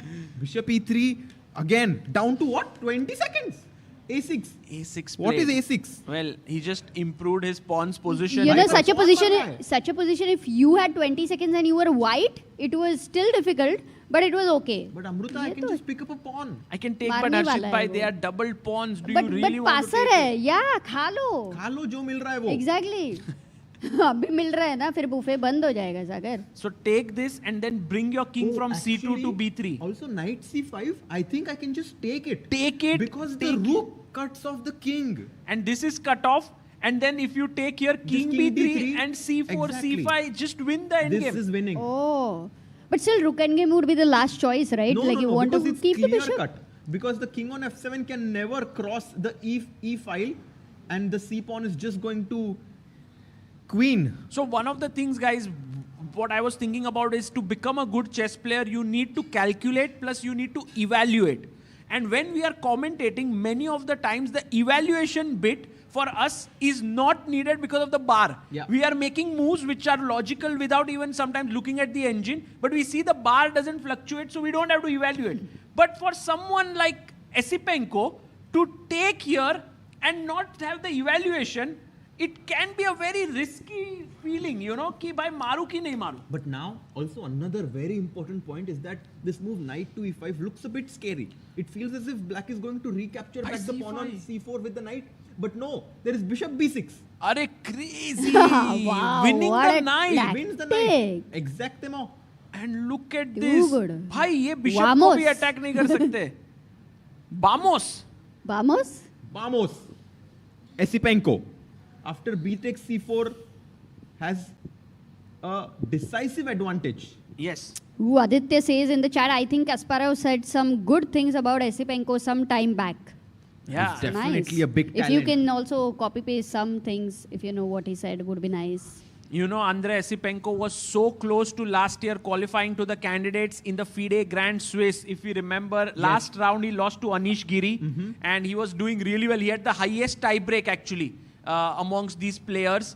But he couldn't do it. With it, became the champion there. And this cycle, again, a golden opportunity had come his way, which he dropped against Wei. But one more. And the final one, can he take because it? if today he misses it, I mean, then I don't think anybody can make a comeback. Yeah, psychologically, like it's like a emotional fracture he's carrying. Usi pe lagega chot, to kaise chalega? No, this is his chance. This is the third chance, the lucky chance. Just take the pawn on c4. And 6 more moves to make for both sides. 52 seconds for Nodirbek Yakuboyev. 8 minutes, 20 seconds for Andrei Esipenko. By the way, we can even just go bishop d4 and trap that knight on d3. Right? Bishop d4 is a very cool move. And then take here and then king c2. Exactly. The knight is just trapped and look at Yakuboyev. Yeah, Yakuboyev. But now he's like in a candy shop. Yeah, he has a lot of things. Options. You mean Esipenko. Yeah. Yep. Ooh. Generally, it is like opportunity knocks the door only once. But यहाँ पे opportunity knocking the door. He takes the pawn. मार दिया. Good assessment there. Clinical chess played by Esipenko in this endgame. For all the Uzbeks, it's going to be a heartbreak today because as we have seen the stats that in a classical game, if you lose that to first round, it's very difficult to make a comeback in the second round. Very hard indeed. And now with 30 seconds on the clock, Yakuboyev unhappy, trying to find some last resources to come back in the game. But how? But he has how? to play knight e5. But knight bishop b6 is over. Yeah. Knight c5. Knight must be played c5, and then he but takes then it. takes it and the rook endgame is Maybe winning. that's the best chance. Rook e5. Rook e5. But bhai bd4 khatam, khalas. Finito. This is just over. Finito guys. Bishop d4 क्योंकि अगर आप रुक को किधर और हिलाओगे तो king c2 में knight trap. And rook से rook And अब मारा तो knight c1 b2 check. and Wait, knight c1 check? you want to take the a1. But I just go king No, but the b2 knight is too far, and no? king c2. Huh. Can we show this? And the knight is going to get trapped. Eaten by the Finito. king. Finito la comedy here after bishop to d4. That's the move. भाई ऐसी पेंको ने क्या ही change कर दिया है यहाँ पर साहिल भाई. अभी भी फ्लो स्टेट में. सुन ही नहीं रहे साहिल भाई ऐसी पेंको रिवील करना पड़ेगा आपको. ये डिसाइसिव गेम होएगा तो एक भाई उनको माइक दे दो भाई. क्या हो क्या रहा है भाई, हम ही बता देते. साहिल भाई आप गए और बार ऊपर चढ़ने लगा. The only thing needed was for you to be there. मतलब क्या किया आपने वहां जाके? मैं तो गाने सुन रहा था सागर भाई. भाई मैं कब का चिल्ला रहा था आपका नाम. साहिल भाई and सहज भाई is here भाई. What has happened here? I think he's just completely collapsed, in time pressure. Complete change. collapse. Total shift here. Time pressure नहीं आना चाहिए था. He had to take care of that equally. And Sagar bhai, you spotted it when he had to play this move rook d1 check. He was hesitating. He played rook d5, and that's where things started to go wrong for him. Yeah, and somehow time, position, one extra pawn, everything piled up on Yakuboev to reach here. क्या लगता है इसमें कुछ any hopes you think? Sahaj bhai, Sahil bhai? Or you think it's done? I'm just wondering, bishop d4 के बाद, isn't that knight just trapped on d3? That's what we were discussing. Yes, bishop d4. Bishop d4. Because rook e2, king e2, knight c1, I have king d2, c2, b2, and the knight has no escape squares. Exactly. Yeah, this position as good as Sagar. Like जितना hope तेरे बाल वापस उगने का है वैसा ही है इधर. अच्छा. बेचारे को थोड़ा. And the best part is somehow कि मतलब अब आज रिजल्ट आया तो कल भी कुछ क्रेजी देखने को मिलेगा because he has to strike back tomorrow. That's the best part. First day draw नहीं होगा ना तो which promises like a treat for all of us. भाई तो मुझे क्या लगता है कि सिंदारो और वेई तो ड्रॉ ही कर लेंगे फिर से कल. वो तो टाई ब्रेक ही possible. और ये दोनों फाइट करके एक कैंडिडेट मिल जाएगा और फिर टाई ब्रेक में. So every day becomes exciting. Exactly. Who's gonna win in tie breaks? By Wei. Wei wins in tie breaks. Amruta. Sindarov. Yes, let's go. Wei एक second. You are the decider. Wei, why? Because Bhagwan, God's hand yesterday saved him. Why? It's Wei. भगवान कितनी बार बचाएंगे? That's the question. And that too also, if you noticed, that 1 second पे जिस तरह से वेई खेलता है भाई ऐसा कामनेस मैंने किसी का नहीं देखा है. मैंने चार्ट पे देखा कि अगर ऐसा अगर चल रहा है तो make an illegal move, give your opponent 2 minutes and then continue the game. At least that way you won't feel the stress कि तुम्हारे opponent. No, he opponent. will think for 1 minute 59 seconds and वो आ जाएंगे फिर से 1 second पे. Amazing. Guys, this is a really great moment in this tournament. वो वाला view है director साहब. Do we have the view of the full playing hall to just show you how lonely it is there? बस 2 जन बैठे हैं. At least वो दोनों तो है. वो arbiter देखो अकेला है. I can relate, Sagar bhai. भाई एक माइक रखो ना अपने पास so that you are always there. साहिल भाई का अगले महीने से चेंज होने वाला है. He won't be feeling this. ये दोनों MIB के एजेंट लग रहे हैं actually. You know, ऐसे Men in Black की अभी memory वाइप हो जाएगा for some reason, but yeah. अगले महीने MIB के 2 एजेंट हो जाएंगे, if you know what I mean. Oh, BD4 rook g5 on the board. Okay, let's have a side angle and let's go full screen for a moment. भाई knight is trapped. King c2. King c2 rook g3 and then bishop e3. Knight e5 से भाग रहा हूँ ना. Bishop f4. So king c2, rook g3, very important move Bishop now. e3. Oh. He needs to spot Only this move trick. है क्या? Is this only move? Only move. Only. And then it's done. But you are disconnecting both of them. Knight फंस गया भाई. वो as ये Paresh तो- Rawal would say in that movie, ये तो फंस गया. कौन सा मूवी है? नायक. हेरा फेरी तो नहीं है. Okay. Rook g5, king c2 followed by bishop e3. That's the winning sequence. 4 minutes for Esipenko. Ooh, I just hope that at least he doesn't mess up here.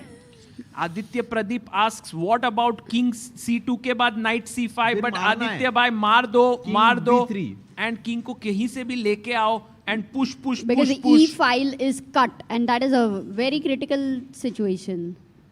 Right. 1 minute for him now as king c2 played. King c2 is on the board. Oh, खेला क्या? खेला. Then Can we have a side angle here because this is not giving the real feel side. हाँ बस perfect भाई. Thank you भाई. बढ़िया. King c2 played. He played king c2 and Nadir Bek is thinking भाई खेलूं क्या यहाँ पर कोई move नहीं दिख रहे मुझे. Rook takes g3 मारना is 100% forced. But then bishop e3. भाई वो तो खेल. Yakubov, if he did this, is like कैसे बचाऊं? It's like कैसे. You know, it's actually almost over. It's +5 for white. Bishop rook g3, bishop e3, rook takes g2. But then you take king takes d3. Oh, that's a great point. He's going to take. Let's show that line. Sahil भाई आप कुछ बोल रहे थे. मैं कह रहा था कि like now that the white shirt is not working, do you think tomorrow he changes the shirt? Oh, that's a good idea actually. He needs to, why? He needs to change something or else the candidate spot is gone. And the white shirt black piece से नहीं चल रही थी तो white pieces से it's different. Nice. मैं भी black t-shirt पहना था. That's the. Well, I hope. क्या बोल रहे हो? Why bishop e3 is important. It works, bhai. I've done this. And look at this rook g2.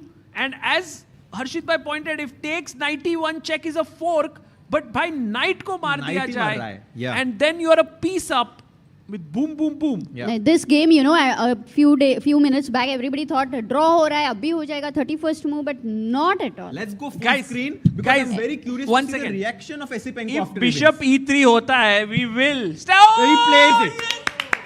Great. Oh my God, Esipenko has baked Nadir. भाई उसका reaction देखना है after he wins. Very curious. Yeah. Yesterday we saw him dejected after that blunder, and Yakubov here, of course, in the same position as the knight on d3 cannot be saved. Resignation incoming, guys. Yakubov cannot stand his position anymore.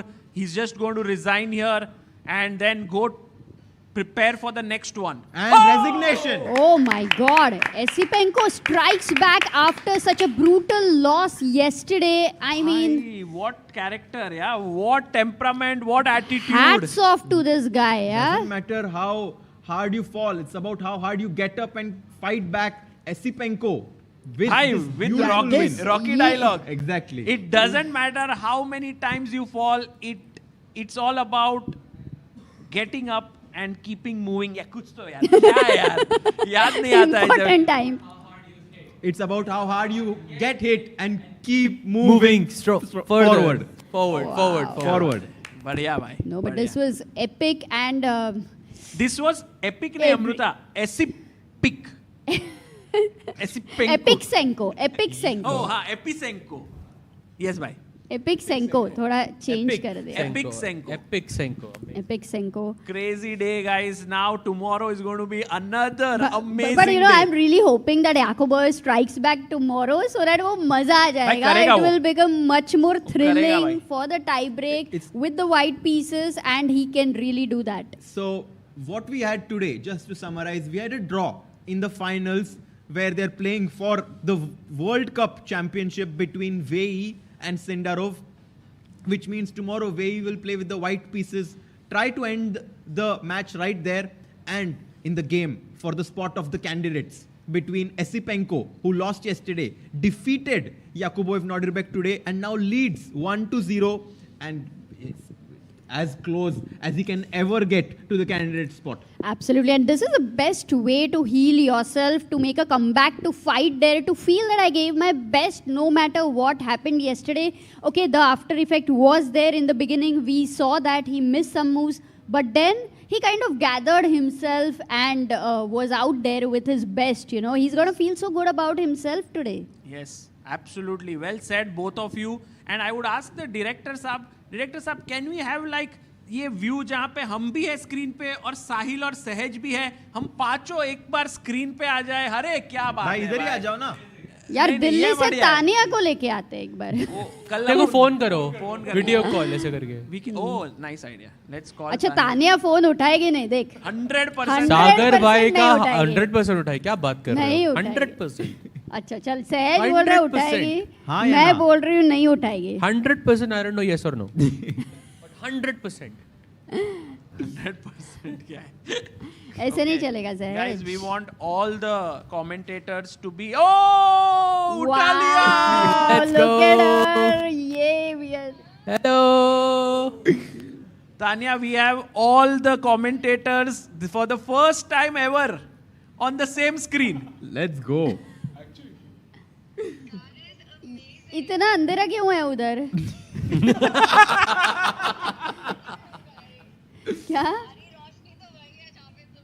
हाँ. She says रोशनी तो वही है जहाँ पे तुम लोग हो. अंधेरी रात. अरे दिल्ली में अंधेरी नहीं है, मुंबई में अंधेरी है.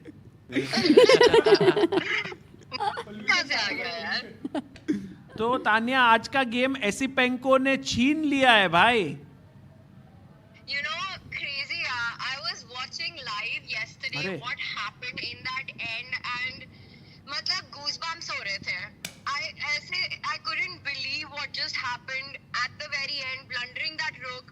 It was crazy to see it, and it really shows what nerves and in that moment, what pressure can do to even the best players. And somewhere in my heart, like I felt that Esipenko has one more shot, and he's going to make the most of it. आपको लगा वो feel हो गया क्या तभी?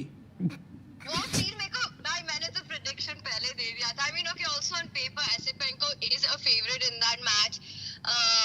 Now, Nordebek को कल जीतना है, but we all know कि सहज is the main prophet. तो भाई सहज को क्या लगता है कौन जीतने वाला है? भाई सहज भाई तो बोल रहा है कब का कि एसिपेंको ही ना? नहीं. I've been. I mean, between Yakubov, of course, yes, Esipenko, yes. हाँ आज कब का? But I thought Norderbeck will play against Wei. अच्छा. But I didn't anticipate the blunder. हाँ भाई वो एंड में आपका थोड़ा prediction उल्टा हो ने गया. थोड़ा तोड़ दिया. But तानिया हम लोग we are missing you here and there is so much. I miss you guys. I miss chat. I'm missing like the World Cup, the end of it. ऐसे इतने दिन वहाँ spend करे, and I just feel like when like अभी I wish I could have been there with you guys. अभी तू सिर्फ एक काम कर, फिजियोथेरेपी में जाना, ठीक है?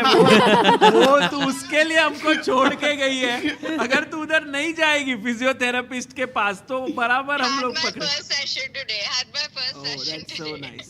So nice. Great. Take care, Tanya, and thank you so much for picking up the call. We were like. मैंने बोला था ये तानिया नहीं उठाएगी फोन. मैंने बोला 100%. सहज चुप बैठते. 100% बोला उठाएगी.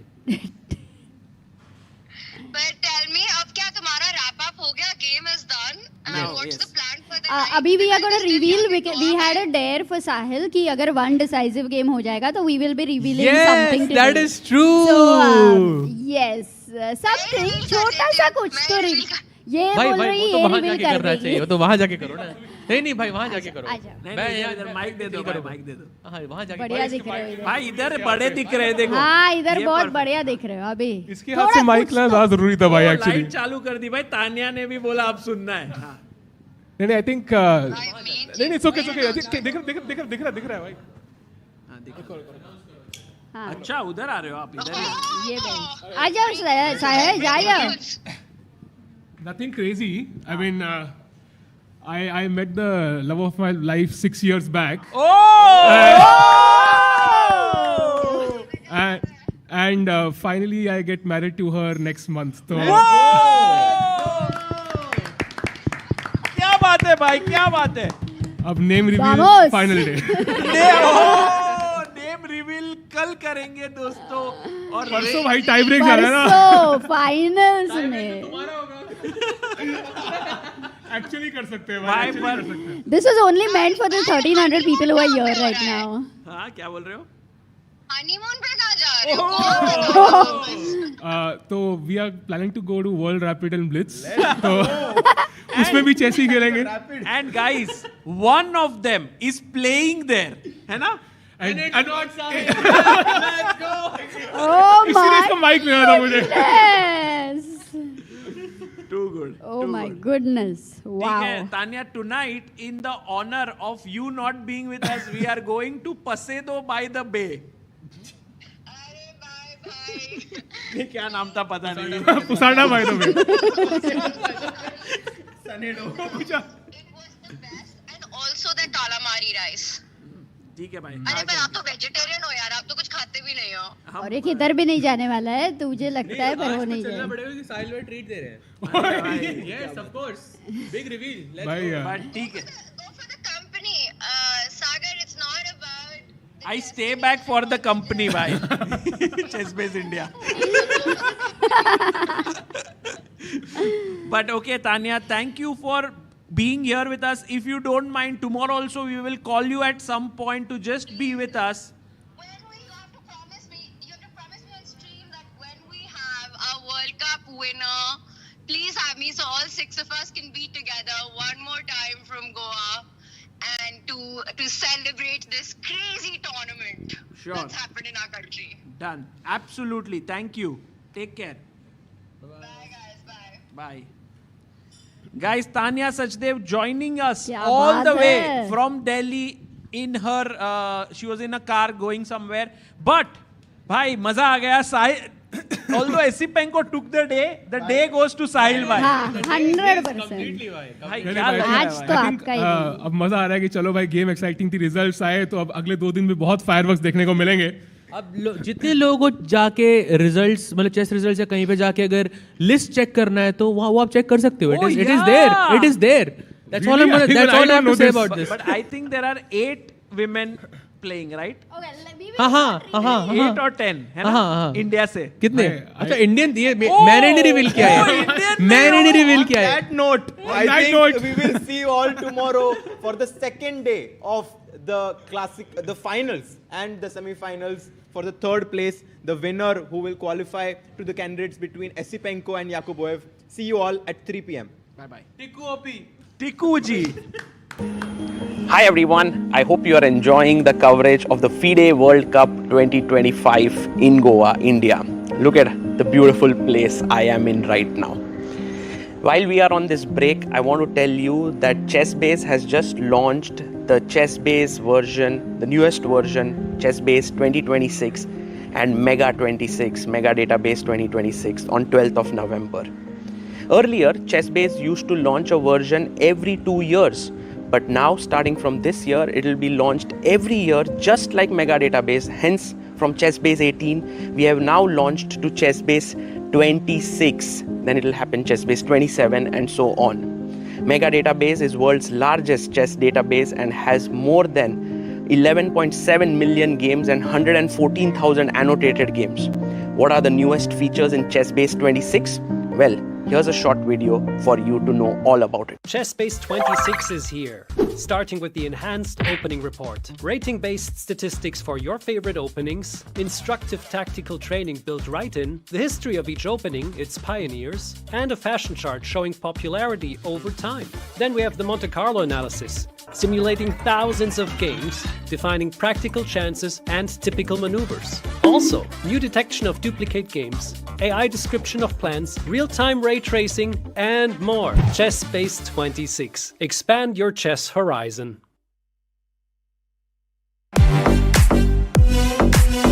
In December, the world turns to Doha, Qatar for chess at its fastest and fiercest.